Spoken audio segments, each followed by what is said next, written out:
of course, the whole football season, everybody been doing the little I don't think the dance is that signature yet. What you mean? I don't think it was really that, you know what I'm saying? Like, I don't, because even when like I said, I've seen that little people doing on Instagram and TikTok, but I didn't know until I got hip. You know what I'm saying? Like when I started seeing the whole song, and I was like, oh shit, that's the joint. Yeah, so but that's what, but I think, but that's what I'm saying. So I think it too. Why I say it go hand in hand is because realistically, even just for what I watched when like the Shade Room and everybody started picking it up when Russell Westbrook was doing it on the bench. Everybody in the comment section already knew what it was, but you got them. All the younger NFL players been doing it, and the college football players been doing it all season long. No, but that's what I'm saying. I don't think the dance was that signature where like people knew. I think it depends on how old you are. I mean, you probably just older and you just not on TikTok, so it probably may not be to you. But I knew that dance with that song, but I just wasn't like it. I didn't run to go listen to the song because most of the time when you see people doing the dance, it was doing football games. So I never really was just like, all right, let me go look and see the jump. But then it was just like after the Russell Westbrook jump, I was like, and I seen, of course, most of the people who've been listening long enough, y'all know I judge it off of how many workout girls. So I thought it kind of go hand in hand. And then I seen Russell Westbrook do it, and I was like, all right, cool. Let me go actually just Google what this song is. And then I seen it. Then I seen they had a whole remix with like everybody from the West Coast on there. So I was just like, all right, that's kind of fire. But like I said, I do think those two things do go hand in hand. Just TikTok dances and just athletes, they kind of just move whatever song is going to be a song for that situation. And real quick, just shout outs to all the female rappers this putting out their snippets right now, going well, Lotto done put something out, Glorilla done put something out. Who else? I think I seen somebody put something out. And of course, it was a back and forth between Asian Doll and Cash Doll. And real quick, you know what's so crazy? I was trying to put my finger on what make women easier to kind of celebrate Cash Doll than it is for a lot of other women. Because I listened to the song and I'm just like, a lot of women was feeling it, but I'm like, bro, this is so mid. Like y'all are really gassing up mid. And I just wonder, is it because you just actually like Cash Doll? Like y'all don't feel like there's no, I guess, it's no hate towards her. I don't necessarily know if like some of the girls don't look at her as competition, or I don't necessarily know what it is, because that song was just like, bro, this song is mid as hell. I didn't hear the song. Well, it was a freestyle. She freestyled over that Power remix jump. The jump that got big one again on TikTok. It was that little song. It was like almost a drill version of the Power jump. Mm-hmm. And she freestyled over the jump. Like I said, I mean, it was like, to me, it was just, I can't even say it was mid. It was just cool. Like it was just like, all right, this is Cash Doll. Like nothing. Like my firm take on Cash Doll is just go start a podcast. Like that, just the rapping, the music thing. She kind of missed her wave. I ain't saying stop, but it's just like that. Hope that it's not your main priority. Yeah, I still don't know. And I guess that time when we talked about it with Bella. And I guess why we speaking on just music being somebody's main priority and when they should give it up. It was a clip, somebody, I guess, was this TMZ that ran in front of Joey Badass? That was who it was? It was TMZ? So yes, I guess so we can just kind of get that to that early real quick, because of course, Raising Kanan was on break this weekend anyway, so. We gotta ask, right? I saw Raising Kanan, everyone's pissed. Were you mad to see yourself kind of like written out the script, kind of, or are you really dead? Yeah, I was very mad. I was upset. Unfortunately, I do have two careers that I'm balancing, so I had to, go on tour, and we just kind of couldn't make it work. No way. So they had to take out Unique. So, who knows though? Maybe we could start a petition or something and tell 50 Cent to bring. We gotta ask, right? So my question is, and the reason why I played that clip and talking about Cash Doll, when do you sit here and say, and no, well, this is gonna be shade, Joey Badass rap career is not as popular as his character was on Raising Kanan? In his defense, that was probably during the strike. So you gotta think about it. We not making no money right now. I could do my tour. Like y'all on strike. Yeah, but you knew, but I mean, let's be real. If we thinking about all the people who would have probably pushed for their people to kind of like, no, I hear what you're saying. Say screw the strike type of situation. 50 Cent probably would have been the only person. But that's what I'm saying. But they not when they recorded it. That's what I'm saying. So just imagine probably when they recorded, then that's when the strike hit. So it's like, all right. I mean, that's cool. I mean, I guess if that, I can go. I can't really give you no pushback. If that's when it happened, cool. But I guess just so we can kind of just play devil's advocate. When should rappers? Because I I know Davies is a rapper, but I don't necessarily know if he's fighting it as much as he probably would have at one point in time. Like, dog, if the TV thing is working for you, why keep trying to be? It's almost just like the rapping thing when we talk about Wale and Fabulous and them, and they don't want to be put in the girl bag. Like, dog, you can't deny what works for you. But I feel like it's kind of hard, especially like in Joey Badass. You do have a core fan.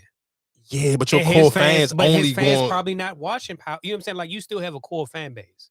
And that's why I say, like, even with him, I understand, like, yes, we never heard a Joey Badass song, or we not, you know what I'm saying? We don't think of his we not his core fan base for sure. So that's why I say, I mean, us as him as an actor, just like with Cash Doll, her as an actor, we appreciate that more than their music. But once again, you're a rapper before you became an actor. I mean, I hear you, and I guess, but it's just like, dog, I'm not about to. You're not gonna because you don't know the long game. And like I said, so imagine if they was on strike. Oh, I ain't about to sit here and play around. I don't even know when we're about to record. Yeah, I mean, of course, but you could have. But I get all of that. Then you could have recorded the music. You could have still put out an album. But I don't necessarily like even. But you say a lot of people make more money on the tours and doing all that traveling. I get it, but I mean, I get it. Like I said, me personally, if I'm their manager, I would sit here and firmly push them towards, hey, this TV thing is working for you, and it's working effortlessly. Like, people really like Joey Badass character. They was praising him. And this not even just his, I mean, this is probably his first big breakout road to mainstream Black America. But I want to say he got an Emmy or something for like he did a voiceover, I think, for like something on Netflix before. So I think to me, his wins seem bigger on the TV screen than it do music. He's been putting out music for years. Like, he came out like right after that Cole and Kendrick, like that little, whatever their age group was, he came out like right after that age group of people. So it's just kind of like, I feel like you already then tapped your ceiling with the music. And of course, with music, you always just one hit away. But I think just to the core of who he is, he's never chasing a hit. So if that's the case, it's kind of like, me personally, I wouldn't have cut my water off. Not on no hit show like this. Like, hell no. Because you could have probably still realistically, you are Joey Badass. It's easier for you to probably even get bookings and hostings. You continuously being on Raising Kanan than it was for you being just Joey Badass, the rapper. Like, I don't know. Okay, but let's play it hypothetically. If you saying, all right, me doing that series, let's say it's 100, let's say 150, right? Mm-hmm. That was for all the episodes. Mm-hmm. But then Rolling Loud say, well, I'm gonna book you this. I need you two shows. I need you two different places. I need you in Miami. I need you in New York. I'm gonna give you 350. Cool. I mean, cool, but it's not. It ain't Rolling Loud ain't right now. But I'm saying we don't know when. Like I said, when they were shooting. So just like I said, if it was on the writer strike and that presented like, all right, well, damn, I can go ahead and take this. And that's why. I guess I can't argue with you on that one because we don't know when they actually shoot the show. And you're absolutely right. If he was kind of, I guess if I was weighing my options and we talking about the writer strike was, I guess even if they recorded before the writer strike, or if they even kind of knew in the back of their mind the writer strike was on his way, yeah, I mean, I guess I get it. Because even like what's name Tyreek and them doing their podcast, like. Yeah, you don't know, you know what I'm saying, like the time frame and when they're doing it, but we still gonna run this and I'm gonna still make this money while I can because I'm not getting no work finishing out the shows. Yeah, I mean, I guess, like I said, I can't. I'm not gonna. I only can give it so much pushback, but that just I think we just looking at because of the audio and we just saying like, all right, you chose your rap career over the show. Yeah, and I'm just going off of that over face value. Then yeah, I'm like, nah, dog, that to me was just a horrible decision. And why we talking about bad management? Over the weekend, Joe Budden's manager tweeted out and said, because I guess at this time Shannon Sharpe was at like 30 million on the Cat Williams interview. And he was like, man, imagine if he would have put it behind the paywall. Man, people tore him a whole new one. Because but my only thing of it is, and that's sometimes like if I'm Joe and I'm even just reading the comments, because I don't think realistically sometimes, and we talked about this before, I don't think sometimes he actually knows his audience or actually understands a podcast audience.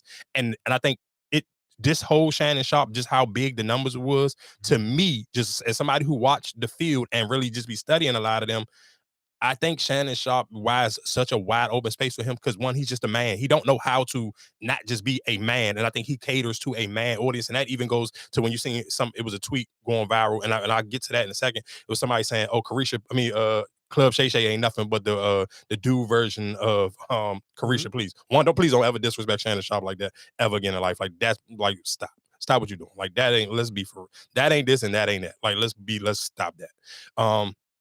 But it just shows that it's a space where it's like sometimes I think for too many podcasts, especially male podcasters, you kind of focusing too much on the women audience.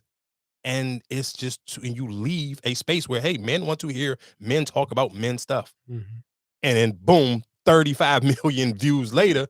But then again, if people was killing, going back to the initial conversation, we talking about bad management. Why would you put it? Because I seen something like, that's why I love Akademiks. I don't care however people feel about him. He broke it down numbers wise. And he was just like, oh, let's just keep it at 30 million, the even number 30 million. He said, oh, just off of YouTube alone, he made $1 million off of this one episode. You're not getting 1 million people to sign up to no Patreon episode. It's not gonna happen. So what that you're looking at the numbers after it happened. Because, like I said, if that was Joe Budden behind the Patreon, not too many people going to have access. And that's free. And that's what everybody in the comments was saying. But perfect, even to tie that back into 1, 2, and 2. Then if you felt that way, why y'all take out Nicki Minaj jump from behind the pay? You ain't even let it sit a day. Because it was in the paywall. Yeah, it was originally supposed to be a Patreon jump, but of course, realistically, every Nicki Minaj was on a press run. So if she on a press run, nobody's going to sit here and say, oh, I'm going to pay to hear her talk to you. And we know realistically Nicki Minaj going to dominate her interviews, so she going to sit here and talk about what she want to talk about. So she doing a press run. Everybody, all of them jumps going to sound the same. So why didn't you keep that behind it? Because realistically, that Dr. Umar interview probably could have been way bigger than what it was. But you know why it wasn't? Because it was behind a paywall. Yeah. And that's why sometimes it's like, you cannot be that greedy. Like, it's cool. I get it. If you're going to do the Patreon thing, cool. But if you sitting here hiding your biggest content behind a paywall, realistically, one, we can't keep sitting here saying in conversations that, we in a recession or it's about to be a recession. If you know that people's pockets is that tapped, why would I put my biggest stuff behind a paywall when I could just you act like YouTube don't pay you. Those type, I didn't even know that payout was that crazy. He said $1 million. That was just off of just that. Yeah.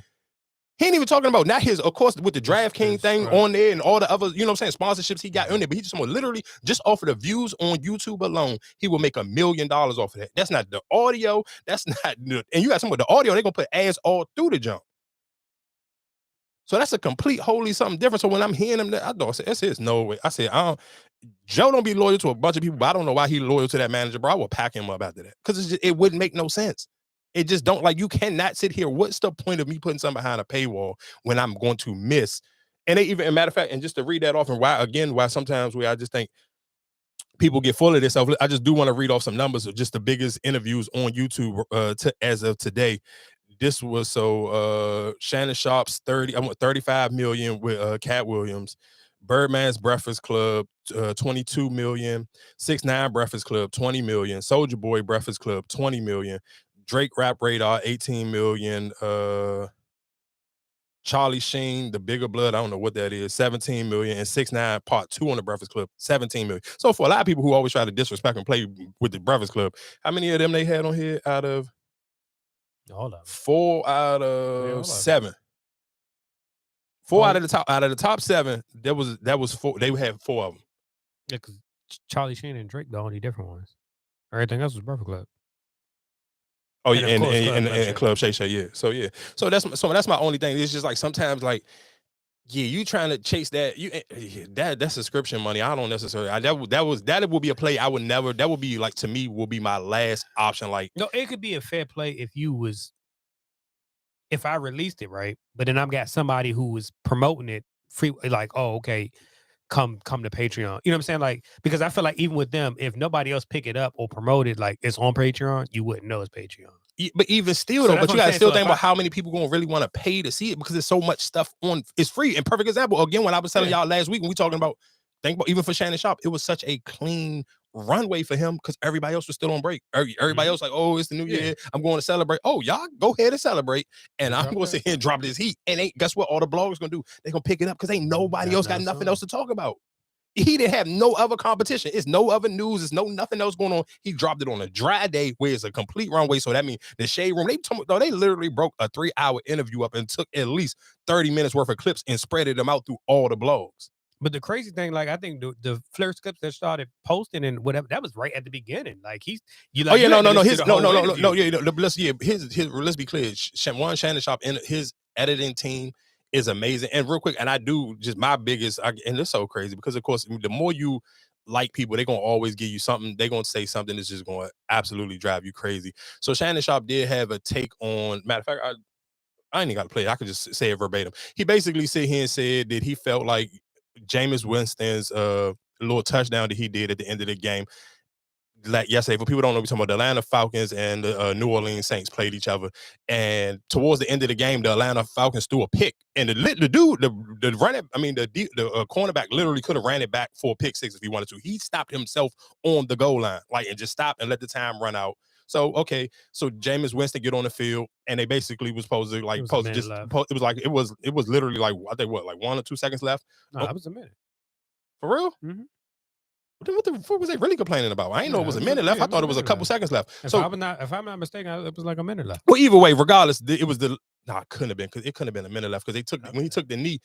I want to say, I think that clock, maybe I was looking at it wrong. It was one. I know it was a 1 and a 0 afterwards. It was probably when you probably looked at it when the defensive back caught the interception. It was probably like 1 minute left. But I don't think it couldn't have been 1 minute left, because you wouldn't have took a knee with a minute left. Because if you would have took a knee, then maybe if you would have took 2. But anyway, long story short, they on the goal line. Instead of taking the knee for the final play of the game, Jameis Winston handed to a running back and let him run it in for a touchdown.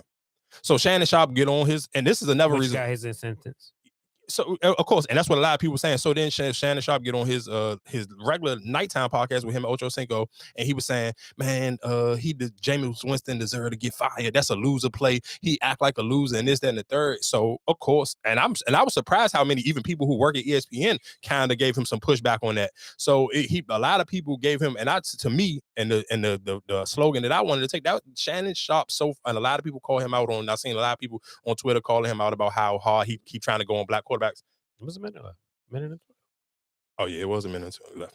So and it was people basically calling him out, saying he goes so hard on black quarterbacks. But I said, this to me, that's Shannon Sharp's version. When we talking about the Cat Williams thing, he's talking about how Hollywood try to put people on the dress.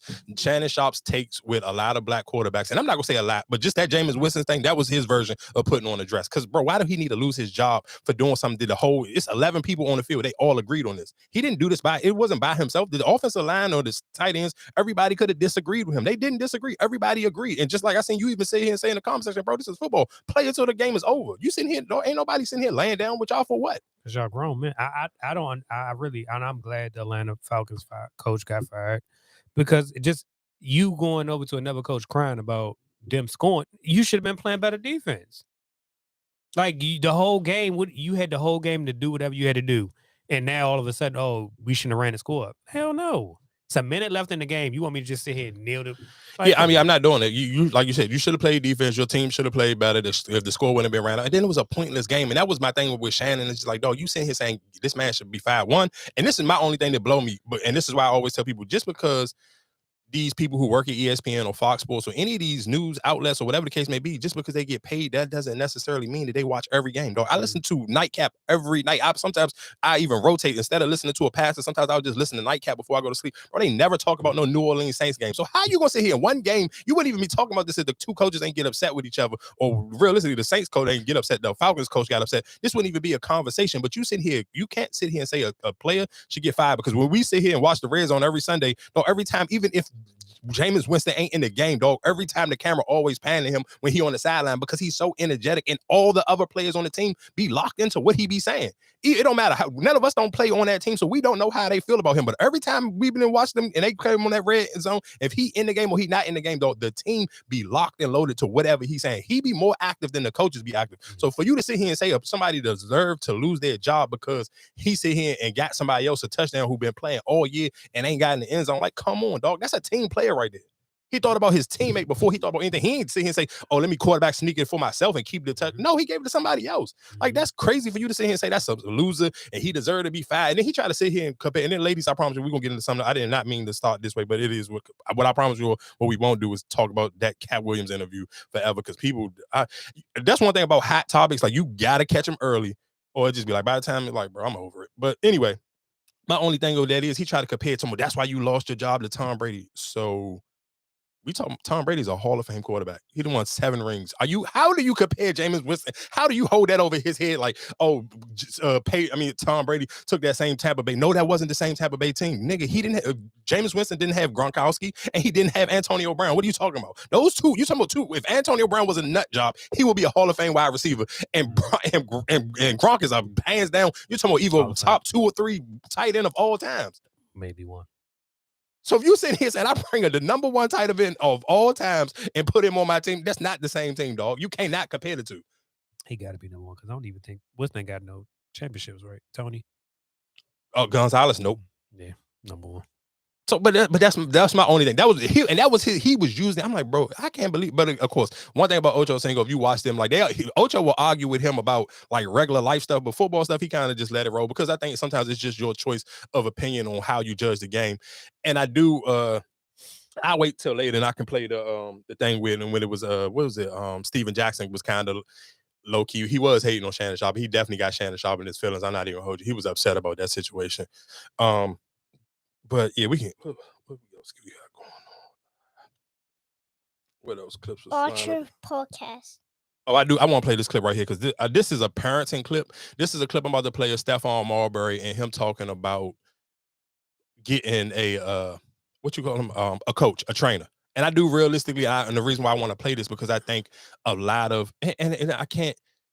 I want to play it, but I don't want to sit here and say it's women's fault because I understand if your kids are into basketball and you just a mom and you work, you can really do. You can't. It's probably hard for you to teach your kid how to play basketball if that's something that you need. But I do like the way he broke it down because it kind of is more on a parenting thing. I'm in the car talking to my friend, my brother, my man. I'm speaking to him. We talking about kids when they talk about the trainers that they gotta have a trainer in order to play, in order to do their workouts. I said, man, I wish I could go tell my mother Mabel Marbury that I needed X amount of dollars to pay somebody to teach me how to play basketball. I'm like, I wish I could have had that privilege to have all of the science that's behind it. Like, I can't even imagine. I'm like, trainer? Boy, you see that concrete right there out there with them lines on the court? And you see them two hoops?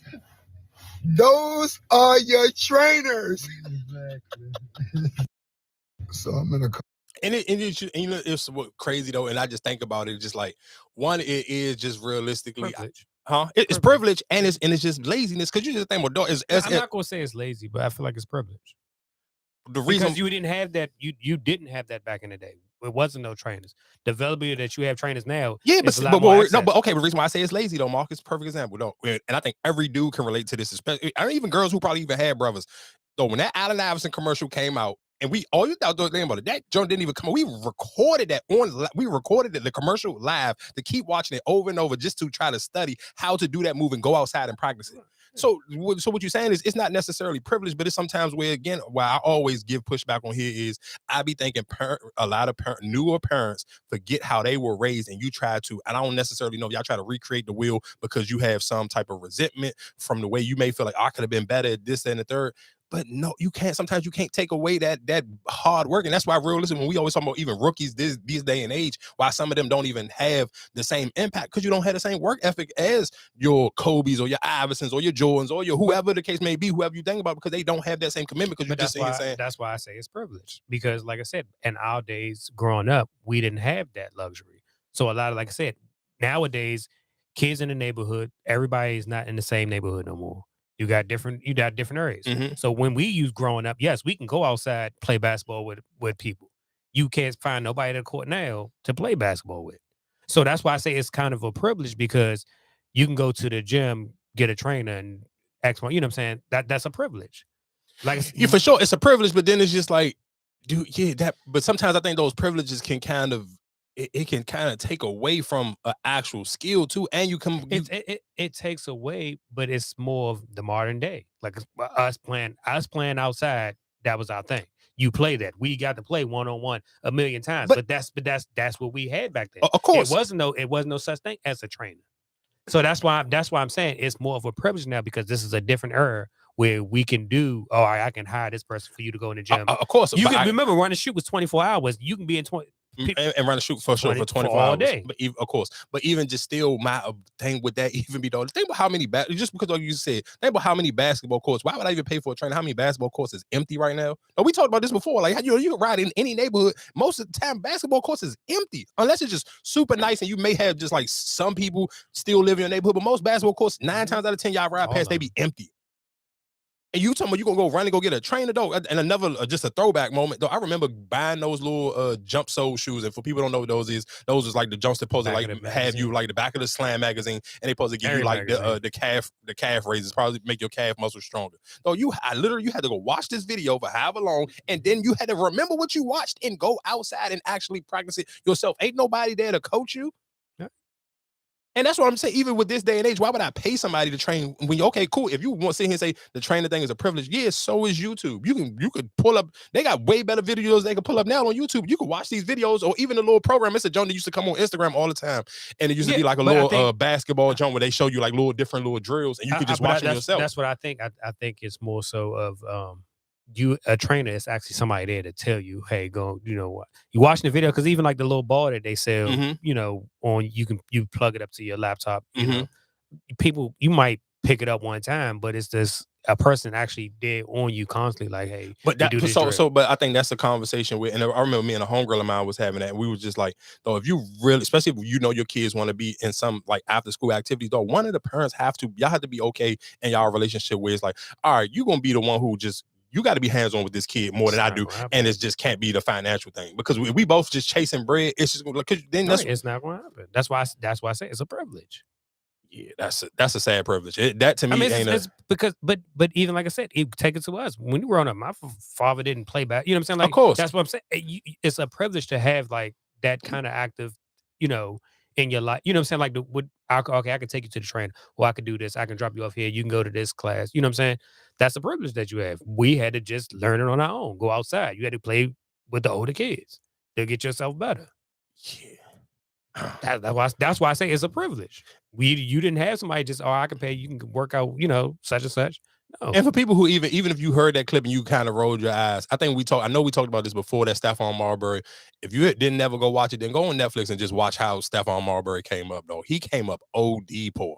Like, poor may be an understatement for Stephon Marbury. But then just watch that joint and watch how poor he came to how like that he was by the time he got to the NBA. Hard work and dedication. Let that pot load up. Bang, bong.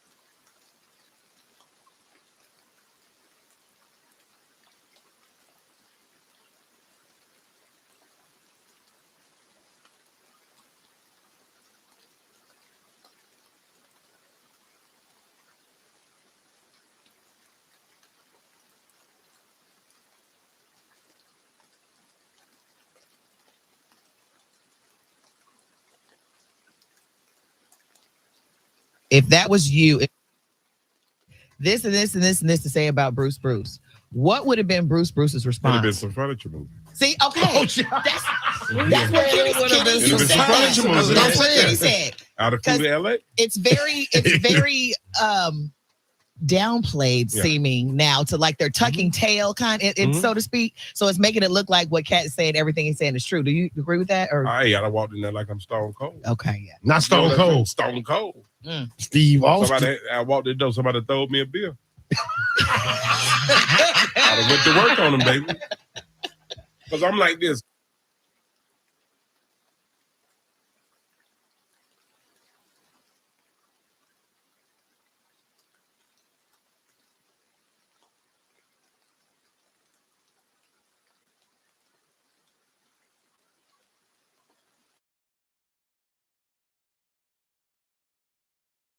Be snipers. So they pay to play. He's always up at night. Because real niggas don't sleep. We just take long ass blinks.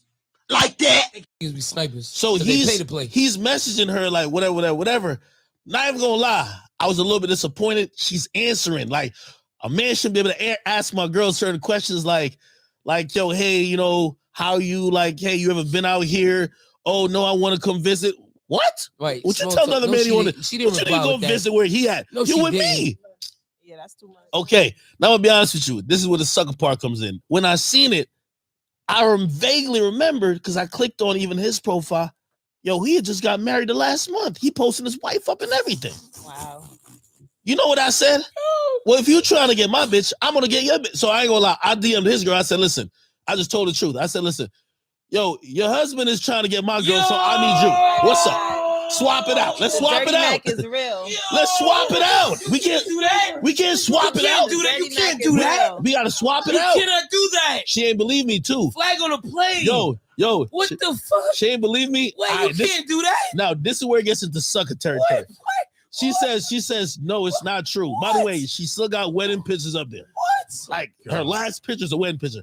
I said, if you don't believe me, go check his phone because I got it on the other end. Oh my god! And he direct her to the Of course. Don't mess with my girl. That was nuts. That was crazy. That's dirty Mac dick. Sucker for love. No hater. Why you messing with my girl though? Be snipers. So he's pay to play. Hey, bro. Really, nigga? I swear to God, I don't care what y'all say, dog. I love Akademiks, dog. He is hilarious, dog. Because it is because he be just so vulnerable and so honest that he really just don't be caring what he say. Dog, that story is crazy, dog. The stories he be telling, dog, the average man ain't telling them stories, dog. Some of them stories I'm taking to the grave, dog. And that one might have been one. Because you know why? Dog, think about, for people who watch sports. Flagrant. No, it's super flagrant. But, dog, when he said Danny Green, dog, I do not think of Danny Green as no getting cheeks type of dude. If y'all done watched enough sports. He has money. Yeah, he got money, but he just don't come off like he even be trying to get no cheeks. None of them come off that way, but they have the money. Nigga, come on, Mike. That's dog. It's some dudes like There's no dude in the NBA that don't get it. No. You missing what I'm saying. It's certain dudes who come off like they get cheeks, and it be like, dog, you know Jordan Poole is out here getting women. That's not like nobody ain't arguing it. And really, let's keep it a buck. Jordan Poole ain't paying for no cheeks neither. But when you look at Jordan Poole, the way he acts, his demeanor, you know for a fact Jordan Poole out here clapping stuff down. But John Wall, everybody who live in the DMV, you know for a fact John Wall was out here clapping down. You hear Gilbert Arenas talk, you know for a fact. I told y'all Gilbert Arenas stories, my own personal Gilbert Arenas stories. Dog, there's certain dudes who just be like, all right, I get it. Like, so it makes sense. Who you more worried about? Dog, Danny Green remind me more of AC Green than Gilbert. No.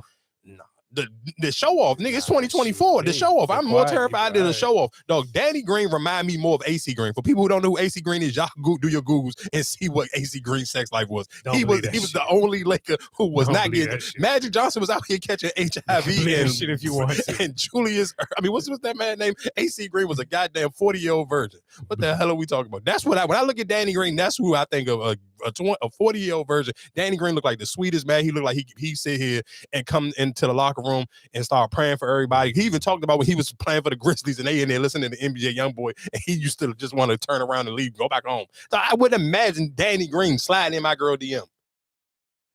Nigga, they ball players. I almost maybe believe Klay Thomas sliding my girl DM before I believe Danny Green. They're ball players.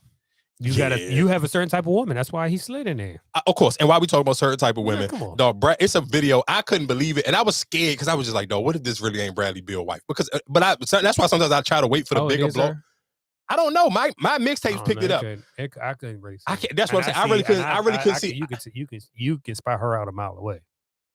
Well, so she has a distinct look. So that's why I don't know.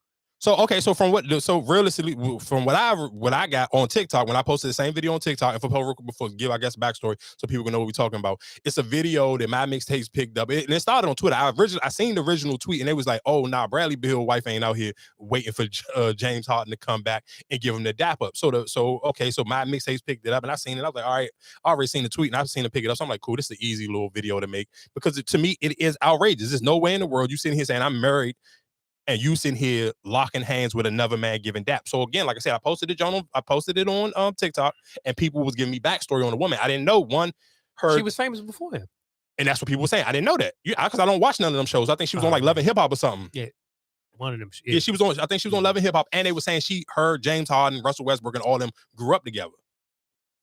Because I think her father played basketball.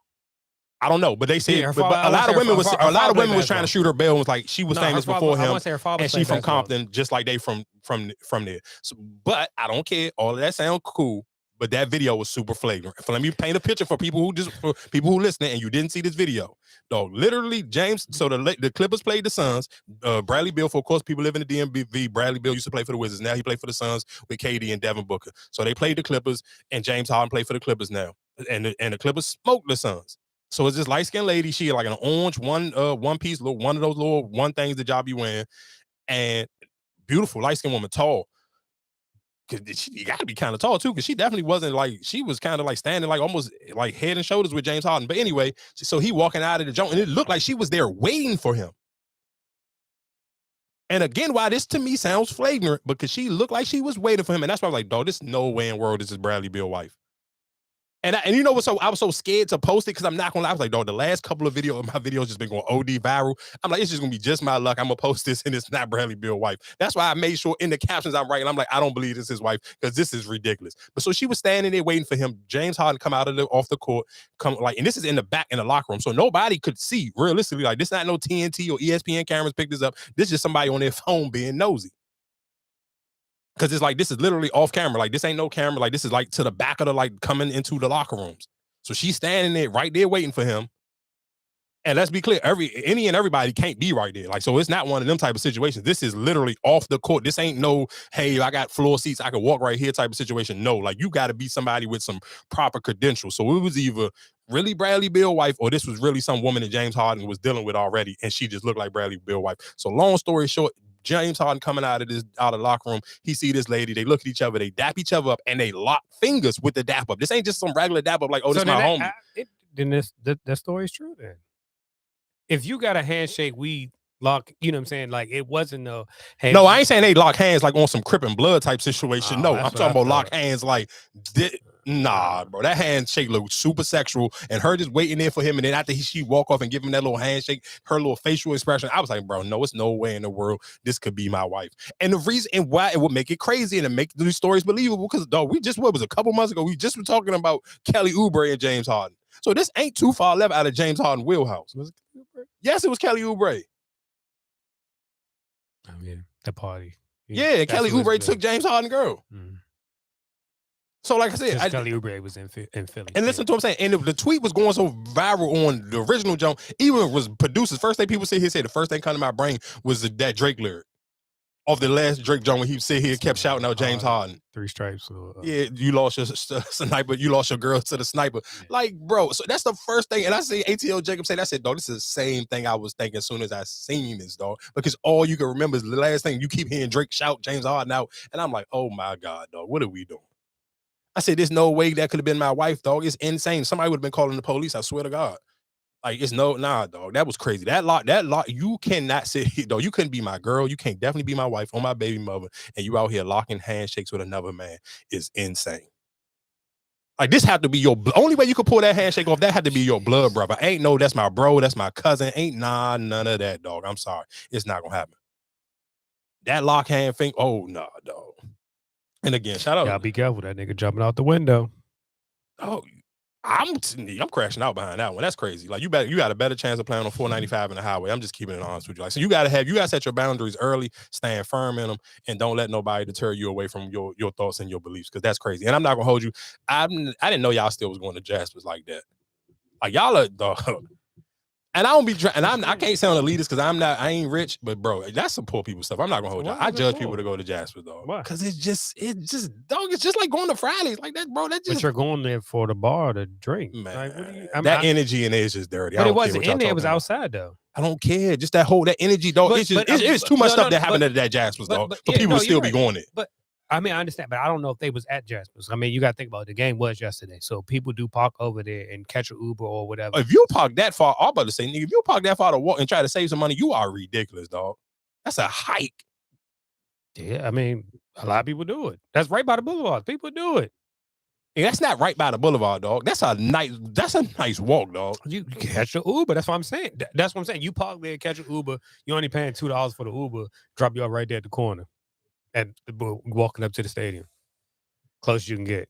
I mean, I guess I just Like I say, I don't know if this situation happened and it occurred. Well, I seen the way I seen the news report that I seen it like they made it like them people was in Jasper's. I don't think so because Jasper's can't take another. But that's listen to you proving my point of why I would not go there, dog. It's too much stuff that happened at Jasper's for me to still be wanting to go up there just for even for a drink. I'm not that thirsty, dog. I ain't that thirsty, and none of y'all should be that thirsty. Like, come on, dog. Your life should be more important than getting a cheap drink and getting somebody to hit on you, dog. Drink because that drink's not cheap. Yeah, well, whatever it is, you should be above that one. Like, I ain't about to do it. Y'all going to Jasper sound like this lady in this clip right quick. It is John.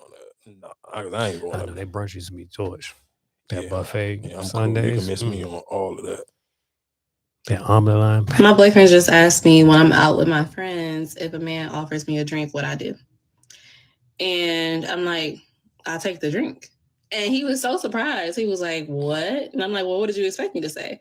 And he was, I thought you were going to say no. Like when a man offers you a drink or if a man offers you a drink, you turn it down. I'm like, no. Like, I mean, there are moments where it's appropriate to turn down a drink, right? If a man is like aggressively flirting with you and you know you don't want that, turn it down. If a man walks over to you with a drink or says, I'm going to get you a drink, I'll be right back, turn it down. I got to see it be made. But if we are literally at the bar together and you like, what are you drinking or what do you have and I'll get it for you? Absolutely. And then I set the standards or the expectation afterwards that not only are you buying a drink for me and my friends, but we're not about to sit here and talk and mingle and flirt afterwards. Like if you buy me a drink, I want you to know that you are literally just buying me a drink. Thank you. I appreciate it.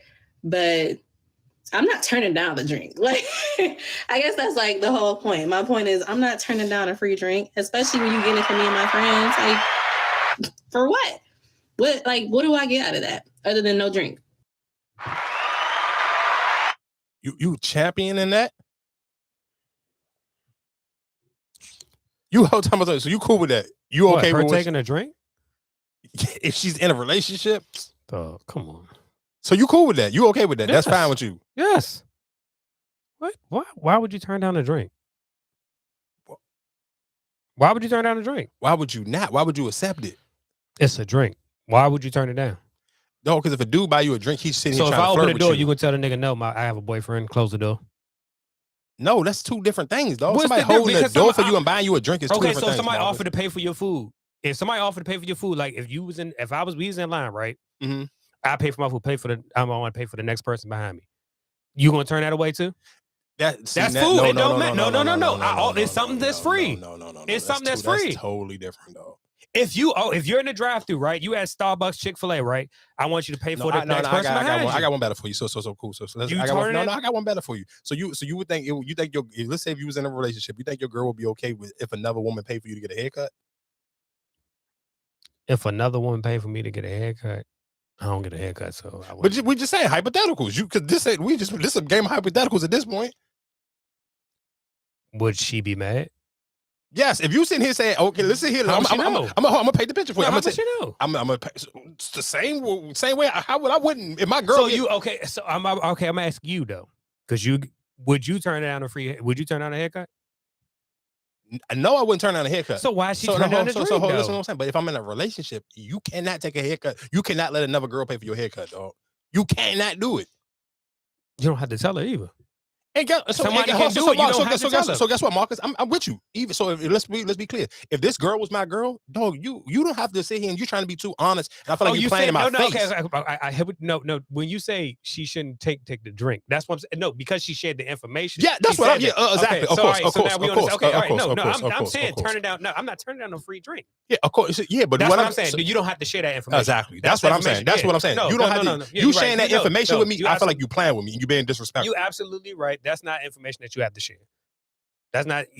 But in a relationship that will get questioned, like, oh, well, who was there? You know, oh, No, when you get no, drunk- it won't that because let me tell you why I wouldn't get questioned. Because the only reason why I feel like that should even come up as a question is if your girl was broke and she was like ain't had no job or something. Like, oh, I'm about to go out for some drinks, and you know your girl been laid off for like 6 months. And then you be like, damn, well, how you gonna get money to pay for drinks? You ain't got no job. That's the only way I feel like that conversation could even become up. But if you some a woman who go to work every day, I should never even have to ask. Why am I even asking that question? I don't need to know. I don't even want to know what you doing when you out hanging with your homegirls. Because you come home and tell me that type of information, I feel like you playing in my face now at this point. Like, that's disrespectful to me. Some people do though. Yeah, that I wouldn't do it. I don't disrespect me like that. Stop. Like, you kind of sometimes, bro, y'all be letting people just play in your face. You're not playing in my face like that. Don't tell me you just sit here. Oh yeah, I was out at the bar and all the dudes was buying me drinks. Because now you're gonna make me piss me off. I'm like, now what the hell you had on? What was you saying back to them? Why they kept buying you drinks? Oh, you a dude. You ain't about to sit here and just keep buying somebody a drink. You right, but don't turn down the free drinks. Man, you crazy as hell. No. Just don't tell them that. Matter of fact, I'm just because I know this is a habitual drink buy. What's up, man? Hey, quick question. When you at the bar, how many drinks did you buy in a jump before you stopped buying it? Like, what is your brain process? And don't say nothing incriminating because I don't know if your girl still listens to the show. But just, or you ain't even gotta say your name. Well, she probably gonna know your voice. But you know, just give me a real answer. But just an answer where you still won't get in trouble neither. 2 drinks minimum. Fuck wrong with you? But what's the body language you gonna read? If you sit here buying a girl, if you buying a girl a drink, what type of rhythm does she got to give you back to even buy the second one? After you buy the first one, what's your judgment? How are you judging it? Man, chemistry, body language. Hey, is this motherfucking second drink gonna get her to the Bill Cosby status for her to make the bad decision? So okay, so then my next question will be: would you be okay if your girl accepted drink? If you overheard your girl talking and she said, "Oh, this dude was buying me drinks all night," would you feel some type of way? Of course. What you need that nigga to buy you drink for? Thank you. Thank you. That's all I wanted. I hit you up later, Mo. That's all I needed. So that's my point. And he is a Jasper's nigga. He is going to the bar. He is a sit at the bar king, and he is a goddamn drink buyer. So that's why I wanted to ask him, because sometimes I understand that I speak from a place I don't go out, and I'm damn sure not tricking. But real quick, why we talking about tricking? This was a conversation, and it came off of social media, and I made a video, and a lot of people had a different opinion on it. It was a dude. And obviously, I'm sure this dude had to be a younger dude, but it was a dude. He was trying to see this girl. He hit her up. He was texting her like, "Hey, what you got going on?" She was like, "Boom, I'm about to get off of work." He said, "I'm still trying to see you." She was like, "Cool." He was like, "Do you need anything?" And she was like, "Do you need anything? You know, when I'm on my way there." She was like, "Yeah, can you go stop and pick up some Pampers? Because by the time I get off of work, the store gonna be closed. I'm not gonna be able to get none." So his response back to her was, "Oh, that I can't do that. That's your baby father responsibility." I thought when I was asking you, "Do you need something?" I'm thinking like, "Do you want a drink or something? Like, you want some liquor or something?" So it was dudes in the comment section like, "Man, I feel him. You can't see." I'm saying, "Hold on, time." And I didn't. Of course, I don't have kids. So listen to what I'm saying. So I don't have kids. So I didn't know what the price of Pampers was. I'm thinking like, okay, Pampers must be like $200 or something crazy like that. I Googled the price of Pampers. It started at $10, and the max I seen was $50, and that probably looked like was like one of those big stupid boxes. I said, "Dog, it's no way in the world y'all are legitimately telling me you would have rather sit here and try to." And this is what's wrong with most dudes. Y'all, you're trying to get women drunk. You feel like you can't get no cheeks unless she's drunk. So that was the reason why y'all was agreeing with, "Oh yeah, I'm cool with buying." You cannot be cool with trying to get you some drunk cheeks. Then you sitting here stepping, dog. I don't think necessarily. And listen to what I'm telling y'all. And some dudes like, "Come on, Mikey, you got to be." I'm like, listen to what I'm telling y'all. And maybe I may judge money a little bit differently because I've just been blessed to understand and know how to hustle my entire life since 18 years old. So I don't kind of care. And even when I was younger, before I even had some money, bro, I would go. It was just a quick side story. I remember this is like when I had my little moment when I just was stealing like crazy. And I was talking to this girl, and her sister was pregnant. And this is when me and I'm this how geeked I was over the girl. Now we were in the sports authority, and they had like the little Iverson jersey, the little Kobe jersey. This was that time. It was a 76ers Iverson. So that's my point. I speak from a different place. If niggas be thinking that I'm talking just because it's a podcast, well, I came out the womb to trick. I don't know what would be wrong with y'all. You better run your dollars up, enjoy life a little bit. Then you can get to my age, and then you be cool on tricking. But you got to live a little bit, get burnt up a little bit. And I don't mean by no STD. I mean actually sit here tricking off on women and getting your pockets burnt. So it do got to be some type of point where if you sitting there hitting me up and I seen this nigga in the club doing whatever he doing, and you not even bothering him, but you going to sit here and hit me up. I'm coming to see you, trying to get you. So, But Marcus, let's be real, dog. You sitting here saying we're talking about $10, dog. $10. You would have bought something. You can't just come in there with a little pack of. Okay, let's say if you spent 20. How much is a bottle of liquor? But that's what I'm saying. But you can't put the press on me to sit here and buy Pampers if you didn't even talk to him first. But hold time out. He ain't trying to come and see me. You are. Well, I'm not trying to come see the child either. I'm trying to come see you. It don't work like that. I still got to be able to put this baby to sleep. If he keep pissing all in this stuff and whatever case may be, then I guess what? Or you can't come then. Okay. You can't come. If you sit here, if you sit here talk, this is again to all the younger dudes is listening, though. I promise y'all, listen to what I'm telling you. This is from somebody who is solidified. You can ask any woman to know me. My jersey is hung way up in the rafters. Like there should be like a Shaquille O'Neal statue in front of the goddamn Staples Center type of statue. Though those Pampers will get you better cheeks for longer term than it would for you to buy her a bottle of liquor. I don't care what you talking about, though. Some empathy and some I need a shoulder to cry on type of cheeks will last you longer than any drunk weak ass one night stand you're trying to get, and it would have cost you the same exact amount or less. But even I think, they would say they was talking for a minute though. They've been around each other. Even though I don't care if I never was talking to her before, and this was if I could have option out of not going to the liquor store and just running into Target and getting some Pampers. And she didn't even tell you a brand. You could have got some off-brand just the Pampers I looked at was like the whatever Huggies or something. So I'm sure they got an off-brand that's even cheaper than Huggies. Yeah. I mean, and you talking about this 20, let's just be real. Let's just say if this was even 2023, though. And the taste buds for liquor for most women, it ain't gonna be though. You're gonna have to spend at least probably $40 on a bottle. Well, you could have spent what? Most of them drinking wine. So no, you wouldn't have to spend 40. Okay, you would spend what, 15, 20? You still would have spent 20. And can we be honest? Of course, if you're younger, it's cool. I'm gonna give you a pass. I'm gonna give you a pass. But dog, to me, the double home run would have been just like you said, especially if it's a wine drinker. Come on, bro, the bottle, like them little cool bottles they be having with the decoration. Them supposed to be like $10, $12.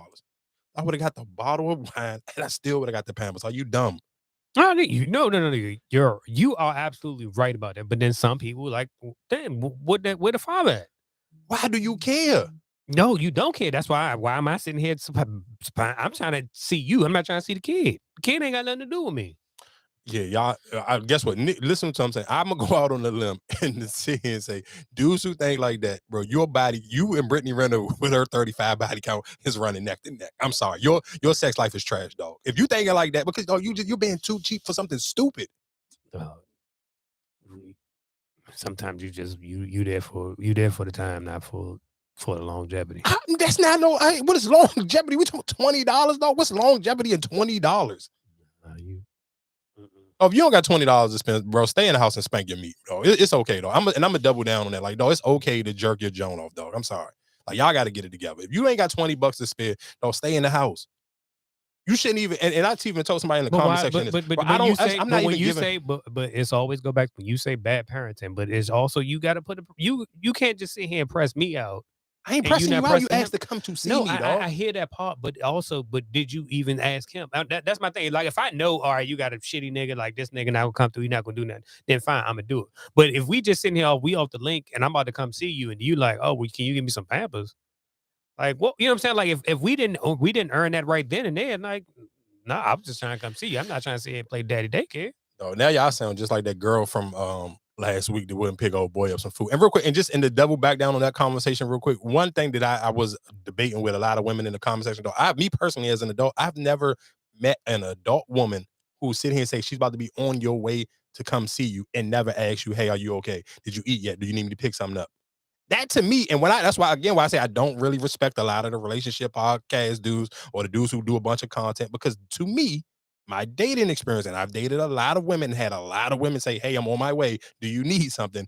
She didn't even offer you nothing. That means she didn't like you, dog.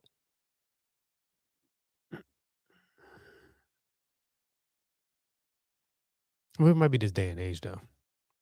I'm talking about, hey, I'm on my way. This was the whole shutdown. What are you talking about? Yeah, but that's what I'm saying. That was during the shutdown. I'm talking about this day and age now. I don't think. Oh, you know how it's hold just real quick. And one, you got to give people respect and more of a round of applause. People who were offering to bring you stuff during the shutdown. One, you had to stay 6 feet away from people. Sometimes it depends on what time, but the other shutdown it was, you had to wait in a line to get into certain stores. So for somebody to go out their way and pick something up from you then compared to now was even more. So again, round of applause for people who were stopping and getting somebody something during the goddamn shutdown, dog. What are we talking about? Dog, it's just sometimes it just be regular common courtesy, dog. And certain you're stuff, absolutely right. And certain stuff that y'all sit here complain about, when I seen dudes literally I ain't picking up no Pampers, I was like, oh, y'all niggas really don't get no type of cheeks. I'm speaking from literally. I ain't gonna say you not getting no cheeks. You just don't want it. You just don't want it. Why do I have to sit? If there was the other way around, would you think she would have did it? Hey, Marcus, if it's the other way around, you think she would have did it? She would have bought some Pampers for him? No. Oh, yeah, maybe not. Right. Maybe not. She's a mother. But guess what? So, she's a mother. If you're like, damn, I ain't got no what's name. If she said, call you, do I need to get a, you want me to get some backwood for you? You need to give me so you can roll up? Nah, but could you stop and give me some Pampers? Oh, where your little baby mama at? Why she ain't? You can get the same energy, right or wrong. You will get. You're absolutely right. You will get that energy. That's cool. But my only thing of that is my last, and we can move on to something else. No, just from the generation I grew up in, and I could call my man back. No, $40 for some cheeks. Y'all know what we used to call that a lunch special. That was a deal. No, we was happy. No, I get it. I understand it. But you want to take the cheapest way out. If I ain't gotta say and buy no Pampers, I ain't gotta buy it. But you was still gonna buy a bottle, right? Because I'm benefiting that bottle. I'm not Listen benefiting buying them damn diapers. I can't take them diapers off. Fuck that shit. I hear what you're saying. You can't take the bottle home, even 9 times out of 10 with this day and age of women, because they're gonna drink you under the table. What are you talking about? You ain't and you're gonna still look like. Let's be clear. I have never sit here and said, and I'm trying to think, I'm trying to go. I don't even think if the bottle on the table, I've never even seen a bottle where I could take the bottle back, because the bottle will be 9 times out of 10 crushed. Because if you're trying to keep up with her, she drinking like a fish, and I've learned I talked about that on here, dog. I can't keep up with y'all. I'm not even going to sit here and pretend or act. I take a shot and you can do you, because I'm not trying to keep up with you. Because if I'm trying to keep up with you, guess what? At the end of the night, I'm gonna be calling Earl, and then you can be looking at me like a clown. And that's just the fact. But like I said, I'm sorry for y'all who wasn't outside. Though when I used to go to the strip club, I'm sorry that y'all in this day and age or whatever, $40 box in the strip club was you felt like the man. You had the best night of your life. Go to the strip club with $40 and you can get some cheeks, and y'all talking about you won't stop for some Pampers. Bro, it's insane to me. I'm sorry. I don't necessarily, like I said. Yeah, it's a cheat code, but niggas like, fuck their kids. It's cool, but we talking about the money. I'm not talking about what you buying it for. I don't care. It's money. What the hell do you care for? No, we're not talking about she's saying, oh, I need $100. I would feel more violated if you said, no, I don't need you to pick me a number. Just give me $100 when you get here. That would feel more like a violation than you sit here saying, hey, can you pick up some Pampers? Okay. For the actual money. No, you're right. I get you. I definitely get you with that. If you can tell me, you give me a list of things, hey, can you stop, get this? I'd rather do that than you say, hey, can you give me $300? Yeah, no, you're right. You're right with that. Ladies and gentlemen, let that load up.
What's the score to them? 10-20. Michigan still up. Yeah. He definitely done now. Why? What happened? But I mean, he won. That's all he need to win now. Oh, if he won the championship, he ain't won. That's the only thing he didn't win yet.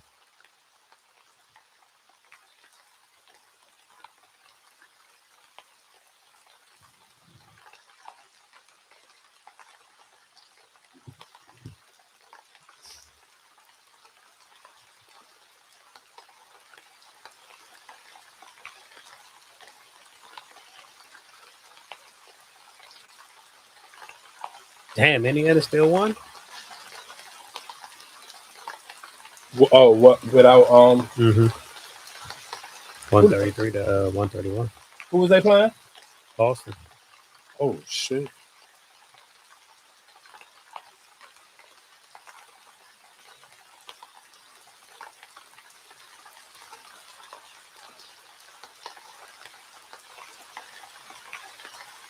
What the fuck is wrong with Melo? Who?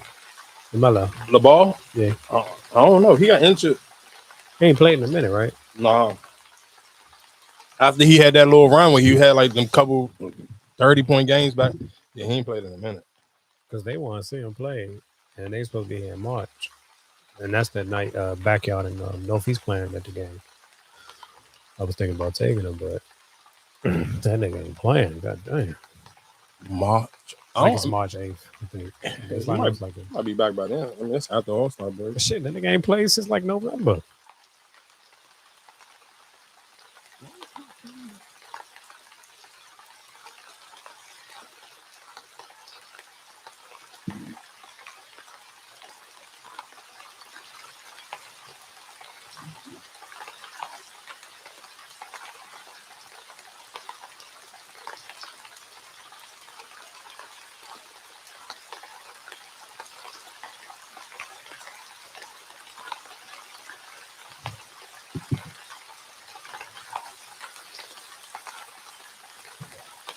Okay, fine.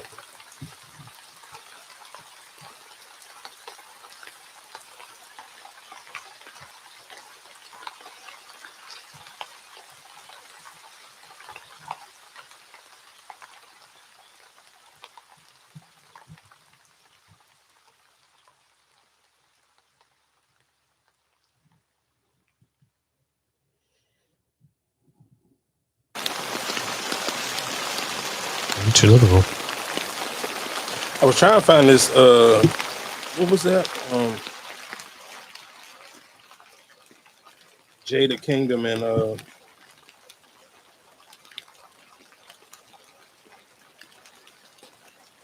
maybe they took it down, but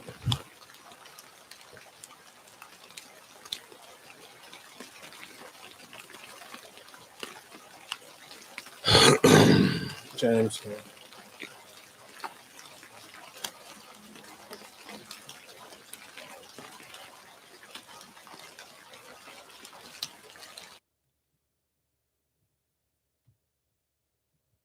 You ready?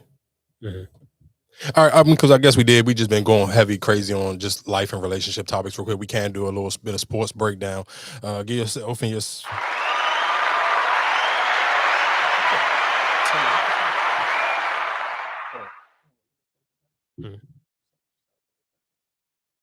But oh, make sure it's on the Wi-Fi.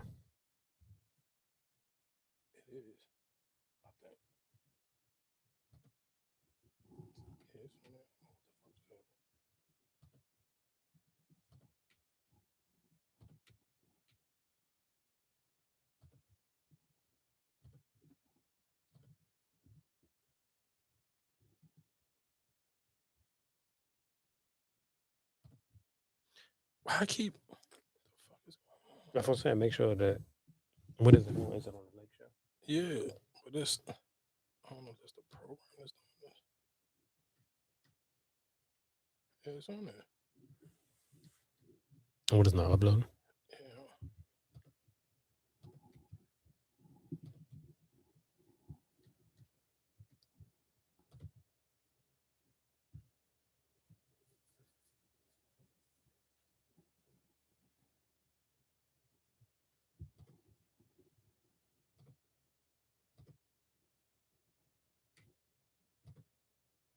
Is that memory card and stuff clear if we gotta? Yeah. No, I'm just saying, just in case I don't.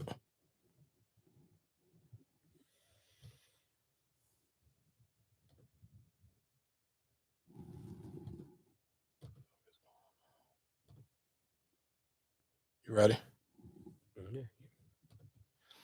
Yeah, real quick. I guess because we've been talking about sports and everything else, I do want to give a round of applause to the Pittsburgh Steelers for making the playoffs, and of course, I'm giving myself a round of applause for all my bets that I made during the preseason, leading into going into the playoffs. You had to sit here and bet what teams you thought was going to make the playoffs. So, of course, I think I talked about it on here last week. I had the Bills, I had the Dolphins, I had the Eagles, I had the Ravens, I had the Chiefs.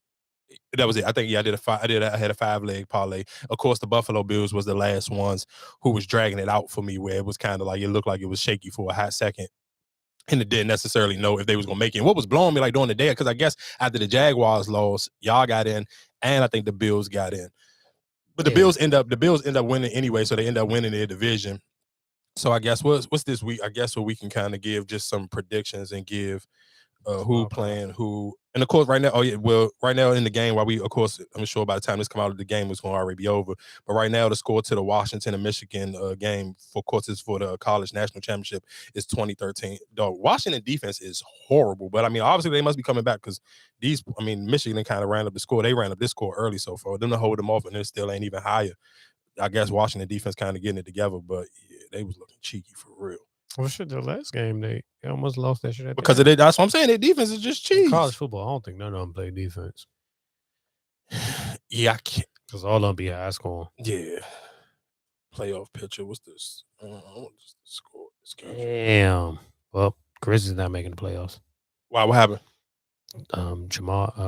Ja Morant's out for the season. Ja Morant? Mm-hmm. What happened to him? Oh, say it.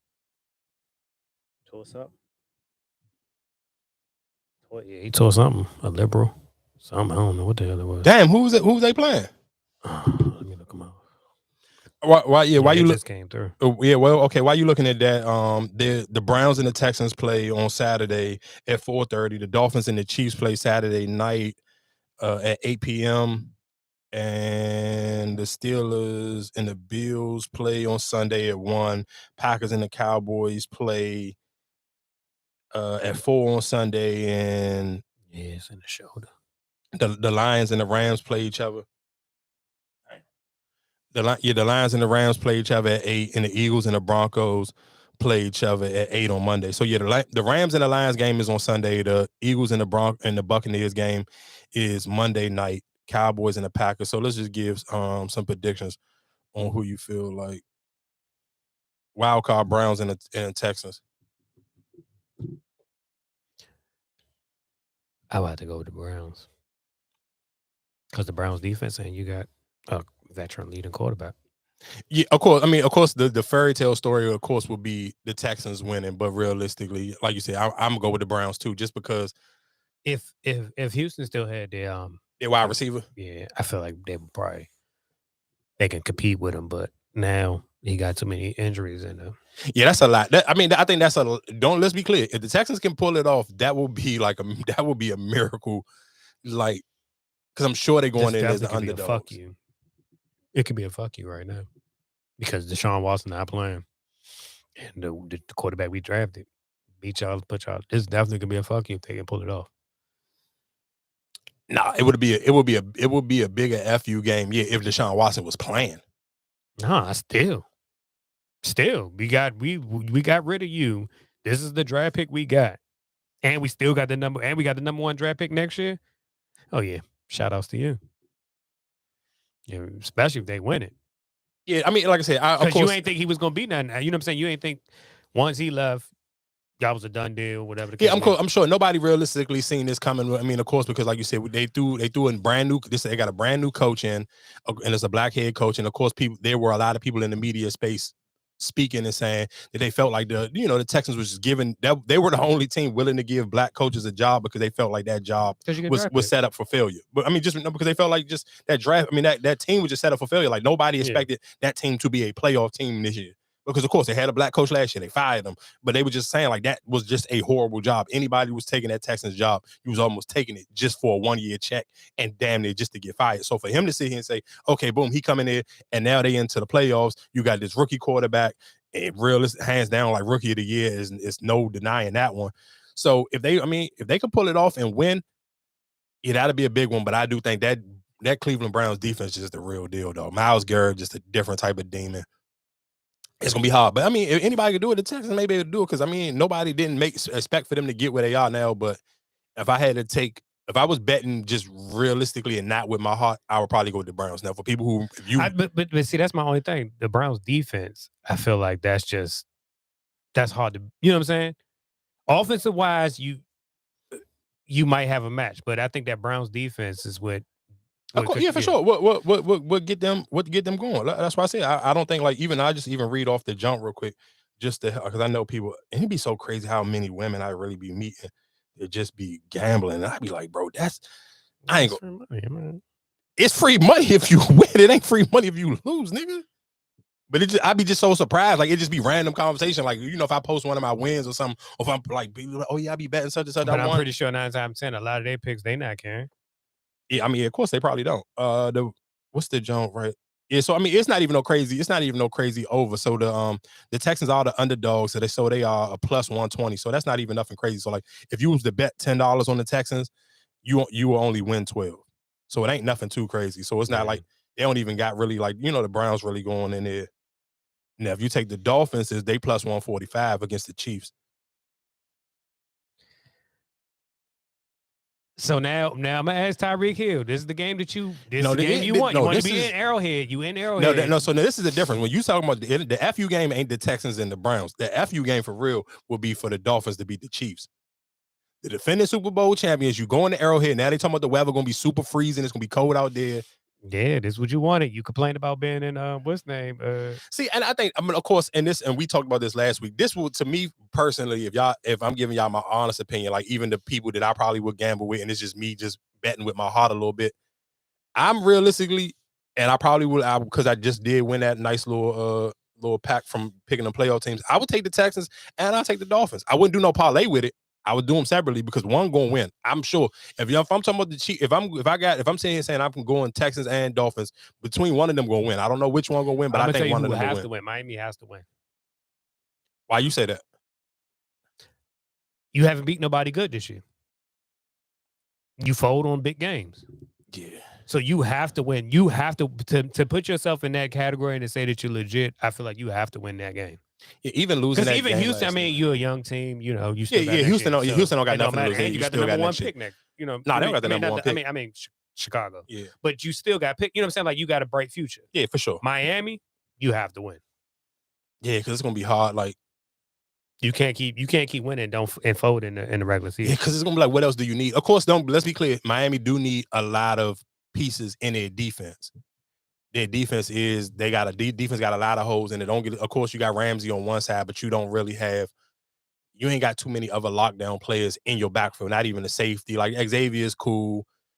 I mean, the crazy thing is Eli Apple was jolly having a good game yesterday. And people would go so hard on him, like they be clowning him all the time, but he had a decent game yesterday. Like he wasn't horrible. And I was just surprised, like, I couldn't believe that the Dolphins lost that game because I ain't even gonna lie to you. I cut the Dolphins game off because I thought like all the Bills was playing like trash. I'm gonna tell you exactly when I cut it off because the Lakers and the Clippers was playing. So I'm like, after Josh Allen got that strip fumble, like they stripped him for the fumble, I was like, man, I'm cutting this shit off. They ain't not about to win this game. I cut it off and started watching the Lakers and the Clippers game.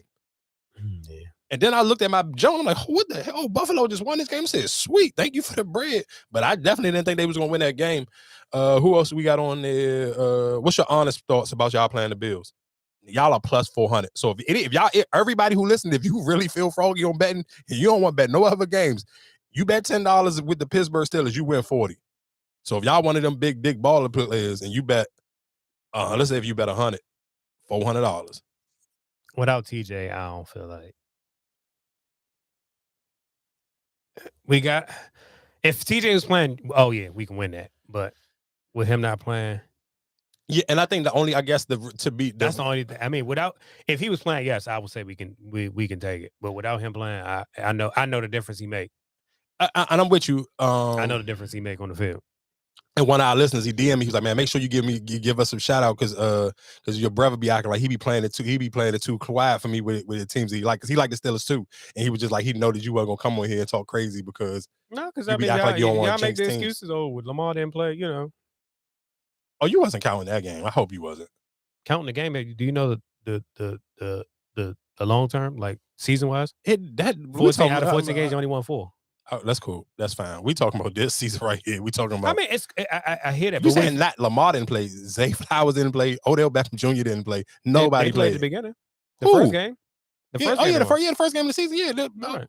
Oh, cool. The last season they who? None of them even played Lamar on that team. played. No, he did not. How he played? He was injured. No, he didn't. Boy, the last game of the season he didn't play. Like that's why I say, what's the point of even saying anything? I'm not even talking about that. I'm talking though. You have a whole rest of your season. Y'all making the playoffs. You worried about the wrong shit. You worried about the Ravens. The Ravens. Those are the games that matter though. Right now, I bet you if you ask anybody in Baltimore who they don't want to face, the teams in their division. They're not worried about anybody else. They worry about the teams in their division because we know them best. Cleveland and Pittsburgh, you don't want to play them the next round because you know how they're going to play you. You rather play Baltimore or Kansas City where you know you got a better chance. Nah, I'd rather play the Browns. I ain't gonna hold you. Shit, okay.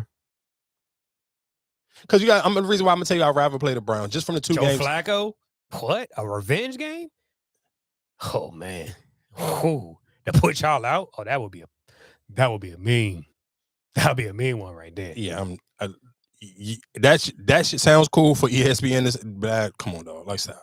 I'd rather play the Browns. I watched both of them games. I betted on both of them games. Trust and believe that last game that they lost. Of course, like the difference between me and y'all is when my players play like trash, I'll come on here and sit here and say Lamar Jackson played like doo-doo. The last time they played the Browns, you absolutely, and that's with Deshaun Watson was the quarterback. He absolutely played like dog doo-doo, and he blew it. Even when they lost to y'all, he blew it. He lost the game. I can admit when they lost, like, no, he blew it. All the 3 games that they lost this year, it was Lamar Jackson's fault. I've said that. And that's why I said that's why he's the MVP. And that's why I said even I didn't talk about because I was more scared, like I said, worried about Humphrey, whatever the little backup quarterback is, because every time he comes in, he plays well because we prepare for Lamar because we know how Lamar plays. We not prepared for him, and he do a lot of more of the trickery. No, of course, but he was playing with an unfair hand. 2, the weather was horrible, and so that kind of realistically played in y'all favor because y'all are more slow down, like hardcore playing team. Like y'all, that's y'all game. That slow, that bad weather, that is more y'all swag than it is the Ravens. But like I said, the Ravens ain't playing nobody. I'm glad they didn't play nobody. Like, there ain't no purpose of risking none of that. That's cool. But like I said, my question: so you feel like y'all not gonna beat the Bills? I think we got a chance. I wouldn't put my money down. Cool. I don't want to drag it out too much longer. Who else we got? Packers, Cowboys.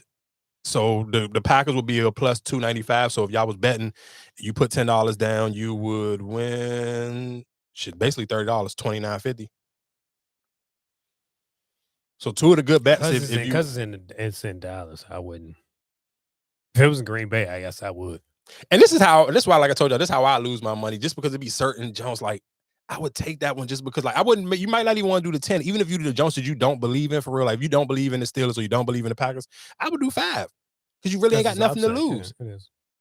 They win, okay, cool. You win more than you're gonna lose. You talking about $5. So if you do $5 every game, like, all right, cool. Like, or even if you did something, let's just say here and say if you was just, and we can leave out of it. Let's just say we was gonna do parlays, and just real quick, let's say if I was gonna do Houston, Dolphins, Steelers, and the Packers, dog, $10 would win me $1,000. I would do that. I would do it. It's $10. Yo, that's crazy. What you got to lose? You ain't got nothing to lose. I ain't even know that. I may have to take that one my goddamn self. While we talking about right now, Packers? If you take the Packers, the Steelers, the Dolphins, and the Texans. Is that all the underdogs? Yeah. I would take it. $10 for $1,000. Because where it really get tricky at realistically would be the next 2 games. Like the hardest game to really probably choose would be the Rams and the Lions. That can kind of go anyway. That's another revenge game because the Rams got rid of Goff. Yeah, I would definitely take that one. For $10. The Eagles been playing like, oh my God, the Eagles are some shit, dog. Oh my God, dog. That is nasty work, dog. I ain't gonna hold you. That's nasty work. That's why I say like playing well through the whole season. Then you towards the end you start. Nigga, that's not even towards the end. That was the whole entire month of December, dog. It may have started in November. Would it started right after Thanksgiving? No. Or did it start before Thanksgiving? No, they lost 5 games in a row. No, it was after that because when they played the Commanders. When I think it was No, after that was before. They beat the Commanders. That was before. Right, but I'm saying when was the last time they? That might have been the last game they won. Or the Giants, or was it the Giants the first time? Oh, they was playing horrible. I ain't gonna hold you. I don't necessarily know what was what, but yeah, they've been playing like cheeks. I'm not even gonna hold you like that. That situation is ridiculous. But again, that's the wrap up. Like I said, so if you really feeling in some type of way and you want to try to win some money, $10 will win you literally $1,093. That ain't a bad scenario. That is picking all the underdogs, but that boy, you will be one happy motherfucker over the weekend if you hit that one. I ain't gonna hold you. Yeah, we could get back into some regular topics. I just want to let that load up so I can make sure it's straight.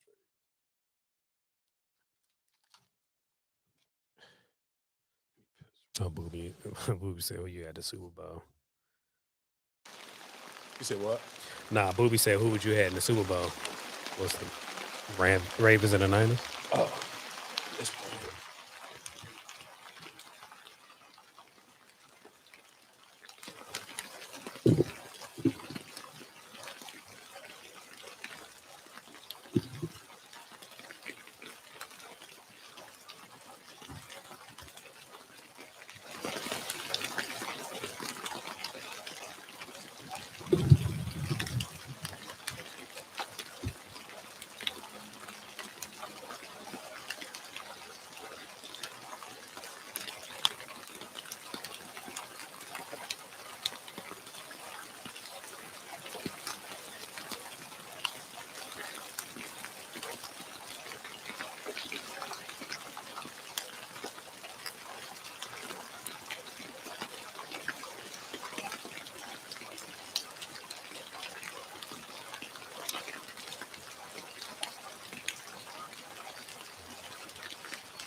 Real quick, I guess before we get into some other topics, I do want to kind of challenge people because I mean, of course, y'all know it's this time of the year, and if you got any, I guess if you go to any church or anything, most of the time this is the year. I mean, this is the time of the year where they normally say do a 21-day fast where you give up something for the Lord, right? So some people do the Daniel fast where that's basically you give up. I think you give up like all meat or something, and I think you can only eat like vegetables and like drink water and stuff like this for a 21-day fast. And I think for a lot of times and a while, a lot of churches have kind of started to I guess, get away. They still offer that. They still challenge people like, hey, if you want to do the Daniel fast, you can. But I think, of course, in the black community, a lot of people that fast kind of, especially for older people, they kind of can't do it because it just maybe like diabetic. They need some type of sugar or whatever the case may be. I know a lot of churches have kind of, when I was listening to Pastor Mike, he had like 4 different fasts that you could have done, or just basically pick one thing that you want to get where you feel like you can give up for 21 days. So my question for the people will be,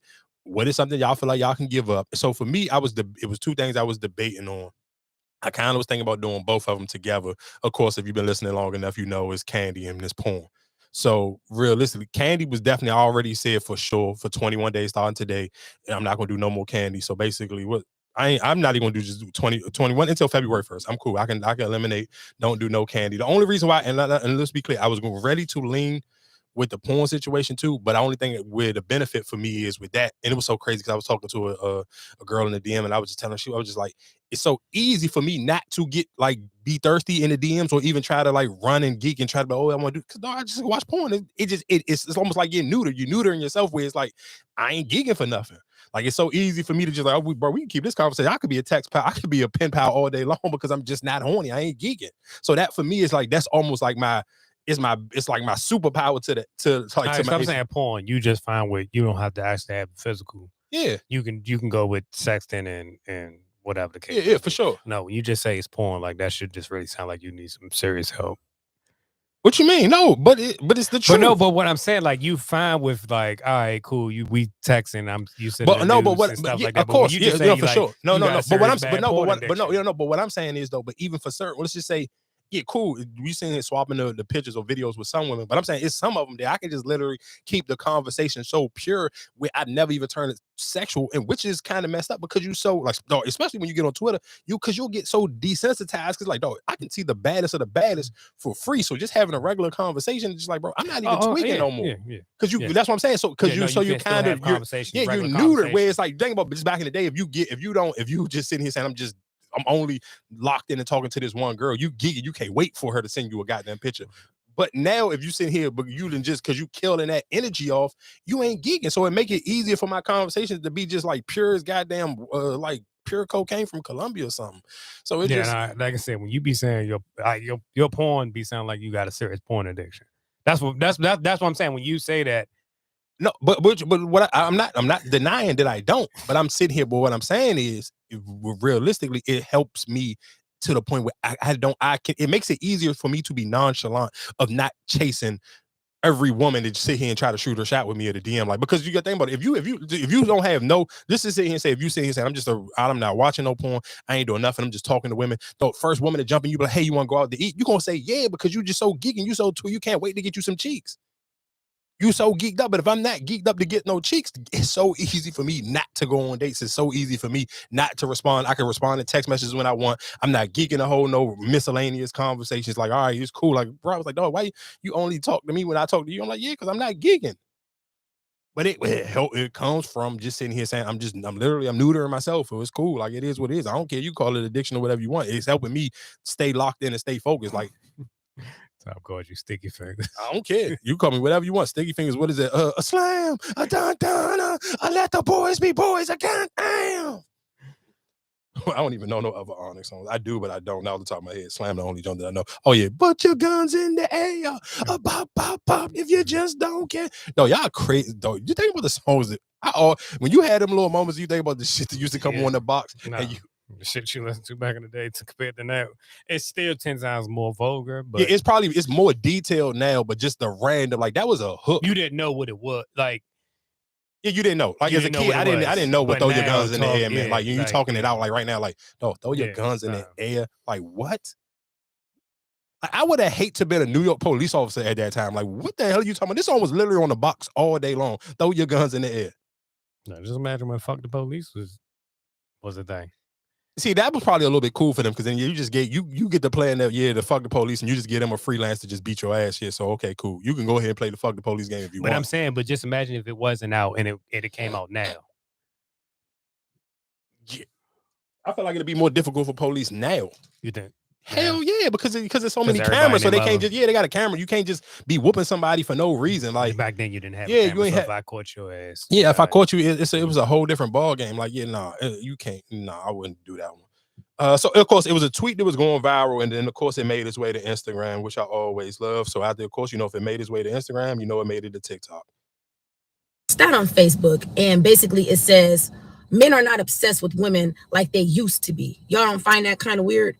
And to be honest, no, I don't find that kind of weird, because what exactly is there for men to be obsessed with in today's world? Women have left no room for imagination, none whatsoever. It's like your sense of entitlement is out of control. Your expectations are unrealistic. Y'all walk around showing your bodies half dressed, half exposed 24/7, out smoking, drinking, partying 24/7, on the scene 24/7. A lot of y'all are not even coming with nothing to the table because you're too busy with your hand out trying to see what man got the next bag so he can sponsor your lifestyle to make you look like you're living a lifestyle to post on the internet. It's like a lot of y'all don't have common sense. A lot of y'all don't know how to hold a conversation. A lot of y'all don't have no originality about yourselves. Everybody is getting the same body. Everybody is getting the same hairstyle. Everybody looks the exact same. And it's like, y'all get that confused. Oh, well, men like that. No, men will fuck that. But men are not wiping that and they're not cuffing that. And I think y'all are starting to realize that. And then the first thing y'all want to say is, oh, well, they're gay, they're sassy. No, they're not. They're just tired of what you guys are presenting. And if y'all are here to give them free pussy, free looks, and free everything they ain't got to work for, why would they? But they're never going to take you serious. So it seems to me like a lot of y'all are now starting to realize that you're either losing value or have lost value from chasing attention. And now that's something that y'all got to deal with, and y'all can't face that fact. Men love women that are exclusive, women that are put up, women that every man can say he had or can have. Simple as that. So there's a She finish him. Jesus Christ, nigga. She took that to church. I'm not even gonna hold you, boy. She smoked that. And it's so crazy because it was literally like when it was just a tweet, and I think one of the pages picked it up, and me and a homegirl of mine, we were just talking about it. And everything she said, that was what we were saying. And I was just like, dog, it's again when I'm going back into, and that's why I kind of led it with the fast thing. It's like, it sound crazy, but it's just, and of course, we don't have to do the extreme when we just talking about the porn thing, but we just talking about discipline. And when women just be like, oh, why you not obsessed with me? Because most men you run into don't have no discipline. So if I don't have no discipline, of course I'm gonna be geeking for you. If I don't, because you think about it, for most, and this is the thing that for blow me so much, because you see so many, like y'all will meme everything to death, but like, bro, where do you show up in your life for discipline? I'm not talking about going to work, and I'm not talking about paying bills. You an adult. That's just regular stuff that we all got to do. Even if you hate your job, all of us still go to work every day. So that ain't nothing to do with discipline. I'm talking about what do you do in your life, or where do you show up where it could be like, hey, I'm disciplined on this level. And that's why I think when me and most women bump heads, that because you will see, oh nah, he really disciplined, he really serious about putting out content at a high pace on a daily basis. It don't really leave no room for nothing else. You can't say going to work is not discipline. It is discipline, because a lot of people who will call out, don't show up, don't do, you know what I'm saying? That still take discipline. Yeah, but I think, I don't gotta work. I can get a check from unemployment, all that. So that does take some type of discipline. Because there's a lot of people who just call out for just stupid shit. Oh, I'm tired. I got a headache. You know what I'm saying? So that it does take some type of discipline for you to sit here and go to work every day. Yeah, but I don't feel like, dog, when we talking about real discipline, we talking about like discipline for people. Like, let's even just keep it on parenting. Like with parents who can sit here and say, I'm gonna go to work, and then I'm still gonna take my kids to wherever they gotta go and do other things, or still show up for them every weekend. Like that to me is like, then that's when you start to get into a different bag of discipline. But I'm just saying, just going to work realistically, you can sit here and say, screw it, I'm just gonna get a check. But I'm sure for most people, we talking about the black community, everybody wanting to be having one better than the next. Most of them don't. You trying to live a lifestyle that they ain't cutting you no check for you can live that type of lifestyle. So if I gotta work more than one job, so you got to go to work. So yeah, now you talking about you grabbing multiple jobs and all that, or you working, you doing 80-hour work weeks. Yeah, that's completely different. But I'm just talking about for the average person who sit on social media and post a bunch of memes all day and feel like they trying to belittle men, or feel like leaning on what she was saying. Oh, why dudes not obsessed with women no more? You talking about women who work 40 hours, you got a good job, you buy a computer, cool, but you got a fupa hanging over crazy, and you got to still sit here and get clapped with your shirt on. So you still, like, where you showing up? You sit here and want this man to be all wild and crazy and showing up for you and sitting here, like she said, funding these trips and all this other stuff, but you sitting here, bro, nah, dog. Show me some discipline. Where you got some discipline? You have lack of discipline, and that's why you don't appreciate no man with no type of morals, no type of principle, or got no type of discipline. Like if you women, you'll sit here and bash men to death all day long. I ain't seen you walk in a church or a gym all year long. Let me see you do both. In 2024, screw the memes. Don't tell me how you gonna be this new person. Let me see for 2024. Just try for a month. If y'all want to keep posting all these memes, let me see you go to church every Sunday. Starting, and so what is this? So this is because y'all ain't got no niggas already. So let's hold this from that. What's it? The first, it will be the 13th. Go till Valentine's Day. So go from the 14th, from January 14th to February 18th. Go to the gym and go to the church consistently, and then we can have conversations about the way you want me to show up. But you sit here running and like, come on, bro, y'all be irritating me, dog. Like, and that's why I'm not gonna show up. CEO Mikey. I'm just telling you the truth. Podcast. I'm not gonna show up the way you want me to show up a certain way, and you can't show up for yourself that same exact way. Like everybody, I want a man with some da-da-da-da. Bro, you don't have no morals and no principles at all. Your damn self. Where yours at? Because you can pay some bills. That's not morals and principles, man. Nigga, you're in the system. You're on the hamster wheel. Join everybody else. Nice. Oh, bro, that'd be irritating me. I swear to God, like, bro, y'all will literally have that. I ain't gonna lie, y'all be giving me a headache, dog. And I'm with that lady. Like, I've been tapped out. I'm sorry. I'm not gonna be obsessed. I'm cool. I be happy as hell. Every morning I can wake up and look at, another day with no text messages. I be happy as hell. And again, that's why I sit here and say, that's why I can't, that's for me with the porn situation. It's more of a like, this is like almost like, it's just a form of mental health for me at this point. It was at this moment that Nathan knew he fucked up. I can't hold you. So I mean, yeah, that's all it is. It ain't too much to it, but that is a challenge though. And I'm not even trying to make it just a drag in the women's situation, but I do think like show up, dog. I seen I was listening to the Breakfast Club today, and I was glad that they came back. And it was a tweet from Plies, and he was sitting here saying, "Oh, did you ain't shout out Just Lyrics?" That might be cap. For real? I listened to them today, and they was kind of talking about that. And Charlamagne said it. He was like, I thought we was gonna have somebody in here, but it's just me and you in here. Oh, damn. I mean, I don't know. She might come. I mean, I don't know. I don't necessarily know. Maybe it's a contract issue, or they just did. Or yeah, she did because I think she got shows this weekend in Baltimore, but I don't know. And that's why I kind of don't necessarily know how she gonna do it. But you got it. The crazy thing is, where realistically she can get it done because it's way bigger comedians who still do it. Like most comedians got radio show jobs. But my question is, you're not doing every night type of shit. You might be doing just the weekends. So like somebody, let's take for instance, like somebody like probably like Ricky Smiley. Mm-hmm. Let's say he probably just doing the weekend. Well, she just got to do the weekends like everybody else. Like you doing the random Wednesday, Tuesday show. Like how much money you really making on a random Wednesday or Tuesday or Thursday show? It's not as much as you're gonna make on the weekend. But everybody, like you just about to say, Ricky Smiley do it. DL, Steve Harvey do it. DL Huey do it. All of them do it. Everybody who been responding to Cat Williams, all of them. I just seen Bruce. He was on a radio show. What's my other man who big on YouTube? What's it? What is this? He got like a Muslim name. It's like I want to say it's like Adil Shadiq. I can't remember. It's a Muslim name, but he huge on YouTube. It's a bald headed dude, and he came up on my timeline. Yeah, and he funny as hell. But I think he was just doing a jump at a radio station. But most of them guys, Miss Pat, like they got jobs during the daytime at radio stations because that is most radio stations always are looking for a comedian. So most comedians, or even somebody like Nick Cannon. You watching Miss Pat little court joint?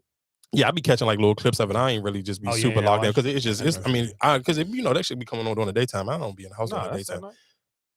Yeah, that time of night it'd be a basketball game or something. I ain't watching. Support your own brother. No, don't do that. I hear you, but if you sitting here saying if I'm gambling or something, guess what? So guess what? It's people. No. Remember, you was getting on her about being on BET Plus. She on regular BET. So okay, just listen to what I'm saying. Cool, but it's people like you who love to come on here and say, "Oh man, you don't watch sports. You don't know what you're talking about." So guess what I do? I make sure at nighttime I watch. Come on, man. Support your own. I hear you. We supporting it right now. Make sure y'all watch Miss Pat's show. She got a court show and then she got her show. That should be funny. I ain't know the sitcom jump. Yeah, it's on but that jump you can watch that on Amazon Prime. All the BET Plus stuff I think you can watch on Amazon Prime. Because it's on there. Oh, BET Plus. So shout outs to there. But like I said, just for I guess we kind of got sidetracked. Yeah, my biggest thing just to the women, whatever y'all looking for from the dude, and we talking about.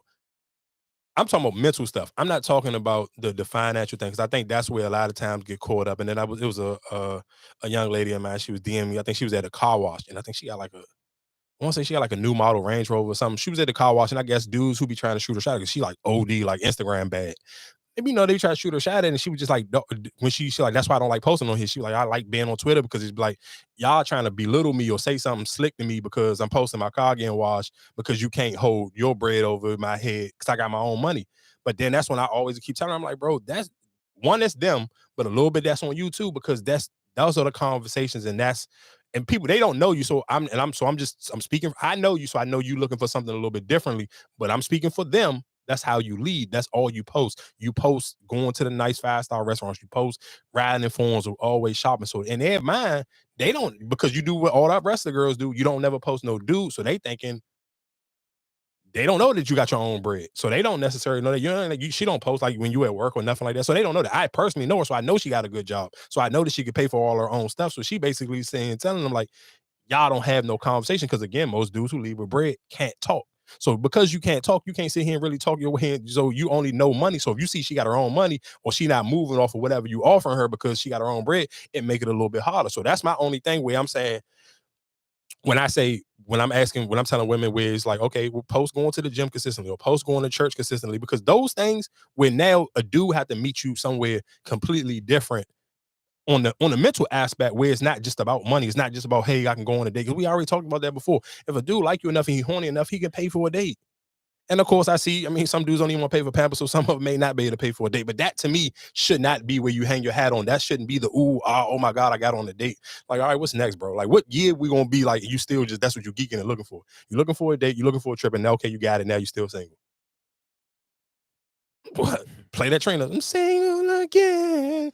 And Anyway, in other news, I guess we can get into a little bit of gossip that I kind of didn't understand because there were no English barriers. I was looking for the clips. I don't know why I can't find them now, but it was Jada Kingdom going back and forth with Stefflon the Don. Stefflon the Don put out a song. And both of them, I don't even know if I'm sure they speak English, but when they was going back and forth, I couldn't, like, people in the comments said, hey, can we get a interpolator? Anybody here speak Jamaican? They was talking that they were just talking crazy. I'm like, all right, I don't know what y'all talking about. Okay, somebody interpolated. So basically, Jada Kingdom put out a song. Not Jada Kingdom. Stefflon Don put out a song. She was dissing Jada Kingdom. So both of them, I guess Stefflon Don talked to Burna Boy now. I guess Jada Kingdom used to talk to Burna Boy. Mm-hmm. So in the diss song, basically Stefflon Don was like, you sell coochie, whatever the case may be. So then, of course, people picked up the tweet and was like, oh, so Potty, you okay with your new girlfriend being a prostitute, but you had a problem with Meg having some bodies that she didn't want to claim. Can't mix the two. What you mean? One a prostitute, another one not? You didn't know that. She just now you what's you know now that she just talked to it in the middle of an argument. So you gonna say, nah, I can't talk to you no more because you used to do that? No, come on. After you already posted her, you already been put your tongue all the way wild and crazy in her. Like, come on. You can't do that. And you can't mix the two. You can't, it is what it is. You gotta take it. You wife Meg, you found out she was fucking everybody in the industry. Now this joint, you found out she was selling the pussy. At the end of the day, it is what it is. Yeah, I ain't gonna hold you right now, Potty. Your name needs to be Mr. Thanksgiving. You could take that from DJ Drama because you catching all the leftovers, buddy. And they some fire leftovers. But I'd take them too if I was you. I ain't know Burna Boy was getting it off like that. I was like, damn, Burna Boy, you was out here knocking them down. I ain't know, because Stefflon Don ain't no chump. But Jada Kingdom is definitely tough. But why? But even this day and age, what really puts you, as long as you got some money or some status, what? But so I'm with you. And I'm not disagreeing with you. But that goes back to my point of sitting here saying, when do you sit here and say, I have to challenge people with something else? Like, how we get out of this situation? Because people, and guess what? I'm not gonna let y'all do, because I see how people try to get on my page and sit here and think y'all gonna sit here and be the bearer of bad news. When can we leave these conversations in 2023?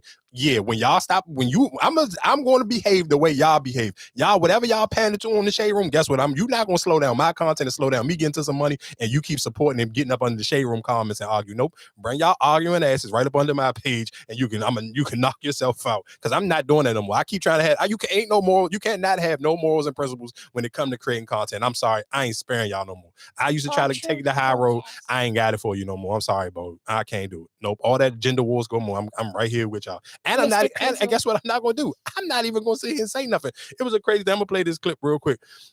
And shout outs to Tahoe. This was, I don't even know if this was even on his podcast. He might have been doing tonight's conversation, and he was on the jump, And this gentleman going crazy in my page for like. Have you seen one of those live? Yeah.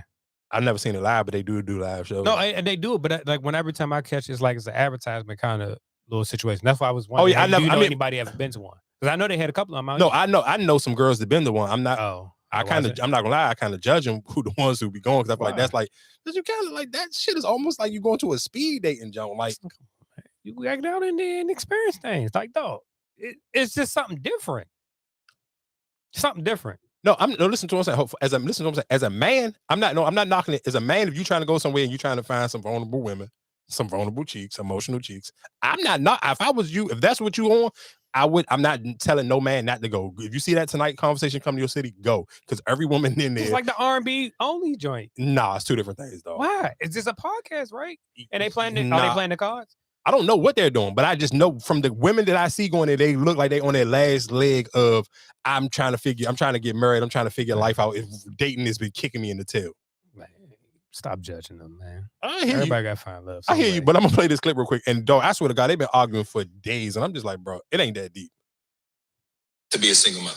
Absolutely. Yes. Absolutely. Some women even do it all by themselves. They go to a bank. To me, if you aren't married or anything like that, when you decide that you want to have that baby and you aren't married, you are deciding to be, in essence, a single mom. No. Because if you don't want to be a single mom, you can decide not to be a single mom. What is your purpose on this planet? Your purpose as a man is to protect and provide your family. We get that, but Child that's not the question. is your family, regardless of what you say after she gets pregnant. That is your responsibility. You do not get to negate your role on this planet as a man and as a father. That is not a choice. She cannot choose that. I do not choose to walk away from my children. I do not choose to walk away from my offspring. I agree. That's who I am. That's what I'm here. I don't. But this that wasn't clothing and cars and all that. You're here to raise your family. Absolutely, and I agree with you. I became a father at 17. I agree with you 100%. But when we talking about the choice, if a woman solely can make the choice not to become a single mom when she figures out she's pregnant, she's got options, a few of them. Then hold on. Then she can absolutely choose to be a single mom if she can choose not to be a single mom because she's not married. So listen, so that conversation had them in shambles and arguing. Listen to them saying, guess what? Y'all, one thing you got to understand that I've learned. I'm not one. I don't even have a dog in that fight because I seen some lady added me in the jump. You look like somebody raised by a single mom. I said, excuse me, miss. One, I don't have kids. I haven't even said nothing about this. I haven't gave my opinion enough, and I literally just did a green screen, let them talk. I ain't put no extra sauce on the caption or nothing. I just posted it as is. One, my parents have been married for 41 years, and I don't have no kids, bro. I don't have no dog in this fight at all, and I don't even care. And I'm not reading nothing that none of y'all saying because I don't even understand it because I don't even understand that dialogue. But I saw where the conversation was catching me. And I seen it kept going a couple times. It was women in there saying, well, y'all keep saying it can't be a single. I know women who married and they single mothers. And I'm like, huh? How the hell do that work? Yeah. How do that math work? That math ain't mathing. You still consider yourself a single mother because you're doing everything for the kids. Yeah, I'm feeding them, I'm taking them to school, I'm doing this, I'm checking to work, I'm doing that. You always at work. You feel like you're a single mother. Regardless of whether I'm paying the bill and make sure everything is taken care of, you feel like you're a single mother because you're doing everything. Okay, cool. I hear what you're saying. That to me, if that was my wife and I seen my wife's tweeting something like that, we're gonna have a different conversation. And it's gonna be some furniture move. But that's because that's you being very disrespectful saying something like that. That's crazy, though. At the end of the day, a lot of people would sit here and say, well, I'm a single mama. They with me more than they with you. I'm a single mother. Trust me. That's what I'm saying. You can't take away from somebody how they feel. Regardless of what you might do and what you might look at the circumstance, in their eyes, they feel like they're a single mother. Yeah. Because I'm always here. I'm always there. I'm always doing this. You're not doing that. All you're doing is providing the money. They feel like they're a single mom. I mean, I get it. But again, because you can even talk to an actual single mom who don't get nothing from nobody. You know what I'm saying? Like she do everything by herself, right? Okay, and that's what she will be sitting here and arguing. So my point of what you just said. Let's take exactly what you just said real quick. But I'm sure if we asked a single mother who literally the definition literally doing it all by herself, not somebody funding it, and she just got to do the play. Because that's almost just like if I'm sitting here. But that will be the question. What is the difference if somebody provides you with the money and not there? than somebody who don't provide you with the money. Now, what's the difference? It's a huge difference because but they would still argue that I'm a single mother. Okay, so let me tell you what the difference is. One, you don't have to. This is just like I can take this back into management. If I'm managing an artist, it's just like you ain't got to pay for no studio time. You ain't got to sit here and worry about booking no shows. You ain't got to worry about doing nothing. You ain't got to worry about how to promote yourself. All you got to do is get in this booth and rap. But they still would feel like they're a single mother. Nah, dog. How? You're not paying for nothing. Regardless, I'm spending my body. I'm doing this. I'm waking up, getting them ready. But you ain't got to go to work. Okay, so you know what that is, and I mean this disrespectfully, but respectfully. That's just some stupid black woman shit. Because a white woman, you know what that would call? It's called a stay-at-home mom. Hey, I'm just. Hey, so that's the difference. So that's my point, and that's the difference. In the white community, they will call that a stay-at-home mom. In the black community, you trying to tell me you a single mom? Like, all right, bro, y'all crazy as hell, dog. Like, where y'all parents at? I ain't going. Oh, they would say, well, I'm taking off. I'm doing the doctor's appointments. I'm doing all that. They're a single mom. Yeah, y'all crazy. Y'all crazy as hell for real. What else? What's some toxic? Not even toxic. What's up, regular? Oh, NBA. Oh, Jesus Christ. He another. Let's get in. We can get an NBA young boy. Did the interview ever come out with him $1 million worth of game? Yeah, he must have been mad about it because the interview out. I never watched the interview, but the interview is out. But I don't know if it's his manager or one of his men. They was like the only interview that they approved of was the joint he did with Bootleg Kev. They was like Bootleg Kev, the only one who did an interview that didn't show him like making him look like he was intoxicated or nothing. And you can't blame that on the interviewer. Like, what are they supposed to do? They showing you as you are. So if you intoxicated during that interview, it's not their fault. So I don't kind of get it. But I'm watching like the clips. It was bad. What, the $1 million worth again? I don't know because I never watched it. I seen the clips come out, but I just didn't literally sit here and just like it slipped my mind because it's just not like ain't nobody pick it up. No, but people been picking up the Bootleg Kev jump, so that's why I do. We can play this clip of Bootleg Kev and NBA YoungBoy because he asked him about fatherhood. I do want to kind of play the clip of that one, and then we got some Nicki Minaj and Meek Mill. Meek Mill's man went crazy though. That's again why I say I like Akademiks. All right, let this y'all load up and we can get into it.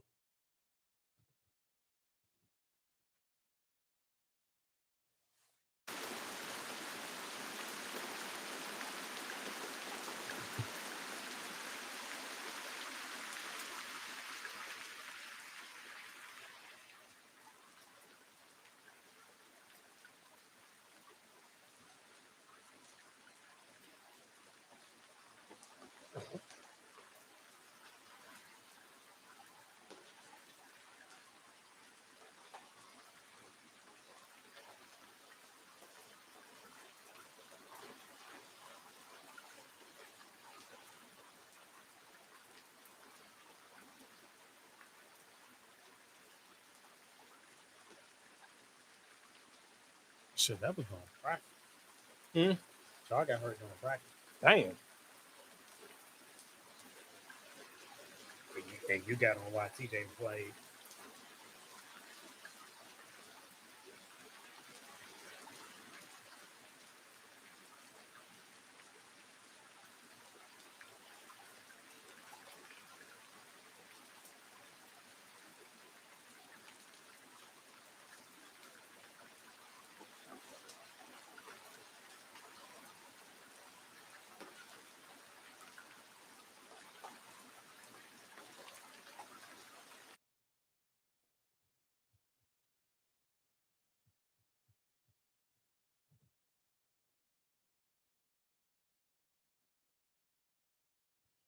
I'm about to say this shit was real. What? You seen this? Oh no. They said something about it on the show today, and then they just made it a jump. Oh, you look what you just checked your email? What? Oh no, I see email that too. I'm still in that for the No, DJ Amphy posted. Oh yeah, I'm still in that. I just chopped their names out. I'm taking that. Niggas crazy as hell. You ready? You know what's crazy? Real quick, I forgot about this clip was going viral while that conversation we were just talking about. So I'm about to play this clip real quick. It go literally hand to hand what we was talking about with the single mom. Then we can go back into I guess NBA YoungBoy, whatever case. But this is lady. It's this black lady, and I guess her husband is white, and they got a kid. And he basically said for Christmas, I'm gonna play the clip. So I just got back from the store, and my husband goes, "Did you enjoy your time? That was the other half to my Christmas gift." I'm like, "Where? What is it?" I babysit for hours. I babysat for hours. He says freedom. You were gone for 2 hours and I babysat. He gives us freedom. Baby, I love you, and he kissed me. I was home with the baby. The greatest gift of all for a mother. I love you. I love you too. So I just got back from the store. So, and of course, I mean, she did it laughingly and just, like she was, but again, that's what I'm saying. The difference between the two different cultures is, and I don't necessarily know, she looked like she black, but she may be a different descent because she kind of, I don't know, she may be black, she may not. I'm not necessarily 100% positive, but my whole point of it's a difference. But did you hear what they just said? Oh, I was babysitting. Not babysitting. Of course they went crazy on him for that. You're not babysitting your child. That's your kid. Yeah, she didn't flip out on it. She was more calm or whatever. But yeah, because of course she dating a white man. So that, but again, I'm just talking about culture wise, because when you're leaning into that, and that goes back into that clip with Dr. Umar and Ish when he was asking him, hey, when you start to date somebody in a different race, you start to pick up on their culture. So her tone of voice, even the way she delivered the video, there's no real malice in it. Even watching her, she's still smiling, kind of laughing, jokingly about it. But then of course, when these blogs pick it up, the comment section is all dominated by black women and they dragging it to hell. Mm-hmm. So they looking at it completely different. But yeah, let's go to NBA Youngboy. Oh, just a real quick health stat. And this is so crazy because homegirl of mine said his research has shown that people who regularly use the sauna have a significant lower risk at heart attacks, strokes, and dementia. And and then when she said that to me, I said, now that explains why I don't care what gym you go to, any LA Fitness, bro, them goddamn saunas be jam-packed. It be feeling like it's more people waiting to get into the sauna and be actually in the sauna. How big is the sauna? The biggest one probably in this area, but that joint was like a co-ed joint, was the one right there by the stadium, right there in the Woodmore Town Center joint. That's probably like the biggest one, and the one in Reston, Virginia. It depends. Like the joints, like majority of them joints probably could hold maybe 7, 8 people in there. Oh, all right. I thought you was about to say like in the double digits. No, like 7 or 8 people. All right. Because I was say more. I just think of it's like Seinfeld and all them when they. Yeah, no, it'd be like that. It don't be that many people in there. It'd be like 7 or 8 people in there. But it'd be 7 or 8 people. There's like shoulder to shoulder, and like 3 people standing up. Like y'all be shoulder to shoulder like that. Yeah, sweating. Like people give each other space, because don't get it twisted. But this is the difference between. So when the LA Fitness, before it was LA Fitness at Woodmore Town Center and it was 24-hour fitness, the sauna was co-ed. So niggas was cool with being shoulder to shoulder with women. So it literally used to be in that joint. It'd be like 15 people in there at a time. Can you control the temperature, or it's just set? It's just set. Okay. So, but the joint right there, when it was 24-hour fitness. I remember you saying like some joints it'd be like just too hot in there. No, so some of them it depends, and to me the better ones is like the ones like the joint in Crawford. Like that joint, every time you get in there like that, you ain't gonna be in there for more than like 10, 15 minutes unless you got a high tolerance, because that joint always super hot. But of course, again, it's just way more white people to go there, so they not gonna play with it. It's so funny because I was at the joint in Bowie the other day, and there was a white man leaving out the joint. I heard him in there complaining about the sauna. He like, "Oh, the sauna been broken here for months. Like, when y'all gonna fix the joint?" Like, people, because at one point in time, a lot of people used to stop going to the Walkins Park joint and used to only go to the Bowie joint because it was more like, it was chill. It was like, it was a small, it's not as many people in there. It's more just older people in there because it's not no basketball court. Because any of the LA Fitness, for people who don't know, if it's a basketball court in there, that means it's going 9 times 10 it's gonna be way more younger people just floating around the gym. Not necessarily saying they lifting weights or they even getting in the sauna, but just the vibe, and it's just loud. The gym just bring more young people in there. So if it ain't no basketball court in there, it ain't no young people in there. So like the joint in Bowie don't got a basketball court, so it's nothing but older people in there. Like literally that joint could be like probably 35 and older. Like you will barely see somebody in their 20s in the joint in Bowie. So it just be different. But like anyway, like I said, getting into this NBA Youngboy. You do have a lot of children, and I've been around you to see in a short amount of time that you're a great father. How important is fatherhood to you, man?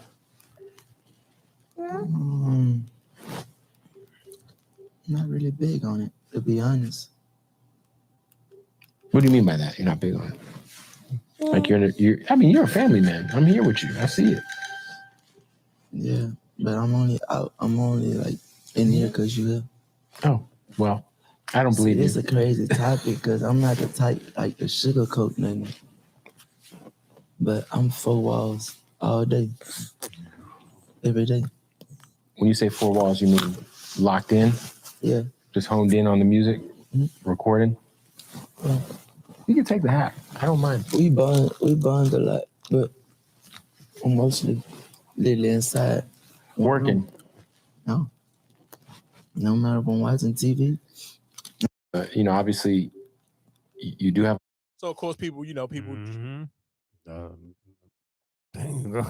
into why bitches be some of they single mothers. Yeah, no, that's crazy. And let me tell you how many kids. Cause I think he got 11 kids and 9 baby mothers. Yeah, that's kind of crazy. But of course, if one, I mean, sure, this is the first time somebody even heard him say that, and that's why he even said like, it's kind of hard for me to ask this question because I only know how to answer the question honestly. But then it goes back to my point of it, and it's kind of messed up. But if realistically is the truth, why women ain't having that conversation with him? Why y'all not having? Because he young, so he got all his baby mothers is young. What conversation you mean? What they have? Like, dog, do you really want to have a family? Like, or what are we doing? Or is this just a money play? Like, you think they want to have a family with him? They might not, because most of them run for the hills. They get their baby, get them on child support, and they dip. Yeah. Like one of his baby mothers talked to DeJounte Murray, and the other one talked to somebody. Money grab. Yeah, that's crazy. Man, you wonder why they be out here talking about they single mamas. Yeah, that's crazy. I mean, I guess why we talking about baby mama, baby daddy issues. Ryan Garcia, for people who don't know who Ryan Garcia was, probably is that the last person Tank fought? Was it? Mm-hmm. If it was in one of between, if it wasn't the last person Tank fought, it might have been like the last 2 or 3. I can't remember, but he was in the at least in between. I think it was the last one. It might have been. I can't Spanish girl? Yeah, I just can't remember off the top of my head if it was, but yeah, you might be. It might have been him. But anyway, he basically on the day yesterday his baby mom just, or not even his baby mom, this was his wife. Wife just gave birth to his kid, and he served her divorce papers. Yo, bro, what is wrong with people, dog? Like, bro, you need that drop. It's an evil world we have. Whoa, we don't know the circumstances. You don't know the circumstances. You saying it like that's crazy to do, but okay, well, let's just say, all right, you found out that baby wasn't yours, or you found out she was walking around. You gonna drop them? You're not gonna sit here and work it out. No, of course, of course, no, of course not. You're not gonna work it out. He's young and he's super popping. Of course, you're absolutely. But this day and age, like, but I feel like if that was the story, realistically, he would have came out and said something. He would have said that with it. Like, a reason why I did this because of blah, blah, blah. I don't feel like you just gonna let the story come out. Hey, I filed for a divorce, and then this is that. But my question, okay, but if a man files for a divorce, then it's obviously something. You ain't just filing for divorce like you ain't got feelings no more. I don't know because he's super young. He's still young. Like, he in his 20s. So I don't know. That's what I'm saying. People in their 20s, I feel like they're brain. That's why I say even with the NBA YoungBoy thing, it's kind of hard for me to be too hard on the women that he having kids because he young and they still young. So it's like you just moving like just young. So it's kind of like I gotta almost give you that excuse and that little bail a little bit because you are still young. Like, you in your early mid 20s. So it's just like I gotta give you some type of grace. I can't really be judging you like you in your 30s. Like, you're like a real adult. Like, I get it. So even for like Ryan Garcia, like, you young, it's just dumb. Like, I don't even think, like, I'm sure, yeah, him and Jeezy both filed for divorce, but I'm 100% positive him and Jeezy don't got the same type of, if we ask them for an in-detailed definition of why, I'm 100% positive Jeezy got real reasons on why, and Ryan Garcia is probably something childish. Real quick, while we talking, because I did just bring up Jeezy. Jeannie Ma posted up a picture, right? I guess it was her birthday jump in the gold bathing suit. Damn, smoking.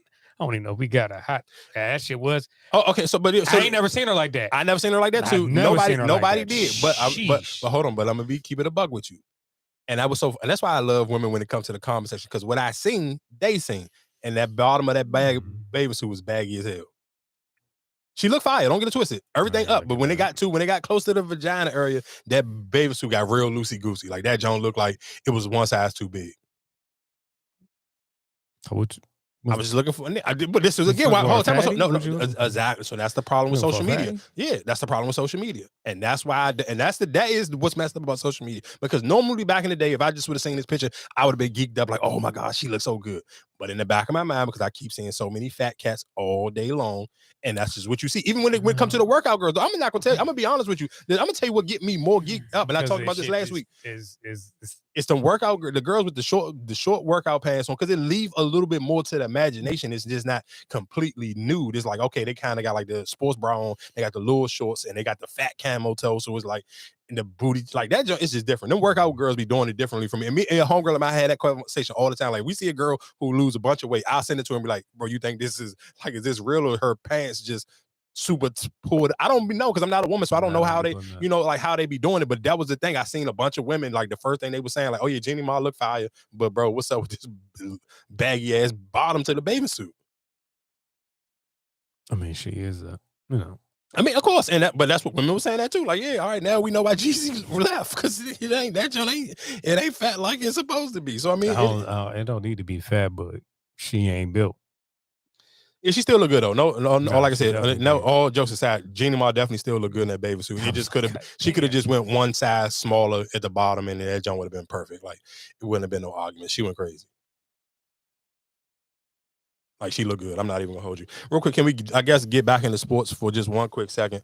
Shout outs to LeBron James. He caught Paul George on a post, and the Lakers have been playing like pure cheeks. And that's one thing I do love about Twitter because I follow like just a group of bunch of like, it's this one girl who like the head of like Lakers conversation on Twitter. Like she's literally a girl, and it just be like, bro, she be like going crazy during Lakers games. Like, bro, I be laughing like hell reading her tweets. But anyway, everybody, of course, every night when the Lakers lose, fire Darvin Ham start trending. Like hashtag fire Darvin Ham. And don't get it twisted, Gilbert Arenas then leading into it because Gilbert Arenas is a Lakers fan, but he's a social media troll. He always do it because even did with what's my god, the Phoenix Suns coach. I mean, Mike D'Antoni. No, right now, Phoenix Suns coach. There used to be Frank Vogel. Frank Vogel, yeah. But anyway, yeah. So he did. So anyway, realistically, I guess what I'm just saying, Darvin Ham, his lineup changes have just been horrible. Like him, even last night he was playing the Clippers. Christian Woods was hooping. I'm talking, he getting putbacks in. He playing decent defense. He getting he was literally the only Laker even in double rebounding. Like I think at the time when he got took out, he probably had like 11 rebounds or something like that. And Zubac was getting his man. I think Zubac had like 15 rebounds or something. But he was the only one kind of competing. Like AD and LeBron both had like 8 rebounds. I'm like, dog, why he took him out and then put like in Vanderbilt or Cam Reddish? Dog, Vanderbilt is terrified to even shoot a layup. Dog, Vanderbilt should never get back on the basketball court. I'm talking, like, I literally watch him pass up layups and kick it back to somebody to shoot a 3. Like, dog, you at the rim. Why are you passing the ball? Hey, big dog, I told you this. Like them lineups or them players that you pick up, you got to pick up for a spur of the moments. But at the end of the day, them shits don't last for real. I feel like, okay, Austin Reeves, that was probably your best keeping, but everybody else, Christian Woods, he's not what he really think with the value that he is. But you got to think about all of them. They didn't pay none of them for real. I get it, you didn't pay none, but that's still a spot that you using for that person. Yeah, but who else was you gonna get if you ain't had no cap for real? Yeah, I think that's why they didn't go out to Kyrie because they couldn't afford to pay him. That's what I'm saying. But you don't have the cap space because you already have the big contracts for LeBron, AD, and who else? That's who it. Else got big contracts? Just them two. I think somebody else got a contract. Nah, that's it. Everybody else is on some cheap stuff. D-Lo, Austin Reeves, all of them. Rui Hachimura, all of them. Only 2 people signed up your contract. I mean, your salary. That's it. Yeah, I think. I mean, because both of them are Supermax players. I do.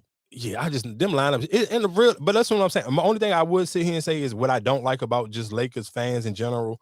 They be just too quick to like, oh, we need to trade. Like, I'm cool on that. I don't think we need to trade. I'm cool with the pieces that we got.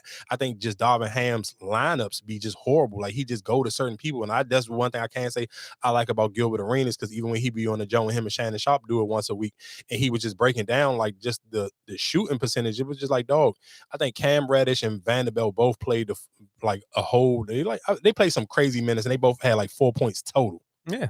That's why I say the players that you picked up, what you banking on them, and you don't have. Because even Mike, what you said, what's the center for the Clippers? Zubac. That's somebody that the Lakers had that they gave up. Oh no, the Lakers was. Let's be clear. That's why I say I feel like the value in the players and what you gave up or what you moved and how you did it the wrong way. And then now, like I said, it's biting you because you could have kept some of them players and valued them. No, for more. sure. You could, instead of speed rushing the Anthony Davis trade, you could have waited 1 year. I mean, I guess hindsight looking at it, the first year he went there, they did win the championship. But still, no, you could have, if you would have waited a year, you could have kept Brandon Ingram and a lot of them other players. I'm with you on that one. Like, that's why I say I think that just a lot of it, it's just a rush job. You putting players in. And it's just so funny now. Like at one point in time, LeBron didn't want to play with young players, and now it's like his whole team ain't nothing but young people. So it was just like the irony on that one is just kind of like ridiculous. But I guess in other news, what else? I guess matter of fact, we can get into this Nicki and Meek Mill, y'all. Like I said, yeah, Meek Man was just literally he was on Instagram Live for like an hour. But I guess the clip that really kind of caught wind. Obviously,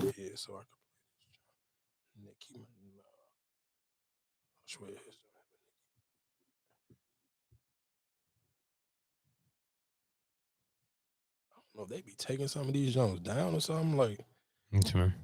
Like sometimes when you see some of these posts, I be feeling like they be like I'm looking for the Nicki jump right now, and I don't even. Oh no, here you go. It'll say I just watched. We started. We was standing at the fucking joint up like 20th Street or some shit. We ride. We all the fuck down there. We wound up shopping down there Webster and shit. This fucking dude get to arguing with this girl in his mall in his fucking store because she told that nigga, I ain't fucking paying your fucking tag. Go get your money out the fucking hotel. He said, I just got $2,000 on me. Like I can't borrow $6,000 or whatever many $1,000. And then they arguing real bad. They get to calling each other all kinds of crazy names. This corny dude starts spitting on. I said, yo, you crazy and shit. I told him right then and there, you lost your fucking mind. Nut.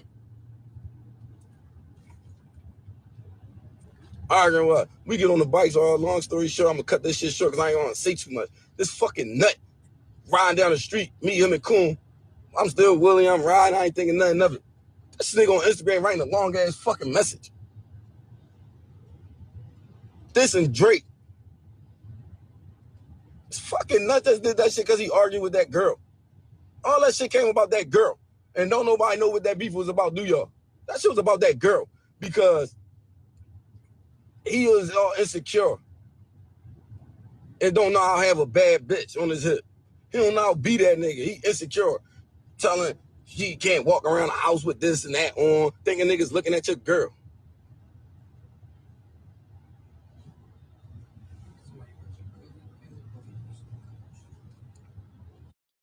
So for people who don't know who that is I want to say his name is Dean. He used to be with Meek Mills for a long time. I didn't necessarily know they even had a fallout until I seen these clips start to go viral. And basically he was I guess he was upset because I think Meek Mills kept saying that he broke into his house or something. So he was calling Meek out like, dog, you putting smut on my name and people don't want to do business with me because you making it seem like I backdoored you.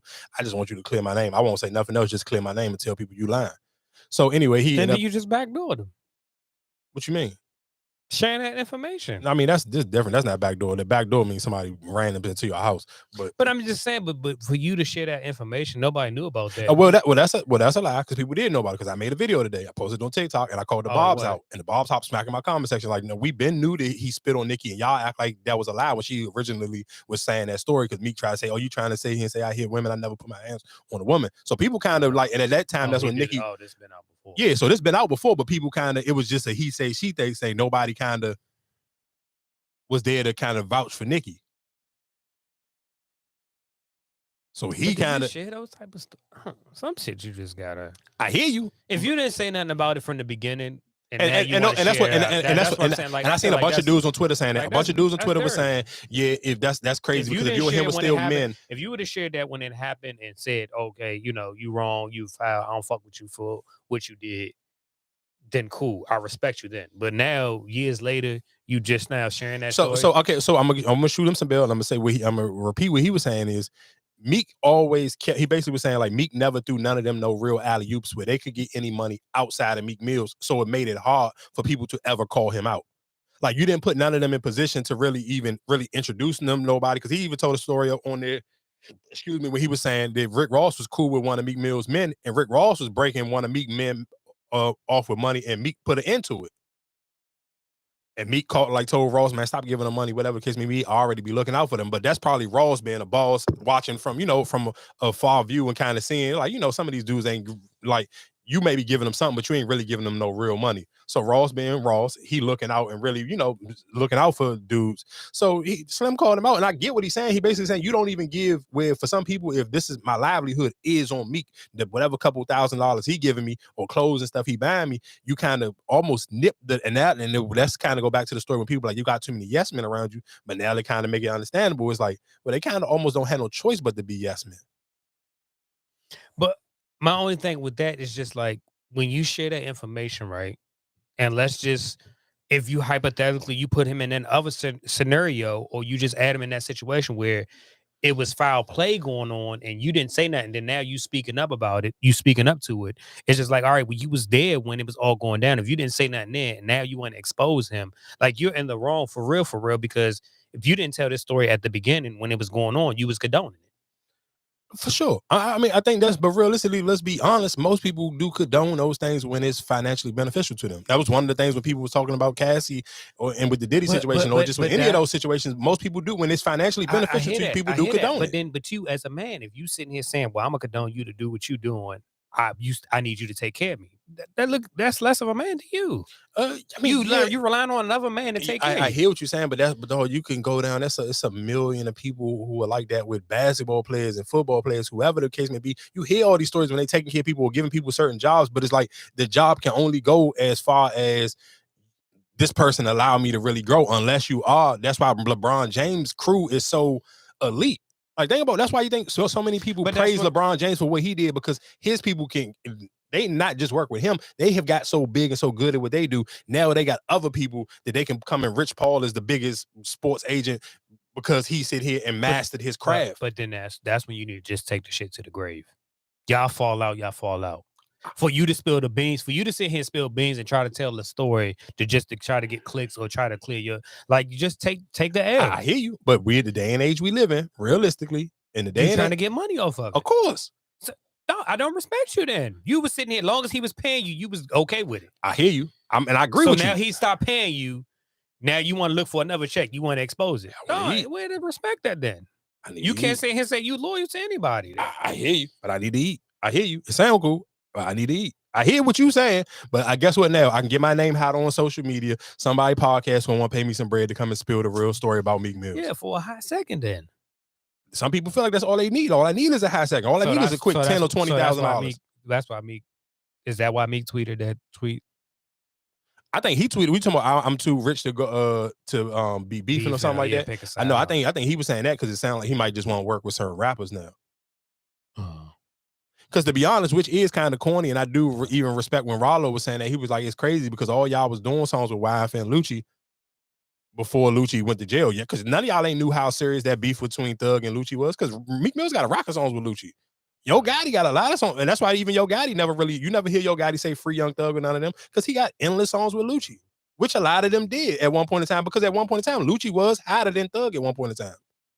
And a lot of them was having songs with him. And matter of fact, while we speaking about that, I can't believe we ain't talking about that. Oh my God, his man went on the stand and went crazy today. Oh my God, he lost his mind on the stand today.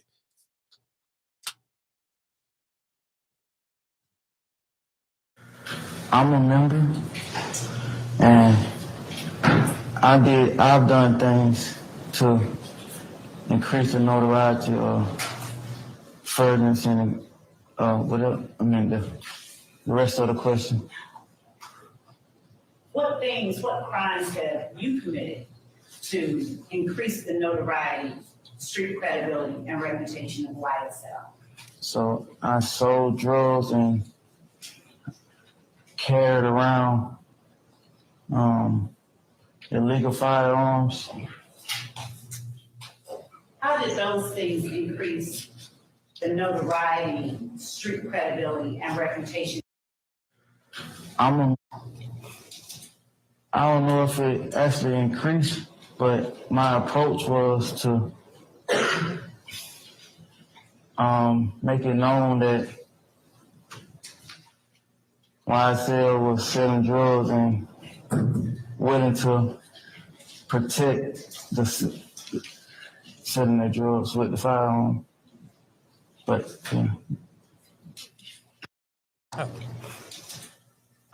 shit like that, you gotta throw it out. What you mean? I feel like somebody paid you to do that. Paid you to do what? What he just said. Like, that didn't even make sense what he was saying. Like, it did make sense. It made clear sense because every rap people do it all the time. What are you talking about? It makes perfect sense. Right. So what I'm saying is that's a tactic. You trying to sit here and be like, yeah, I'm a part of this. I'm doing such and such. You basically trying to throw them off or mess it up, right? No, that right there, he's being honest. So basically what he's saying, so for people, if y'all couldn't understand what he was saying, the lady basically asked him, hey, is YSL a gang? And what part did you play in the gang? And he basically was saying, he tried to take all of it. basically he's letting them know like I was the person who was like I'm right. So that's what I'm saying. So just the way he was talking, it's just like you basically trying to throw everything off. You trying to say, well, no, it wasn't Slime or whatever, wasn't Thug doing all this. But it's not him throwing it off. This is most realistically for most rappers, that is the truth. It's 9 times out of 10, it don't be necessarily every rapper to be hands-on, it be the people around you. And that's how you build up your situation where it's like, oh, is this person around you? He hang with such and such and them. Oh, he really gotta be official because this who I be buying all my drugs from. Oh, I know for a fact he shoot his guns, and that's why he said it. Listen to what he was saying. Basically, like, yeah, I sell drugs and I had guns, and people knew my guns was going to defend my drugs. That's not no far fetched. That's all, dog. If you've been around enough rappers, or you just even know the history of most rappers, that's just normally how it be. It always be somebody around them, always even trying to sell other rappers drugs, so people could be like, oh yeah, little shorty, when I go to such and such. Even when going back to the Meek Mill situation, when they was arguing about he was arguing about a story about 21 Savage, and he was trying to put 21 Savage in one of the stories and try to make it like I think Meek Mill's man P-Mon posed took some pills from 21 Savage, and 21 Savage like, dog, let's be for real. Ain't nobody taking nothing from me in no Atlanta. Like, let's be serious. Like, P-Mon my man, but don't try to play with me like that. But that's my whole point. But that's how a lot of people introduce themselves. Like, for people who may not know, just do your Googles on Hood Rich Pablo Juan. He was one of the popular up and coming rappers. Like when Thug and him, like him and Young Thug used to be together all the time. Matter of fact, did I meet Hood Rich Pablo Juan through? I think I met him through Pee Wee Longway. But still, he was one of the people. He was selling drugs, or he was selling guns, or whatever case may be. But he'll be with the rapper, so you'll see him and say, "Oh yeah, I met such and such. He had the lean, or whatever case may be." And his backstory always used to be that when I meet all the rappers, I'm the one who was supplying them lean, or whatever the case may be. But that be the end way for other rappers, and that's how they politic or the case may be. So what he was saying, realistically, was real, but it's incriminating him. But I can't sit here and say, what if he was the go-to man? That was his thing. I'm not no rapper. I don't rap. I don't have a rap song, but I'm the co-founder of YSL. Okay, then that's my question. Is are they just want Young Thug, or they want everybody? They got everybody else. They all you got them. So that's what I'm saying. Everybody's is pretty much locked up from that whole crew, right? Yeah. Or the rest of them on plea deals. I was another joint that was, because that's what I'm just like, are they just want Young Thug? Like, it was another jump. He was saying oh yeah, here you go. Let me ask you this. Which of these defendants in this courtroom right now are members of YSL Young Slime Life, the gang?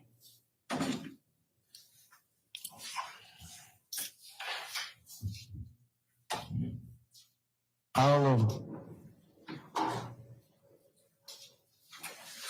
And by all of them, would you please call them by name?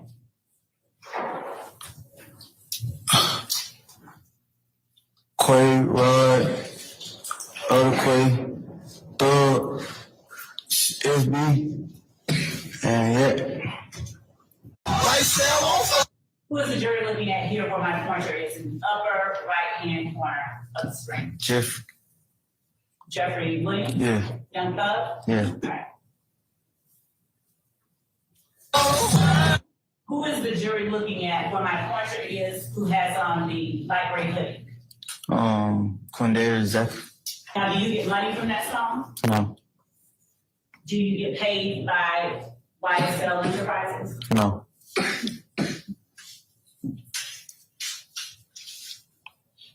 Do you get anything for being a founding member of Young Slime? No. Yeah, I ain't gonna lie. The other day, it seemed like it was keeks and jokes, but today, boy, that seemed like that trial took a whole different left turn. I ain't gonna hold you. I don't know how that one gonna bounce back. That one was crazy. The other day, it was kiki, ha. It was funny, but today, yeah, I don't know. It got real in that courtroom. I don't know if over the weekend they kind of sit here and say, "Y'all, you playing in our face right now? You better get it together for we take back whatever plea deal we gave you, and all y'all be what." I don't know what happened, but from how he was giving it up on Friday compared to how he gave it up today is night and day, though. It's completely different. Yeah, that's why I was just like, I just feel like you playing a game with me, and then now let that junk load up. I mean, we can keep talking and put it on YouTube, but yeah, I don't know what happened. It was a complete U-turn. Like, he was literally the other day, he was on that joint just mumbling, stuttering, playing around, kind of giving them the spin, and everybody was kind of bigging him up. And it was even a situation where Rollo, of course not Rollo Rodriguez, but Rollo from Atlanta, and he was saying, I never sit here and go on the stand, or you know what I'm saying, to my people. Everybody was dragging him on Twitter because on Friday it was just like, dog, what are you talking about? You watching the same thing we watching? Because he was playing on, he was on stage mumbling, not giving no names, he wasn't participating, and we like, dog, what are you talking about? Are you like you trying to be cool on Twitter? Like, dog, what are you talking? We watching the same thing, or you watching something different that we ain't watching? And then turn around, boom, today on Monday, it's like, voila, here we go, something completely different. I think everybody got their folding point too. Yeah, everybody got their folding point. Yeah, I got it. I get everybody got their folding point, but then it's just like, to what extent though, dog? It's just like, all right, you folding now. It's like, what do you even come back to? Because it's almost going back to when we was just talking about with the Meek Mill situation. It's like, that's why I said I feel like you had your folding point. If I dry you out, you ain't got no connection, you ain't got no contact or whatever the case may be. I dry you out. You ain't seeing no, no visit, no contract. You know what I'm saying? Like, everything is dry for you. And I made you look like, all right, he left you to dry. So now you gonna fold, but like, oh, this nigga really don't fuck with me. This nigga getting all this luxury shit. I ain't getting nothing.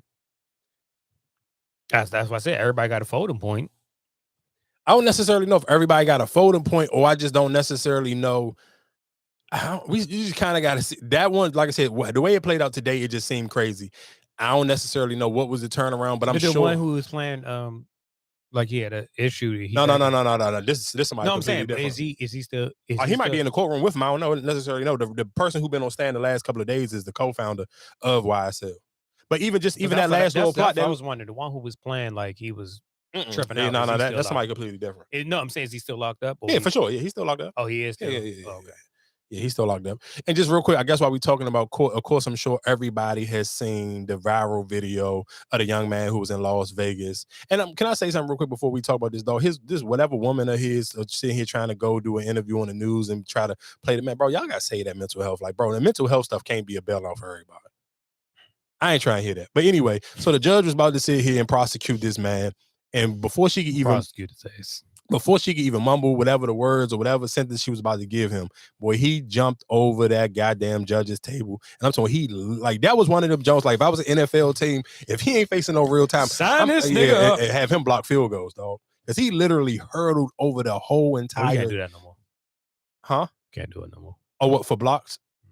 Oh yeah, well then never mind. Wait, as long as you don't touch nobody, because they put that rule. Yeah, well, he cleared the whole table. I don't think he got to touch nobody.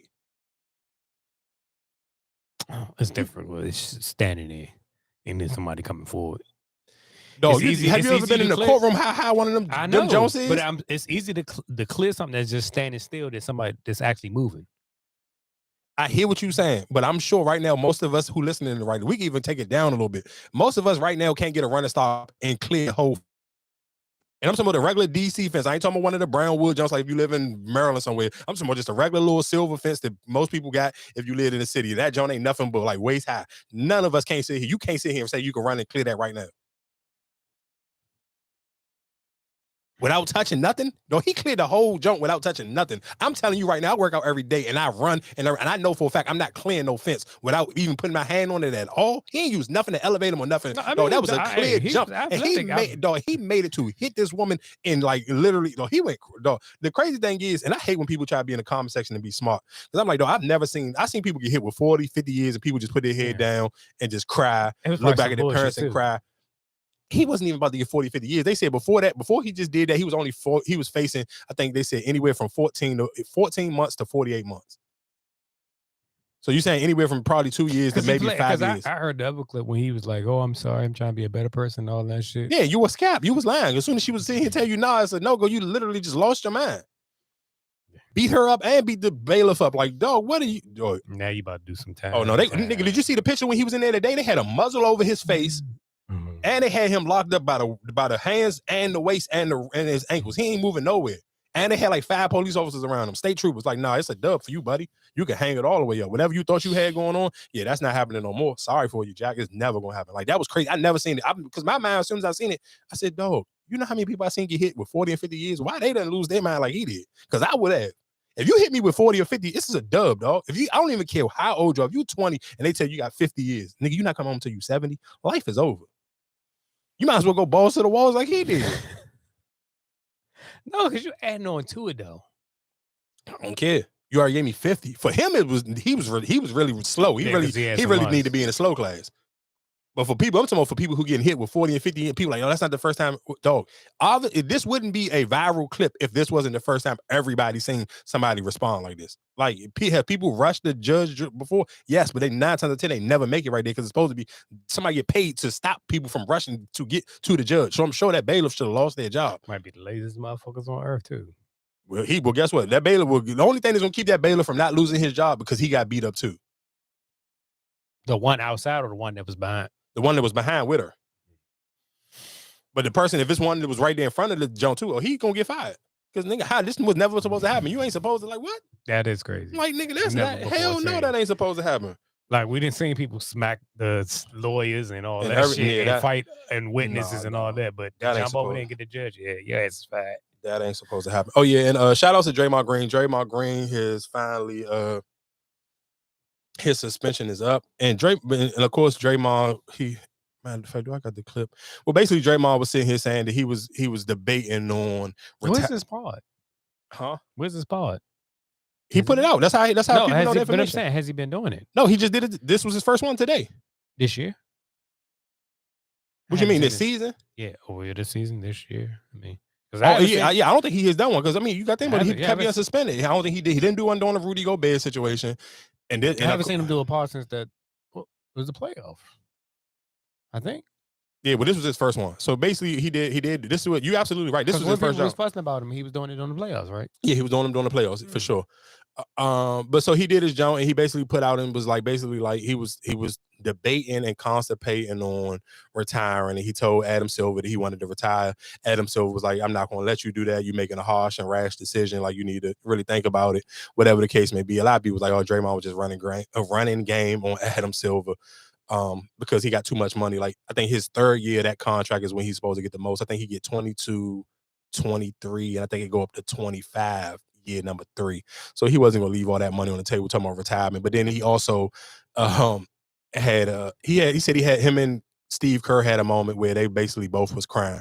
They was talking about, moving along with the future, how is, I guess, the future going to look, or looking for the Warriors, his playing time, or whatever the case may be. And he was like, they had a moment. He was crying in both of them. Then people on Twitter, they was playing. I don't know whose song that is, but we cry together. I don't know whose song that is, but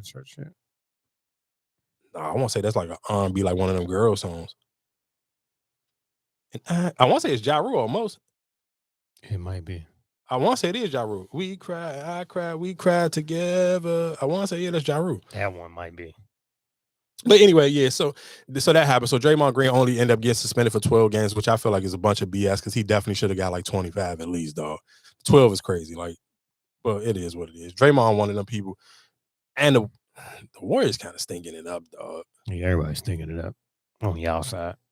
No, for sure. And it's not but the crazy thing is, which what kind of blew me, I seen this dude, he was making a video and he was saying it's crazy because back in the day, if one of your favorite players would have got 30, 9 times out of 10 it would have meant that they won the game. But he was like, dog, players is scoring 30 plus points and they still losing. But I'm like, people don't play defense. Yeah, people don't play no, but he was trying to compare it and sit here and say, oh, so like if Kobe was still playing in this day and age, and like he just basically patting his stats. I'm like, dog, it's not the same though. Like, what do you like 30 points now ain't nothing if people scoring 120. What's 30 points to 120? Yeah. 30 is not exciting. Yeah, it's like 30 ain't nothing. And we done talked about that before. Like we even talking about like with 60 is almost like nothing. Dog. Yeah, exactly. People is average. Dog, you gotta think about how many players be averaging 30. No, it's like 5 players maybe right now averaging 30. Dog, we think about how we talk about Shea the other week that he may not even get MVP. He averaging 32 points a game.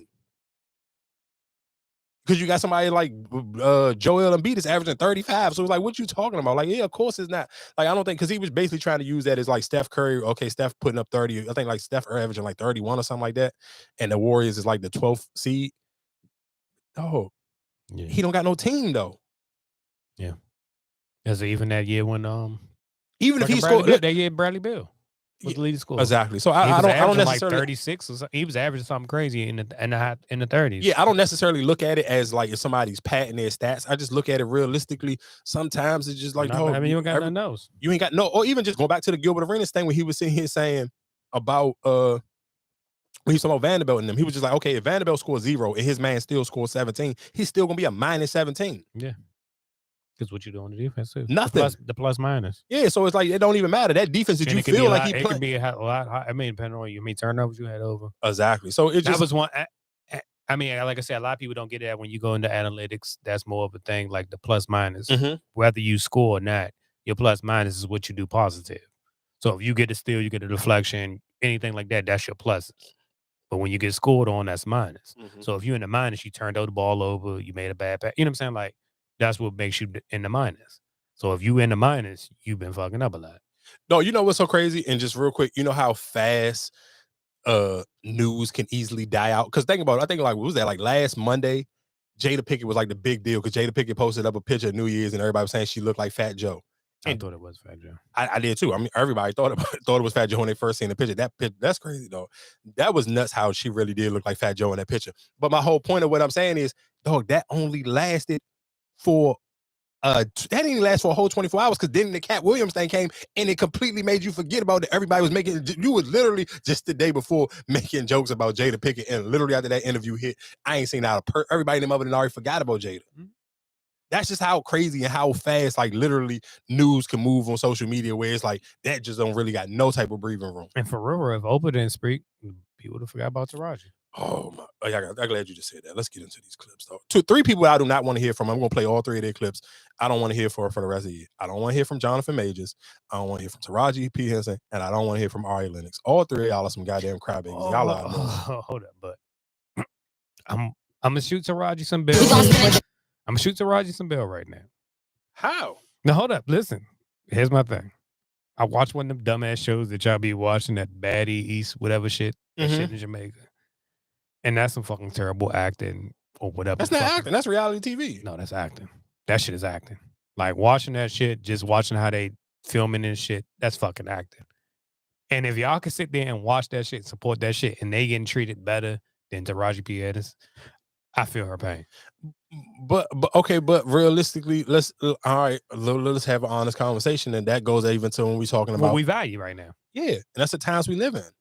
If you sit here, but that is terrible. If we sitting here we talking about somebody who's actually putting in the work, doing all this, got the shows, got the credentials, right? But then somebody who is just a Joe Blow off the street or whatever the case may be, you made it on the show, and you getting treated better than me, getting paid more than me, getting all this. But guess what though? The difference is they probably not getting paid more than her, but they may be getting more attention. They may be getting treated better than her because they're on a smaller network.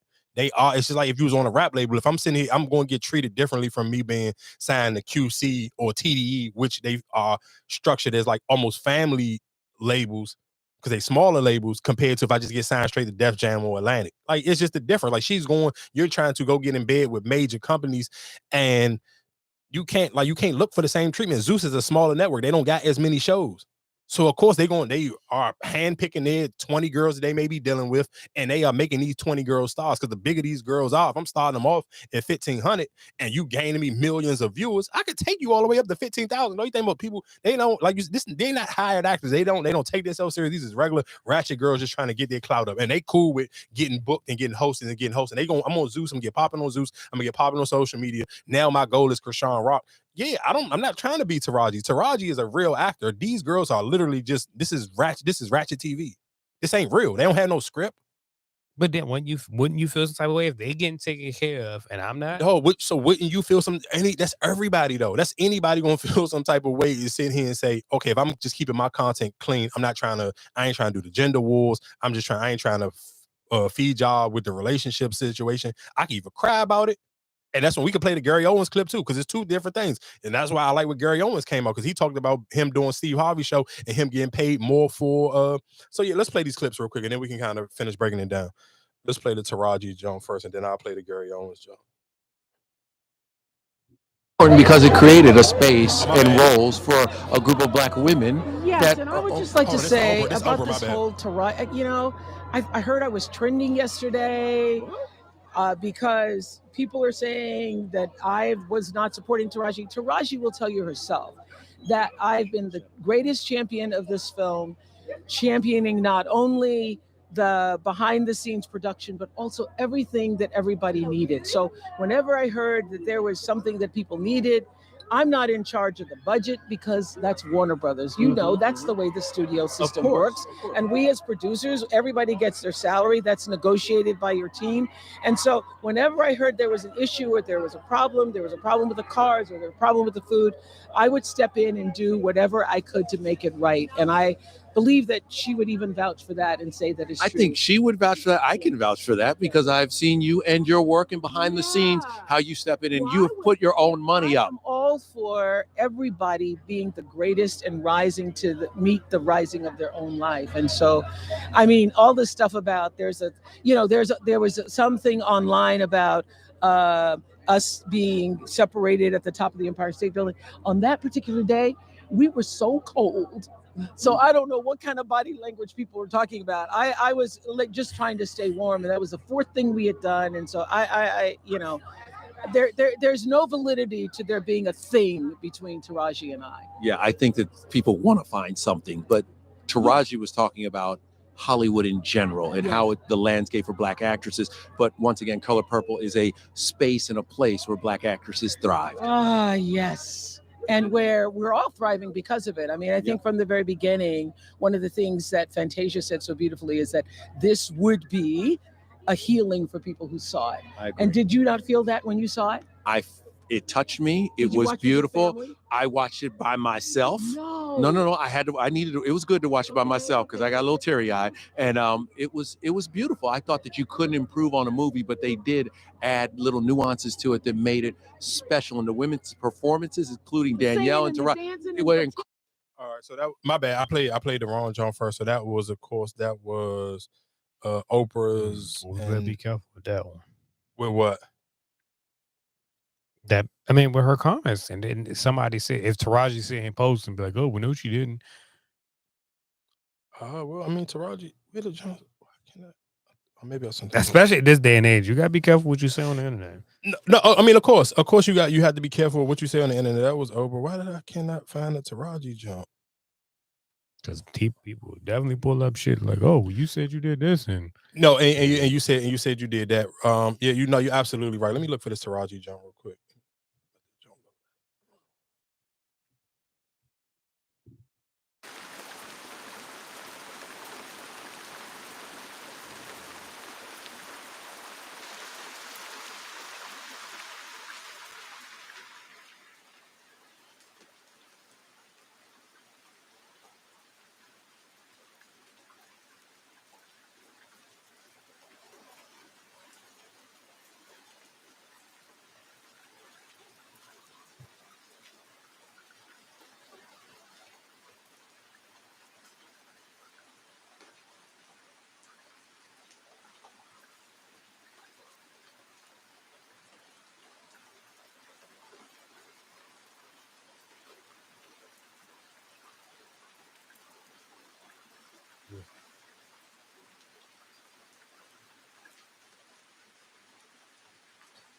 smoke. Michigan smoked them.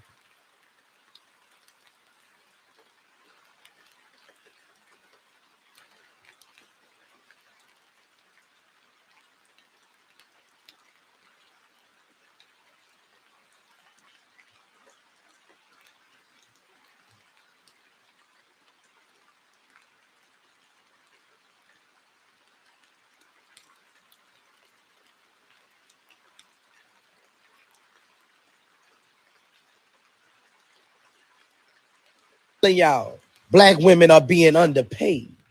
When cook.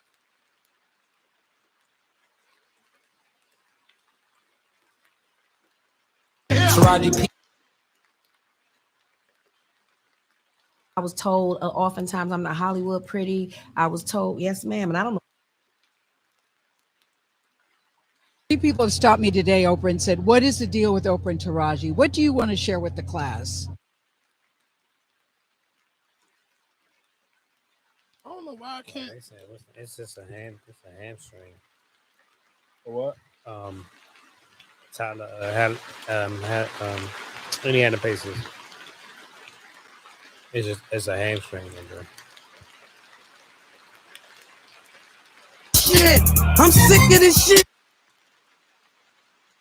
Monique. Remember that? Yes.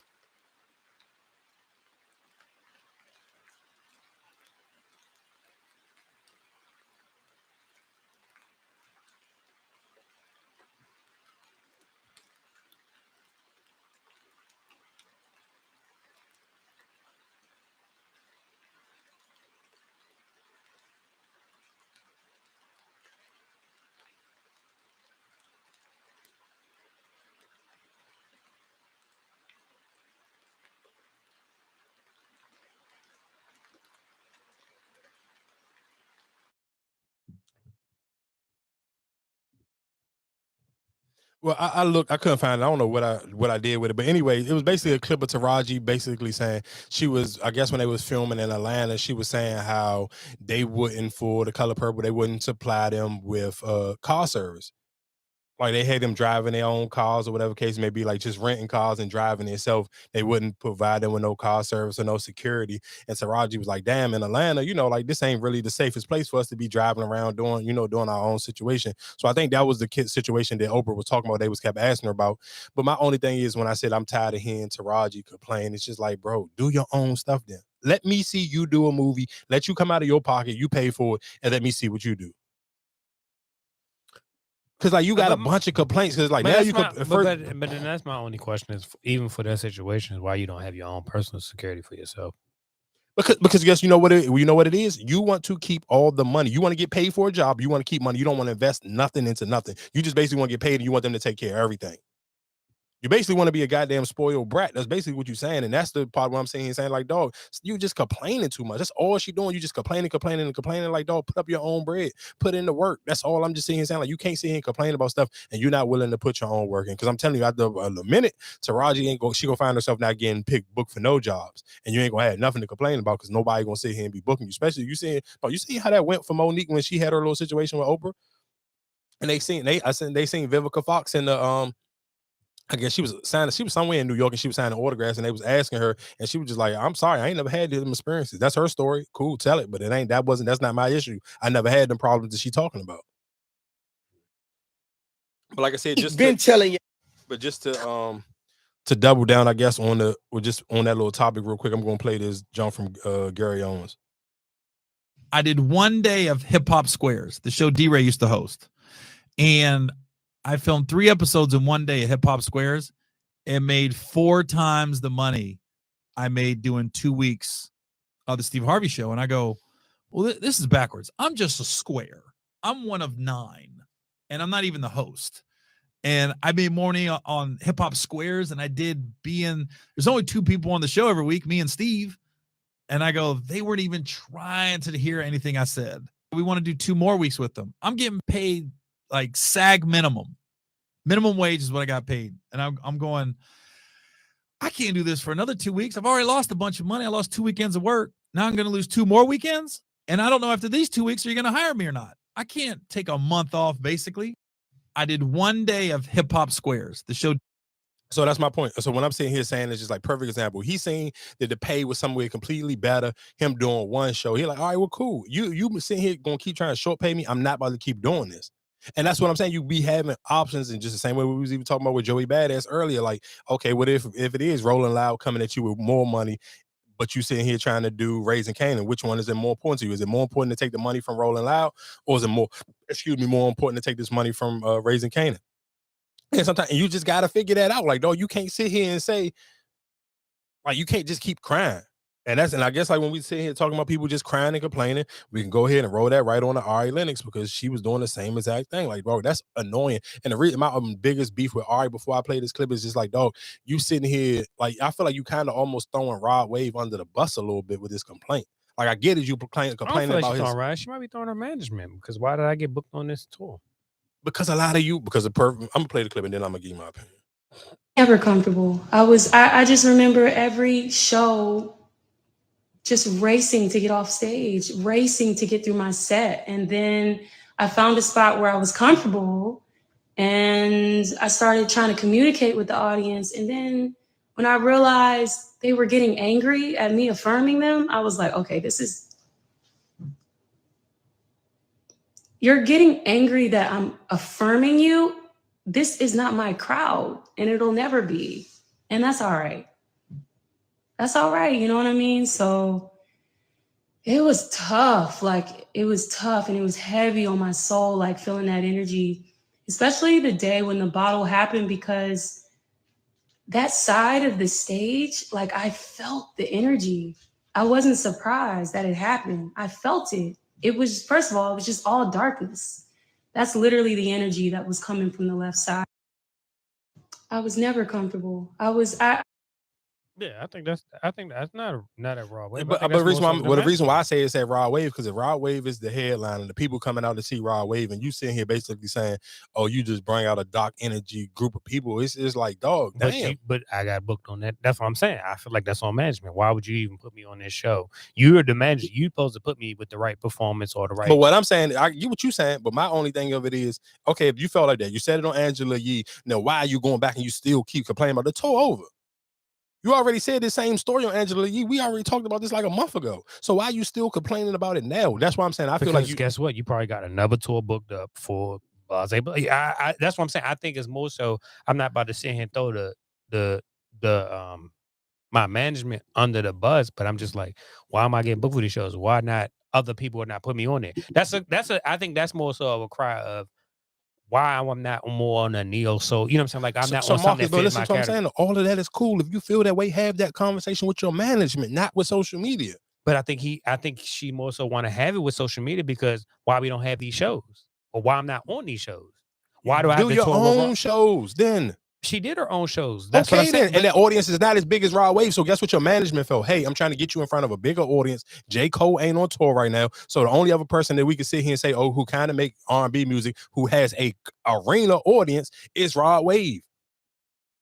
And then look how I got treated. So that's what I'm saying. I think it's more so at the management. I don't think it's at Raw Wave.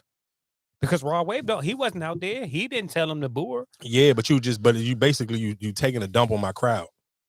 You taking a dump on my crowd. You saying they dock their energy off. That's my crowd though. You down talking my crowd. So these is my people. They come to see me. So you down talking my audience. You basically down talking me. That's just like if we was talking about a sports team, and I'd be like, oh, this such and such team. Y'all is this a dumpster place, and this, that, and the third. Boom, boom, boom. The case may be. No, people going to if I was drafted by this team, I'm gonna take up for the fans. And you know that you watching enough sports, you know how people get about their fans and their arena or whatever the case may be. People be loyal to that certain stuff. So it's just like her just keep dumping on Raw Wave and dumping on his fans. Do your own tour then, dog. Oh, why? Guess what? You're not big enough to do an arena tour. So shut up and put out more music. Work. A lot of these artists, the same way we could tie this into SZA. SZA sitting here complaining about her music getting leaked. And now she's sitting, I guess, reneging on whatever music she said she was about to put out. Dog, I wish people want to be rich and famous and don't want to put in the work. That's the era we in. So most people wouldn't sit here. You know how many people that had to open up for artists and hole in the walls and chilling circuit from Bootsy to Future. They used to call Future Fire Marshal Future because he used to go to all these little hole in the wall cities and sit here and have 5,000 people jam packed from wall to wall. No, you got to put in the work. You want the flowers to be grown for you. How many projects do Ari Lennox got? I'm gonna tell you. Let's go back to what we said about privilege. Let's go back to the privilege shit.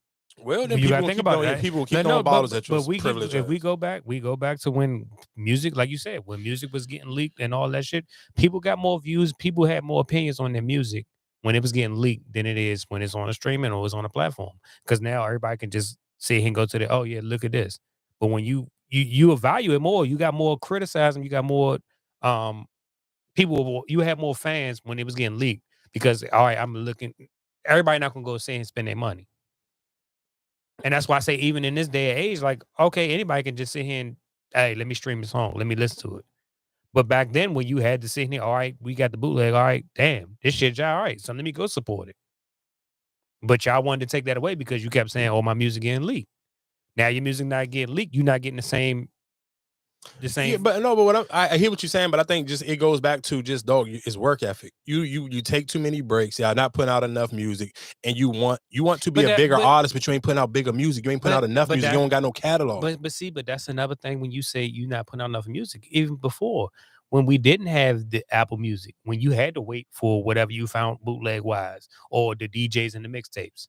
When you had that era, you didn't know people was making music, how much they was recording or what they was putting out. You had to wait for whatever was hot on that street, whatever DJ got to it or got a hand on it. That's what you heard. I hear what you're saying, but just even but the era before streaming was the Lil Wayne, 50 Cent, Gucci Mane, all the Atlanta. Oh, they put out music consistently. It was no, it ain't no dog. It was a lot of joints that was getting replayed. It's just another DJ screaming over it. It wasn't like every week you putting out new music. No, but think about I hear what you're saying, but think about the run that Lil Wayne went on. All them was all different freestyles over different songs. It was different freestyles, but it wasn't like he was putting out new music every week. Yes, he put out a freestyle. He might put out a package. You put that package, whatever. Another DJ might have put out, scream over top of it. It wasn't like every week he gave you new freestyles. Yeah, I'm not saying every week, but dog, you got to give me something. Dog, we talking about last week when we was talking, we were sitting here saying how okay, you can start the year off strong, but if you sit here, if you people giving their wrap ups at the end of the year. If you drop a project in December, by the time you talking about December, let's just say if you drop let's say, okay, it's January right now. If somebody put out a project in January and that's all you going to do, unless it's a classic and they got endless hits on it, though, you think somebody going to remember that project when we talking about albums again in December? 12 months from now, you think I'm going to remember whatever I was listening to in January? Right. Unless it's a real hit. And we talked about it before, how some people put out a song earlier and then we forget about it when it comes to the end of the year. I get it. But that just go to work ethic. Nigga, you ain't the wrong time. You could have put out that song then and then what else you got for the rest of the year? Why you trying to just put out one song? That's not no work ethic. But do not the labels control everything? I don't know everybody deal, but I'm looking at Lotto. She getting ready to put out a new song. She just put out a song before Christmas break. Now she literally just put out a snippet. But she been on features. She hadn't put out her own single. She has. It's a party and that the Grinch freestyle. That's her song. The Grinch freestyle was her song? Yeah. Oh, I thought she was on somebody else's song. No, I can't even say her song. It was a co-song. They was both on it. It wasn't no hook. They was just rapping bar for bar. So that was both of their songs. And what was the other one? It's a Party. The joint with her and Baby Drill. It's a Party, and she sampled the Walker joint or redid the Walker joint. She ain't sampled it. Like she didn't put out music. But even for Glorilla sound like she gonna have her a banger about to come out. That joint, whatever the joint that she sampling on, I'll play the joint at the end of the episode. Your guy even posted it on his joint. Like that joint sound like it's gonna go crazy. But my point is, dog, you have to work. You cannot want a bigger audience or a different audience. So you're gonna complain about being on tour with somebody else and do your own tours, put out music. You have to put out work. You cannot sit here and just do this Kendrick Lamar once every 5 years situation. No, you're not. You're gonna be opening that for the rest of your life, Jack, or you're gonna be at the Fillmore. So if you want to get to that point where you are headlining like Rod Wave, he did 2 tours last year. Here. He came here twice last year, early in the year and the end of the year. You know why? Because he put out 2 projects. Same thing with Lil Durk. Remember when we saw Lil Durk, he was on tour. It was him and Baby. After him and Baby got off a tour, he did his own joint. You know why? Because he put out another project.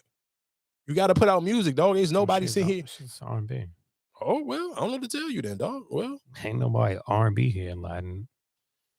Because they ain't putting out big enough music. Now they putting out music, but that's not a type of situation. It's more intimate. I told you that. Because the music not big enough. When you just cater to, that's again, if you just catering to women, that audience only gonna be so big. You're absolutely right. It's a lot of R&B singers, and none of them ain't getting bigger than the Fillmore right now. Besides SZA. SZA the only one. SZA she putting out arenas. She selling out arenas. Now you're right. If I was Ari Lennox, I would have tried to figure out a way. Damn, how could I open up for SZA? But they say SZA's not R&B. It's more pop. That snooze song that was but the rest of the album they say it's pop. I mean, well, that's debatable. That snooze was the biggest song in that project. That was I hit, but then there a lot of people argument was saying that her album was more pop. It don't. That's cool, but what was the biggest song on it? The biggest song on it was an R&B song. I hear. I love. Guess what? When she all of her Grammy nominations, R&B nominations, they ain't pop nominations. But just like even the what's the joint that when they redid it with all the Tink and all them. That's why I said I just feel like even with the R&B situation, yes, you're not headlining nothing.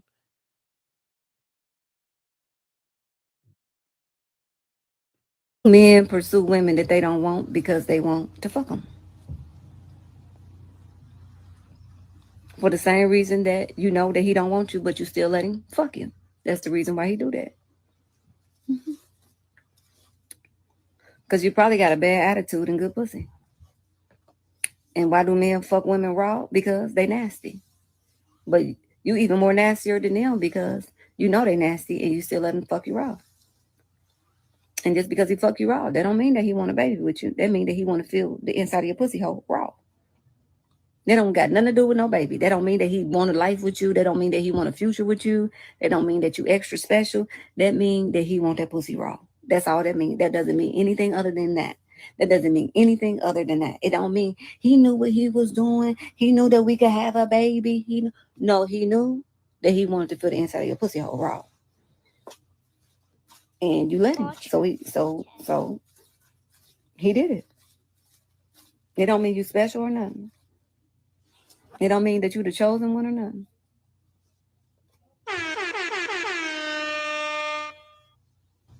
So that's why men pursue women that they're not interested in, because they want to fuck them. I don't even know what to say after that. Real quick, but I think because we did forget to talk when we talked about The Color Purple, Boosie did go viral, of course, because Boosie gonna do what Boosie do. Boosie said he walked out of The Color Purple with him and his daughter because he felt like in The Color Purple they was forcing gay relationships. I haven't seen it, so I don't know what he's talking about. I don't know what scene he's talking about. His ass. Oh yeah, they went crazy on him. They said so. They basically asked him why you. They said why you didn't leave when that girl was getting raped, getting molested, getting beat on, and all that other stuff. Yeah, Boosie, you gotta get that shit up, dog. Can't give it up. He do, but he don't, because his audience gonna feel what he's saying. His audience is the black version of the Trump audience. I get it, but then how? I mean, like, I get it. You're going to keep crying this. Oh, you don't support gay. You don't deal with gay. You don't whatever the case may be. But then it's just like, all right, now what? I don't know what the now what is, but I just know his audience is just so different. Let's be real, Boosie ain't had a hit. But again, like we talked about this last week. Boosie yes, he's viral. He's a viral person. His comments and all that. But let's talk about music. You ain't had a hit yet. But you keep saying don't. So you missing my point. So that goes back to our original conversation earlier when we was talking about Cash Doll and we was talking about Joey Badass. The difference between Boosie and Cash Doll and them is I know what's working for me. So guess what I'm going to continuously do? I'm going to do what works for me. Mm-hmm. Even when he was, I forgot where he was at, and somebody was offering him some money. Oh, he was on the Breakfast Club. And he sit here and said he was like, they were trying, and Charlamagne was trying to offer him to do a jump with him and Webby should do a podcast on he'll do it on Charlamagne Network. And then and so he was like, you gonna have a bag for us? You gonna have at least over 500,000? And then Charlamagne was like, damn, 500,000, Boosie? And then Boosie said, yeah, nigga, I get that with Vlad. I can get 500,000 with Vlad. Why I'm gonna go do something else with somebody else? But how many episodes? You talking about just one episode? You get 500,000? No, they probably do maybe one every 2 months. So let's just say if he do 6 episodes a year. But what's the value? Because what you mean? What's the value? $500,000? What the hell are you talking about? Hold up. No, I'm saying what's the value of the podcast? So let's just sit here and say if you saying you want 500,000 for the year, right? But then you're only gonna do 12 episodes. I don't think 6. He only gonna do 6 episodes. Yeah, they do one. Let's say one every 2 months. Nah, because nobody coming to see Webby. But he's telling you what he's already getting. I get that, but that's what I'm saying. But Charlamagne is looking at him like, damn, 5,000, 500,000. Yeah, but so what do you? But yeah, so now I need more because I'm bringing Webby with me. So what are you talking about? People go and listen. No, Webby got some of the biggest viral moments from the Breakfast Club. That Charlamagne the Gay and Angela Yee and whatever DJ, y'all got some crazy names on y'all. Like that was a moment he had on the Breakfast Club. That was long. That was like the beginning. I mean, that was I don't know. It was one of them little. They didn't turn it into a cartoon and some more things. It's just, all I'm just saying is, dog, Boosie understand his lane. He ain't Cash Doll in them. He ain't trying to make you listen to no music. He don't care when the last time he said made some music. Guess what he do know? He know when the last time you heard what he said. Yeah. No, that's what I said. When the viral moments come on, what's name? But I don't know about no 500,000. Nigga, how you don't know about that? I just told you how much he just said. How much he just Shannon Sharp got off of a YouTube, John. Trust and believe. No, right. Vlad TV, no. Vlad ain't paying somebody for no reason. Vlad know what he doing. But okay, then what's the Vlad numbers then?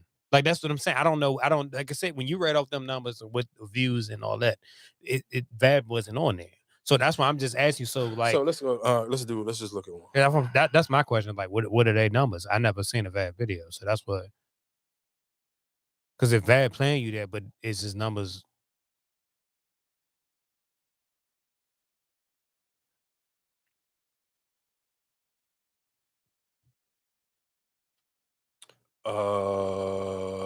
The one they did last month did 591,000.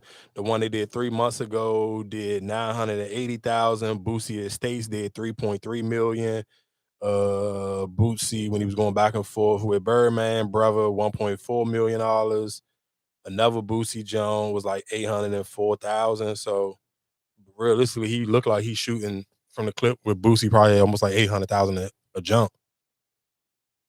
So I don't know what the math is, but Vlad got way more commercials through his situation, and he posts every day. So but you gotta think about it. So hold on real quick, just real quick. For somebody like Vlad, he posts all day long. So I don't need every video to do millions. No. But I hit up, but he said he's gonna pay me $500,000 for how many episodes? He said 6 a year. Let's say 6 a year. 6 a year, right? So that's roughly you're not even making $100,000 for each video. Making more? Or no, you're not. Or maybe under like 95,000 or 90,000. All right. Yeah. So that's what I'm saying. So each video. So then so that's not a bad. And how much Charlamagne was trying to get him? He didn't say no number after he told him the 500,000. He just shut up because he knew he ain't had 500,000 to give him. I don't know how much I value. But again, that's you though. You're not from his region, so you can't. He not speaking to you. That's the same way. But that's why. But that's why I think we kind of get lost in, because you even think about, okay, Charlamagne, his whatever network. I don't think they cater to Bootsy. I mean, I don't. Let's be clear. The internet is a huge place, so you never know where your stuff gonna land. You never know. Like some people might not be fans of Charleston White, but then it's he do right. No, and crazy numbers. But that's what I'm saying. But when you ask me when you say your asking price is a 500,000, but it's just like, well, then how do I make that money back? That's why I say I get it when you say, well, damn, you don't even have a hit song. But listen to what I'm saying though. But I just read off 4 interviews, and none of them just wasn't low than 800,000. That's that was a lot, on that. But that was on that. You say people come to Vlad for that, for what Bootsy say. No, that's not necessarily people gonna come to Charlamagne's network. But that's not. But guess what? If I'm Bootsy, that's not my problem. That's your problem. You got to figure that out. I'm telling you what I'm already getting somewhere else. I don't have to come down on whatever my prices. After somebody pay me something and they pay it to me consistently, that's my number. I don't have to come down on my number. If you can't get an audience to come and watch me, Vlad already know how to do it. So that's why I'm sticking with Vlad. Right. So, but that's my question. So if let's use Joe Rogan for example, right? And you say Joe Rogan's the top of the top. So if you sit here and say, well, Vlad offered me this, and then Joe Rogan might be shoot back. Well, all right, but I don't value, my audience not going to value that. I'm not going to pay you. Yeah. So, but okay. So of course, so if it was Joe Rogan, that's a complete different. I'm glad you. And so that one, I'm sure 9 times out of 10, people would be, if you charge, you wouldn't charge Joe Rogan because you understand that Joe Rogan audience is something completely. You had something to gain by going on Joe Rogan. Charlamagne's audience is not the equivalent to it. To Joe Rogan? Hell no. I'm just saying. I mean, it's not Bootsy audience. That's what I'm saying. Like, it's still a diverse audience, right? No, I don't feel like Bootsy wouldn't gain nothing from me doing a podcast for Charlamagne for free or whatever, something shorter than what I'm getting for Vlad. I'm not doing. I don't have no. But for Joe Rogan, they would. Yeah, because it's night and day. Like for a fact that Joe Rogan audience is 90% white, and is 90% male. So it's just probably trigger more people on there and get more. Not even trigger, nigga. More people probably relate to me on his shit, but his audience is just way bigger, and that was the reason why. And shout out to Cat Williams. Cat Williams was smart because when he was on fire, and he even shot at Joe Rogan when he was on Shannon Sharp Joe. And this is why I said this is how the internet is big, but a lot of people are small minded. So when he sit here and said whatever he said about, basically he was just like, man, yeah, the same reason why I ain't been on Joe Rogan, but he got 7 comedians that nobody ain't never heard of or even care about, and he keep giving them interviews. So of course that went viral. Joe Rogan seen it. And Joe Rogan retweeted it. Like a younger, smaller blogger posted it, and Joe Rogan seen it. He retweeted. He's like, man, I love Cat. We talk about Cat Williams all the time. He can come on my show whenever he wants to. But he probably not gonna do it because he feel like he ain't gonna get the same. Who? Cat. Not gonna get what? Joe Rogan piss whatever numbers y'all numbers. But I don't feel like you still get the same response though. Just because you get I think he don't need the same response because he gonna already still do numbers regardless. That conversation can be way toned down, and Joe Rogan gonna give some pushback because Joe Rogan is a comedian and he interviewed a comedian. So that's what I'm saying. So I feel like I will go to there, but I don't reach the same talk or whatever. Yeah, so that's the point of me going there. I don't want to reach the same audience. Well, I don't want to talk to the same. I want to reach it different. No, look, okay, so just for people who don't know, so I can just break this down real quick. For people who, because I've seen people on Twitter and they were saying that when Joe Rogan reached out, he was like, people like, oh, look at him. He trying to ride the black man's coattail. I'm like, listen to him. Y'all know I'm cool on banging with the black people. But let me tell y'all something about Joe Rogan. Joe Rogan is the biggest, absolutely. If there is no podcast that you like or fucking think about liking bigger than Joe Rogan. So his reach is ridiculous. Like he's not even on YouTube no more. He's only strictly on Spotify though. But when he was on YouTube, nigga, he didn't put out an episode that wasn't averaging over 1 million views. And I'm saying these was random people. If Joe Rogan could go talk to a farmer and it'll still do millions of views. So Joe Rogan reach was like something completely different. So yes, if Cat Williams go sit here and do Joe Rogan, and that's why he brung Joe Rogan name up, he know for a fact that he can reach a different audience that's literally based on comedians, because 90% of the people who come on Joe Rogan's show are comedians. So he has a built-in audience of the middle of white America. Though and this is because of me when I first was getting into podcast, and me and P Star used to talk about that all the time. Like, dog, look how fire that is that Joe Rogan just throw these crazy alley-oops to other just up-and-coming white comedians, and then they'll end up, and while they on the show, he'll tell them, like, no, you need to do a podcast. If you need help, I'm gonna show you how to start one.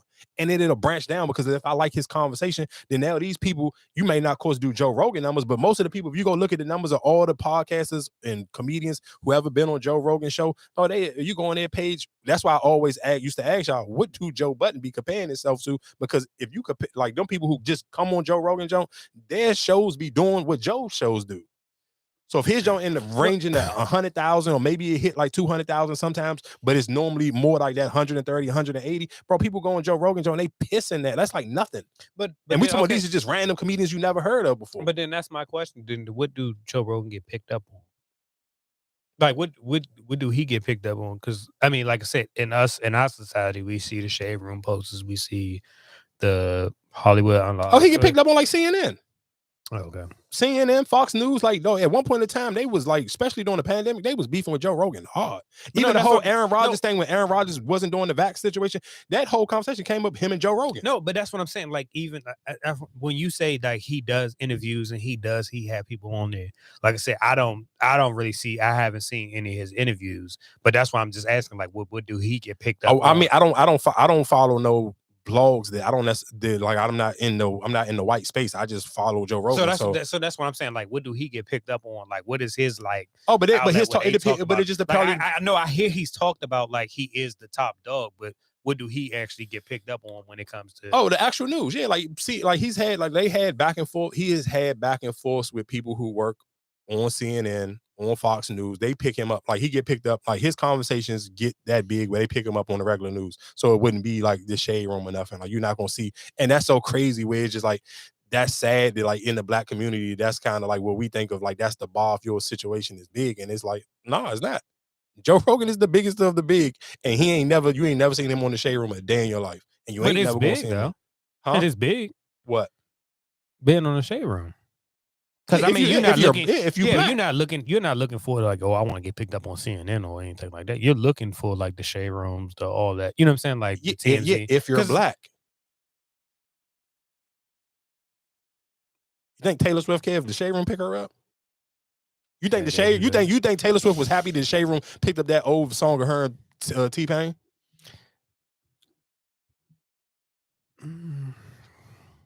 You think Taylor Swift gave a damn that when the Shade Room and all them kept picking her up, her and Travis Kelce, and was throwing her in the mix with that little black girl? Like, come on, dog.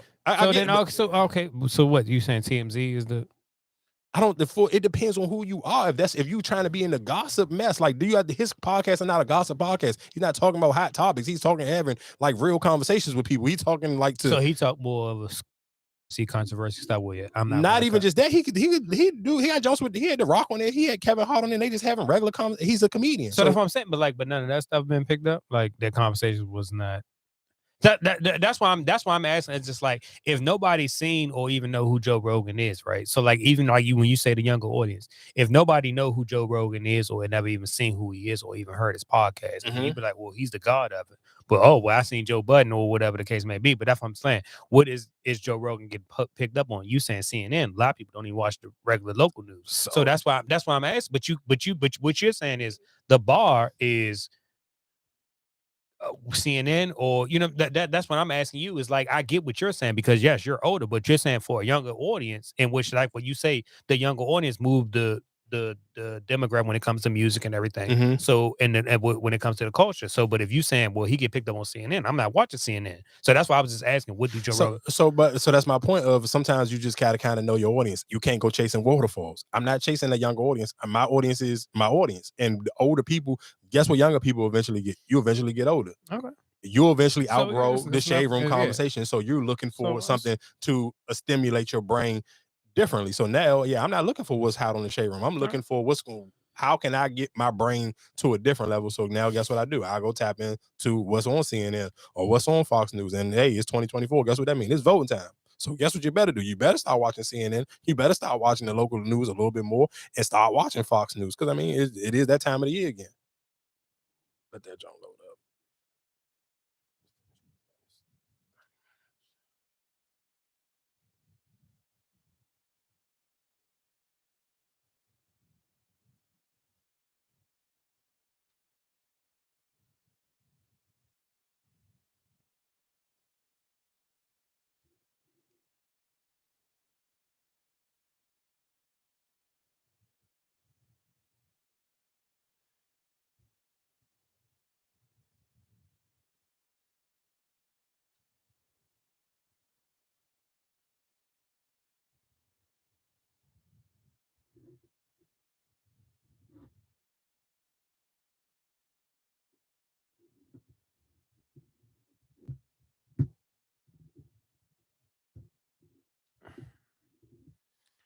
Yeah.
You ready?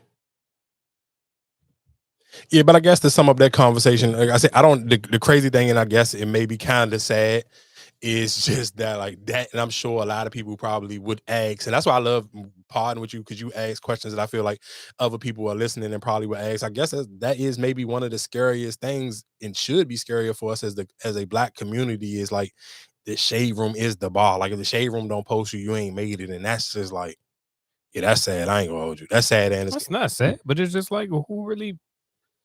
Oh, we never, as many times we've been pardoned, we don't really carry too much what Joe Rogan say. You know what I'm saying? Like what he say.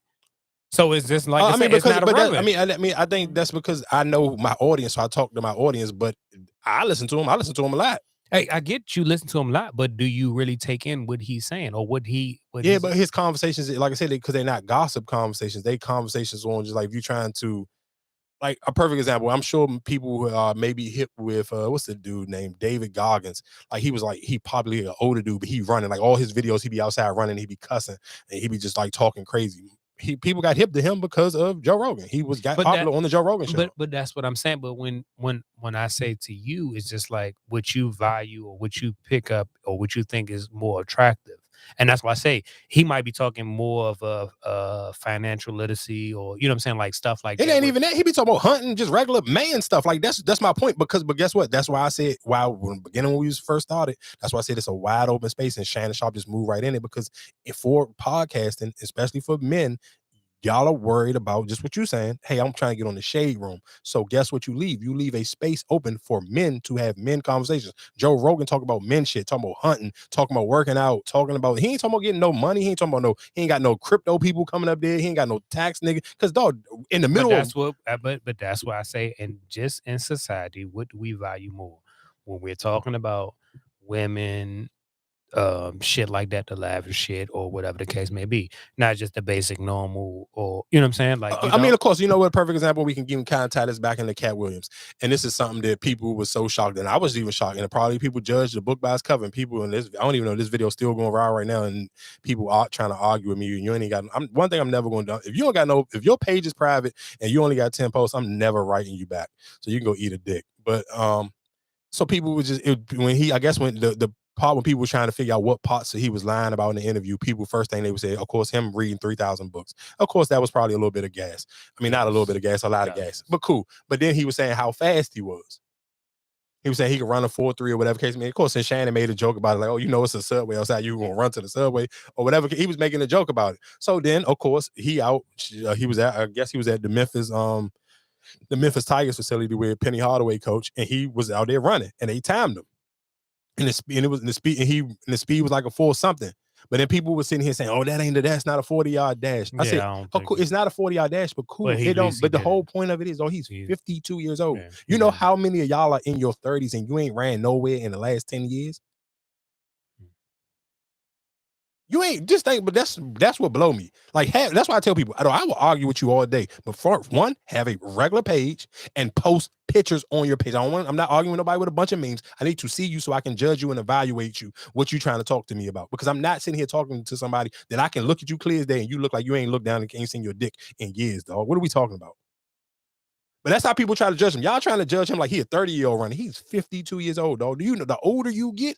And this is somebody speaking who I'm still in my 30s and I work out every day, though. You know how some days my knees betray me and I can't run on the treadmill? Some days I got it, some days I don't. So to see a 52-year-old man just break out and do a sprint, I didn't even know who that was when I first seen it, because the first time I think the Shade Room picked it up first, they didn't have his picture attached to it. So I'm like, who the hell is this running that? Like, just with no shirt on. And then when everybody else started picking it, they added Cat Williams' jump to it. I'm like, oh, snap. Well, what do you think is more harder, just running a sprint or actually like a marathon or a full game? Like, what do you think is more harder? Shit, running miles. So if you're saying a marathon, yeah, that ain't no joke, dog. Because you got to think about, because of running a full sprint, like I said, a full sprint, yeah, you could do it and damn near die. So cool, you can get it out your way, you can do it.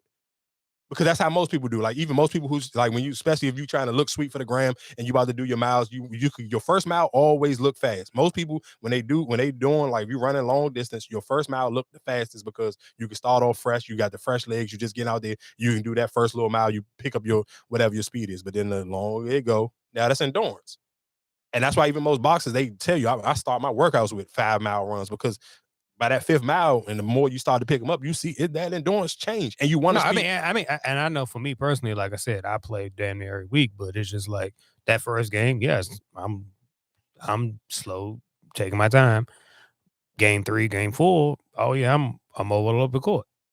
So even still with basketball, think about it, how you still can pick your spots on where you gonna sit here and be like, all right, I'm gonna slow down a little bit. Because look at LeBron, we can use entire LeBron into it a little bit. Like, LeBron don't give it his all. If you pay actually watching the game, and you can look at what he taking his spots, where he putting in the effort and where he not. Like when he was playing the Clippers the other night, you could see him putting in the effort, the energy on the way he was running down the floor. Even the announcer was saying that, damn, I ain't seen this LeBron since the end season tournament. Because you can just tell, like, I mean, of course, it's the Clippers. They got that little beef, and you know that whole little, when people were trying to say Kawhi was better than LeBron, so you kind of can tell when them games, he take them a lot more personal. I should have been taking them personal. They still own y'all. Shit, they ain't won all season. They ain't haven't won all season. They didn't beat them twice this season. No, nigga, this our second time playing them. Same way we didn't beat Phoenix ass. No, they didn't. That's why, and that was the announcer saying, he was like, dog, you beating all the teams that you ain't supposed to beat. That Phoenix shit. I mean, they beat OKC the other night too. The Lakers have just been losing it to the sorry teams, but the good teams they've been actually beating. You can't still make it like, oh yeah, the Suns, yeah, they play. They still got Kevin Durant and Russell, and Devin Booker on there. But anyway, going back into just the Cat Williams situation, yeah, the running situation, like, dog, that shit ain't nothing. It's like people just be on the social media, just be talking to hear this so talk. I'm not gonna argue with y'all niggas. Knock yourself out.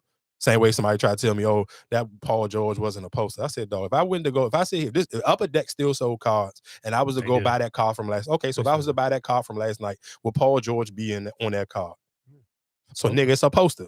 The fuck are you talking about? Like, niggas be trying to be too smart. Like, I get it. Figure somebody else. An actual dunk on type of shit. Like, even when we was talking about the Ja and Wemby, when I told Ja was gonna catch him, that dunk he had on him really wasn't a dunk on. Like, it wasn't a Ja dunk. He dunked on him, but it wasn't a Ja.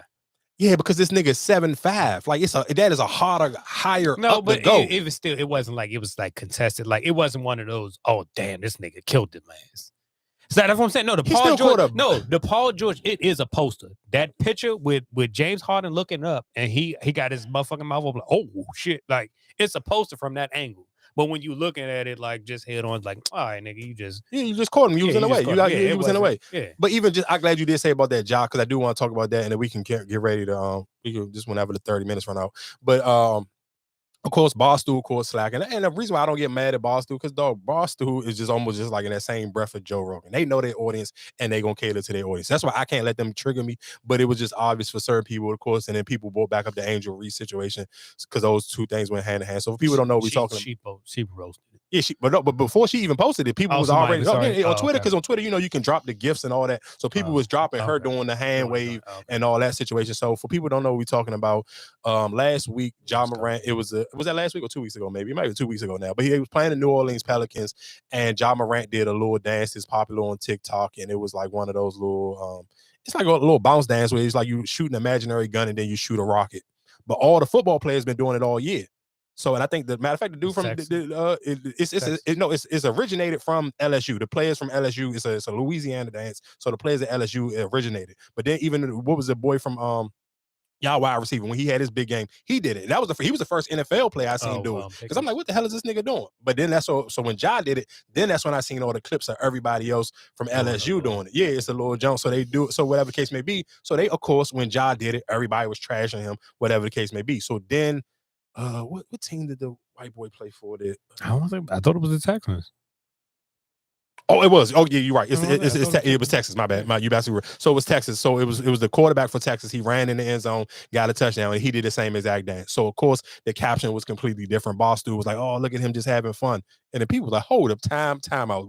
Are you serious? Literally just 3 days ago, you just killed Ja Morant for doing the same exact thing." But it ain't no but to it. It is a but to it. Stop.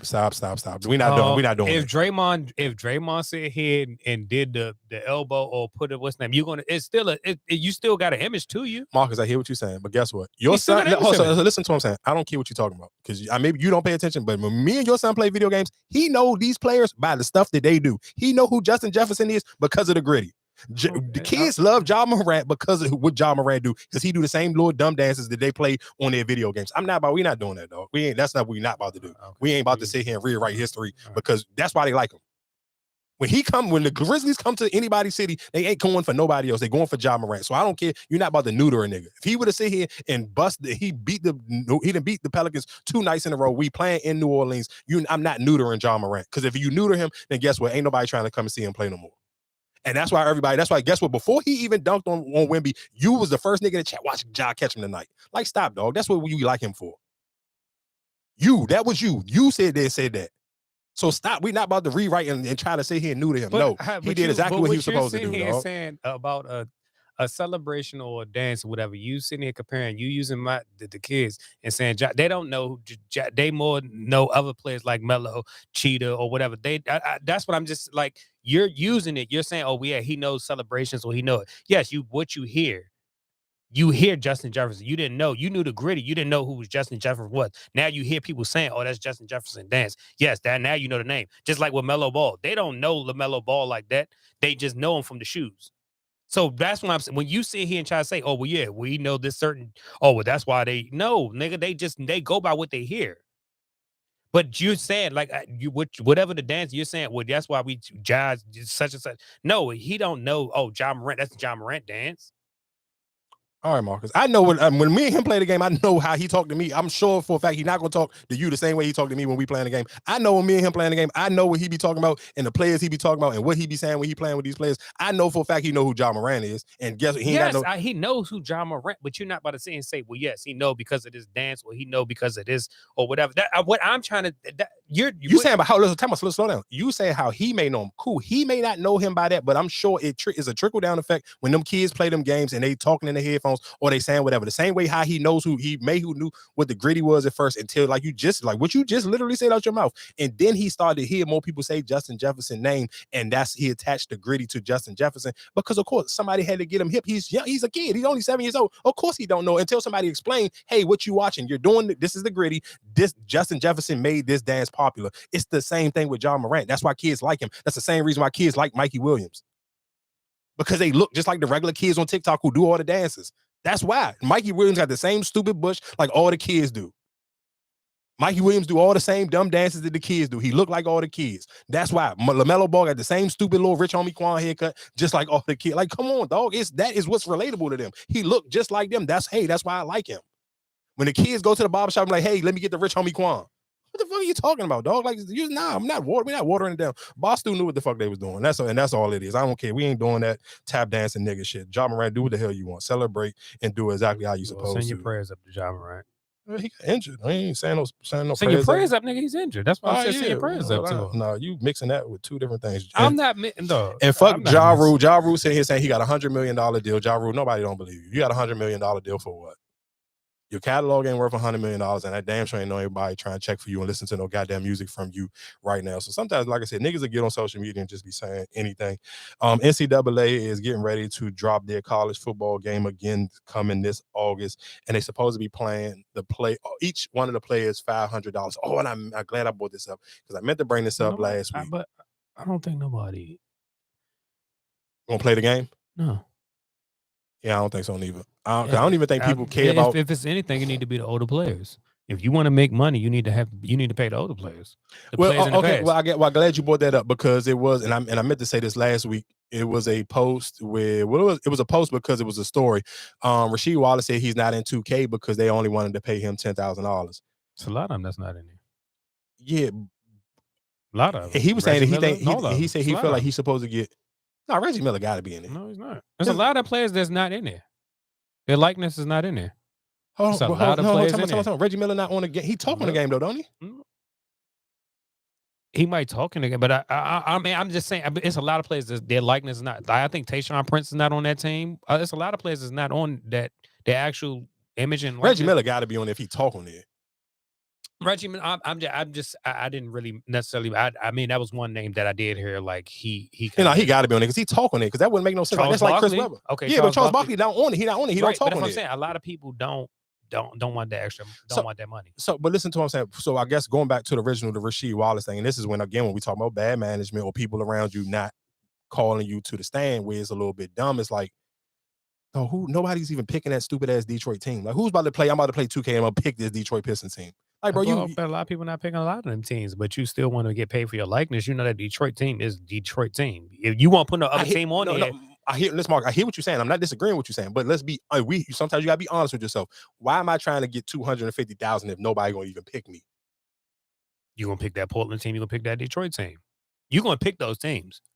If you're using those teams, you're gonna pick one of those two of those teams. And whatever Detroit team you're gonna use. Hey, I done played a lot of dudes in 2K.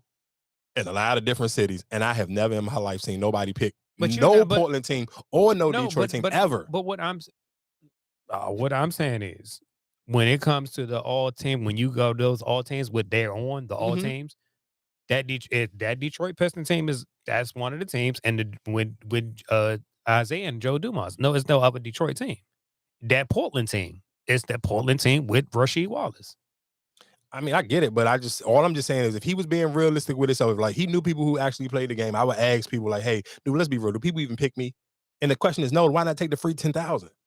You're trying to have principles and morals on absolutely nothing that don't make no sense. Because if nobody's picking you, why are you sitting here trying to ask for $250,000 when you could just take the free 10,000? Because nobody's playing with you anyway. So then my question, do we all get paid that 10,000? Yes. And just straight up, like even Iverson, like everybody get the straight. I think some players probably, of course, some people probably different. So then that's probably where he'd be like, all right, that's my value. Why the hell is Brian Scalabrine getting paid $10,000? I'm more popular than Scalabrine. Because we all don't know what Scalabrine is getting paid, but I'm sure Scalabrine get paid. He always talk about it, but that's my thing. You might look at certain other players like, well, if you get paying them, I shouldn't get paid the same amount as him. But let's stay on Scalabrini. Let's say if it was Scalabrini, even if Scalabrini was getting more than 10 or he was getting 10, he ain't getting 10 because of the player. He getting 10 because of the person. He's a personality on NBA TV. So some people may be like, oh, I want to play with the white Mamba. No. But that's my thing. It's just like with and I can see like even with Scalabrini, he do have his like own little cars and stuff like that in the my team. But I think, like I said, Rasheed, but you know why they got that? Because he's on NBA TV radio, so they know people will be at least familiar with his name. But then that's the thing. I think even Rasheed, Rasheed is a face, and he gonna probably like, oh no, I want more, because like I said, they use a lot of players. Even when you do the my team shit, they use a lot of players, different older players when they use the cards. When you get those cards and those players, they use those players. So it like and that's what you said when you saying that Rasheed Wallace is not on there. And Reggie Miller's not on there. Charles Barkley, none of them are on when you do like the my team and all that. None of their cards come up. So that's what I'm saying. So if you might not, you feel like I shouldn't be in the same category as Scalabrini or Keith Van Horn or something like that. You paying them $10,000? I need more than that. I mean, I guess I can't sit here and I hear what you're saying, but then if I was Keith Van Horn, that's just like argument. Y'all are too different. Nigga. But that's just like if when you go back, when you look at the Big Baller League, and you say well, Rasheed Wallace, he want to make appearance, he want to coach him, and Rasheed gonna want more because I'm gonna bring the energy, I'm gonna bring this blah blah blah. Some people, yeah, all right, I'm gonna take the 10,000, but if Rasheed probably feel like he's more valuable than that. It got to be a tier, right? You can't say I'm sitting there. If you saying everybody playing a flat 10,000, everybody getting 10,000. Yeah, I mean, I don't know what everybody rate is. I'm sure because you just said Iverson, I'm sure Iverson ain't. But that's what I'm saying. So somebody like Iverson, right? If you sit here say all old players I'm putting on this game, everybody just getting 10,000 flat. You're not going to agree with that if you Iverson. You want more. Yeah, because I'm Iverson though, and I know people actually gonna pick me. But that's what I'm saying. So he probably feel like, all right, nah, hell no, I'm not going for that. Everybody getting 10,000. I'm better than fucking Scalabrini. Yeah, I mean, I guess better than fucking Vin Baker. You know what I'm saying? Like that's what he probably looking like. These are people you putting on there. I'm better than Kim. You know what I'm saying? Like that's what he putting on there. No, I'm not even just because you just said Vin Baker. I'd rather play with that Vin Baker Bucks, him and Ray Allen than I would pick that Detroit Pistons team. Was he with the Ray? Yeah, Vin Baker and Ray Allen was on the same team. I thought he was on there with I thought Ray Allen was in Milwaukee then. Yeah, that's what I said. No, you talking about Vin Baker in Seattle? No, I'm talking about Vin Baker in Milwaukee. Okay. Yeah, I'm talking about, I forgot Vin Baker even played for Seattle. Damn, I almost forgot that Ray Allen played for Seattle. I was definitely talking about both of them when they played for the Bucks. Or Vin Baker was on. It might have been him. It was him. It might have been Vin Baker. And I know Vin Baker when he had the shoes was Milwaukee, wasn't it? No, that was Seattle. That was Seattle? The green. That could have been Milwaukee green too, though. But matter of fact, I don't think Ray Allen might have didn't play with them. I think it was Vin Baker and Glenn Robinson. Yeah, Ray Allen might not have been on that team. Because if that was, that's a tough team. Ray Allen, Glenn Baker, and Glenn Robinson. Yeah, I don't think Ray Allen. Yeah, I can't remember. But real quick, just because we did talk about Asian Doll, I do want to give her some credit real quick because we talked about her earlier and we kind of just glanced over that little situation with her and Cash Doll. Asian Doll is one of those female rappers, and I'm sure, I mean, if y'all don't work out, you're probably not into the super aggressive music, but I do just like how she ain't, oh, my pussy this and this, that, and the third. Like, she just not one of those girls who just rapping about sex and all that. Like, of course, her music is way more violent, but I like her energy. It's high energy, it's good for the gym. And I do think she is one of those people because she has a horrible, I guess, social media presence. She get a bad rap. I feel like people really don't give her an honest chance, really don't listen to her music for real. And she really kind of be going off. And then just, I guess, to close it out. What's up with the JT shit? What you mean? The JT and what's all that about the lyrics? I think with Mama D. I think the girl was just reusing the song. She didn't know, and Mama D didn't know that was a song. Oh, okay. Yeah, I don't think she knew it was a song. But just what I was about to say. Oh yeah, so I guess Lotto put out a snippet of a song. It was two things. Some of the Twitter blogs was picking it up saying she was dissing Ice Spice, and they was feeling like the Ice Spice dissed her first. Because, you know, Lotto, one of her favorite bars is something, I'm the shit or something, y'all girl. She used the word shit a lot in some of her songs when she talking about y'all can't smell y'all or something like that. And then so Ice Spice put out a snippet of a song, and it was something saying she thinks she the shit, but she ain't nothing but a fart. So people felt like that was Ice Spice little dig at Lotto. So then Lotto put out a jump, but then people felt like she could have been dissing Cardi, which I don't think so, because I think she was really appreciative for that remix. But it was a line where it was like, damn, you keep taking a nigga back and he cheating on you. Damn, you only got one nigga. And of course, again, if you're talking about the shade room, anybody. Exactly. But of course, the shade room, everybody. Exactly. But the shade room, they're gonna be messy, so they're gonna try to put that situation together. But like I said, I'm looking forward to 2024. I can't wait to hear it. I'm sure that Glorilla Joint, that probably might come out this Friday, because the way Yo Gotti and all of them hurry up and picked it up like ASAP, I'm sure that probably come out this Friday. What else was going on? I guess we can end it with just some mess, because we kind of been all over the place. We talked about the $20. Oh no, we didn't. I could say that. Phase YSL. I can't even ask you this question because I know you just gonna be biased already. What? Who was better than prime, Odell Beckham or Antonio Brown? Antonio Brown. That's what I already knew your answer. Odell only had that catch. I think Antonio Brown had the stats. Oh, shout out! I don't even know if I can shout him out, but T.I. and Tiny, I'm not gonna lie, that story that flew around like early, and again, Cat Williams saved them too, because that could have been a long week for them. But that story just sounded like one of them Diddy freak offs. They were supposed to be having a threesome, and the girl was doing whatever with Tiny, and then T.I. was supposed to be putting his feet up in her coochie. Yeah, I started falling asleep towards the end. Into what? That Cat Williams interview. Oh no! That wasn't Cat Williams. Ain't talking about that. That was, I'm just saying, that was a jump that was on the that was on the blogs, and they was that picture of Tiny. You saw it without. You saw it last week. That picture last week. Yeah, she looked crazy though. Shit. T.I., you a strong brother. Oh yeah, we forgot to congratulate DDG and Haley Bailey. You know what? But I was gonna say that earlier when you was talking about parenting and something. Shout outs to her. That's a cool for you to go through that whole pregnancy. And is it cool or is it corny though? Like if you want to be personal, be personal, though. What are you trying to hide shit for? Because like I said, just how way people are in the comments and how shit can go.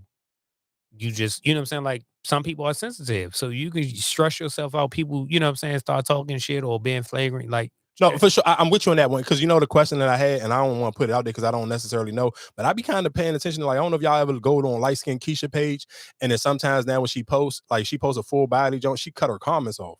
So I don't know if she cut her comments off because I ain't seen her. I'm saying, but females are very sensitive, and that shit you can easily lose and miscarry. You know what I'm saying? Like, but that's what I was about to say with the Light Skin Keisha thing. I was wondering, like, damn, I wondered if something happened to her, because I don't never really see, like, they went crazy with the baby situation and the engagement thing, and then the baby mother threw the wrench in it, and then they kind of went like completely no more podcasts, no more nothing, like. I'm saying. And when she posts certain pictures, I'm like, I be trying to go look to see if people say something in the comments, and she cut the comments off, so you can't even say nothing. I'm not mad at them. How many other people went secret about their pregnancy? Beyonce, Rihanna, like a lot of them went secret, but like I'm not mad at her. Shout outs to them. That you can capitalize off of, and whatever the whole process that you went through, you can sell that shit, document. You know what I'm saying? Like that's cool. Because too many people be in your business and just stirring up shit. Because even when they first started, oh, you got a kid, or you know what I'm saying? Like they didn't even say, oh, hey, I heard what's name had the baby. Later was like, oh, you got a kid, you ain't, like trying to say that he was messing around. So I can understand why some people want to be in their privates.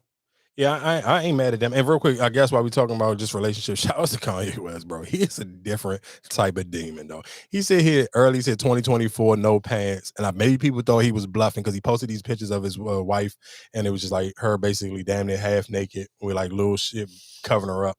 And they was out at the hotel walking around. She was in a damn near like a thong bathing suit. The top was super, like literally just covering up her nipples, damn near all her titties hanging out. She ain't had no shoes on, and they just walking around the hotel lobby. Kanye fully dressed, and she just literally damn near naked. Yo. Shout out to Kanye, though. I don't care what y'all say, bro. He is a different type of weirdo, man. I swear to God. Kanye is that's different. Your birthday twin. Shout out to him. That nigga's goes, because he is doing anything. He's showing y'all. If y'all here for the bag, he gonna disrespect you up. It was a little jump with this broad, and I guess I got. off, because I'm not finna keep letting y'all play with me. I don't start nothing, so I'm not gonna let Erica Dixon or anybody tarnish that. Do you feel like you're responsible for Erica eating off of Love and Hip Hop right now? But you know that they wanted me first, and I turned it down. Ask yourself that question. Now why am I in it? You know, Scrap said that he wanted to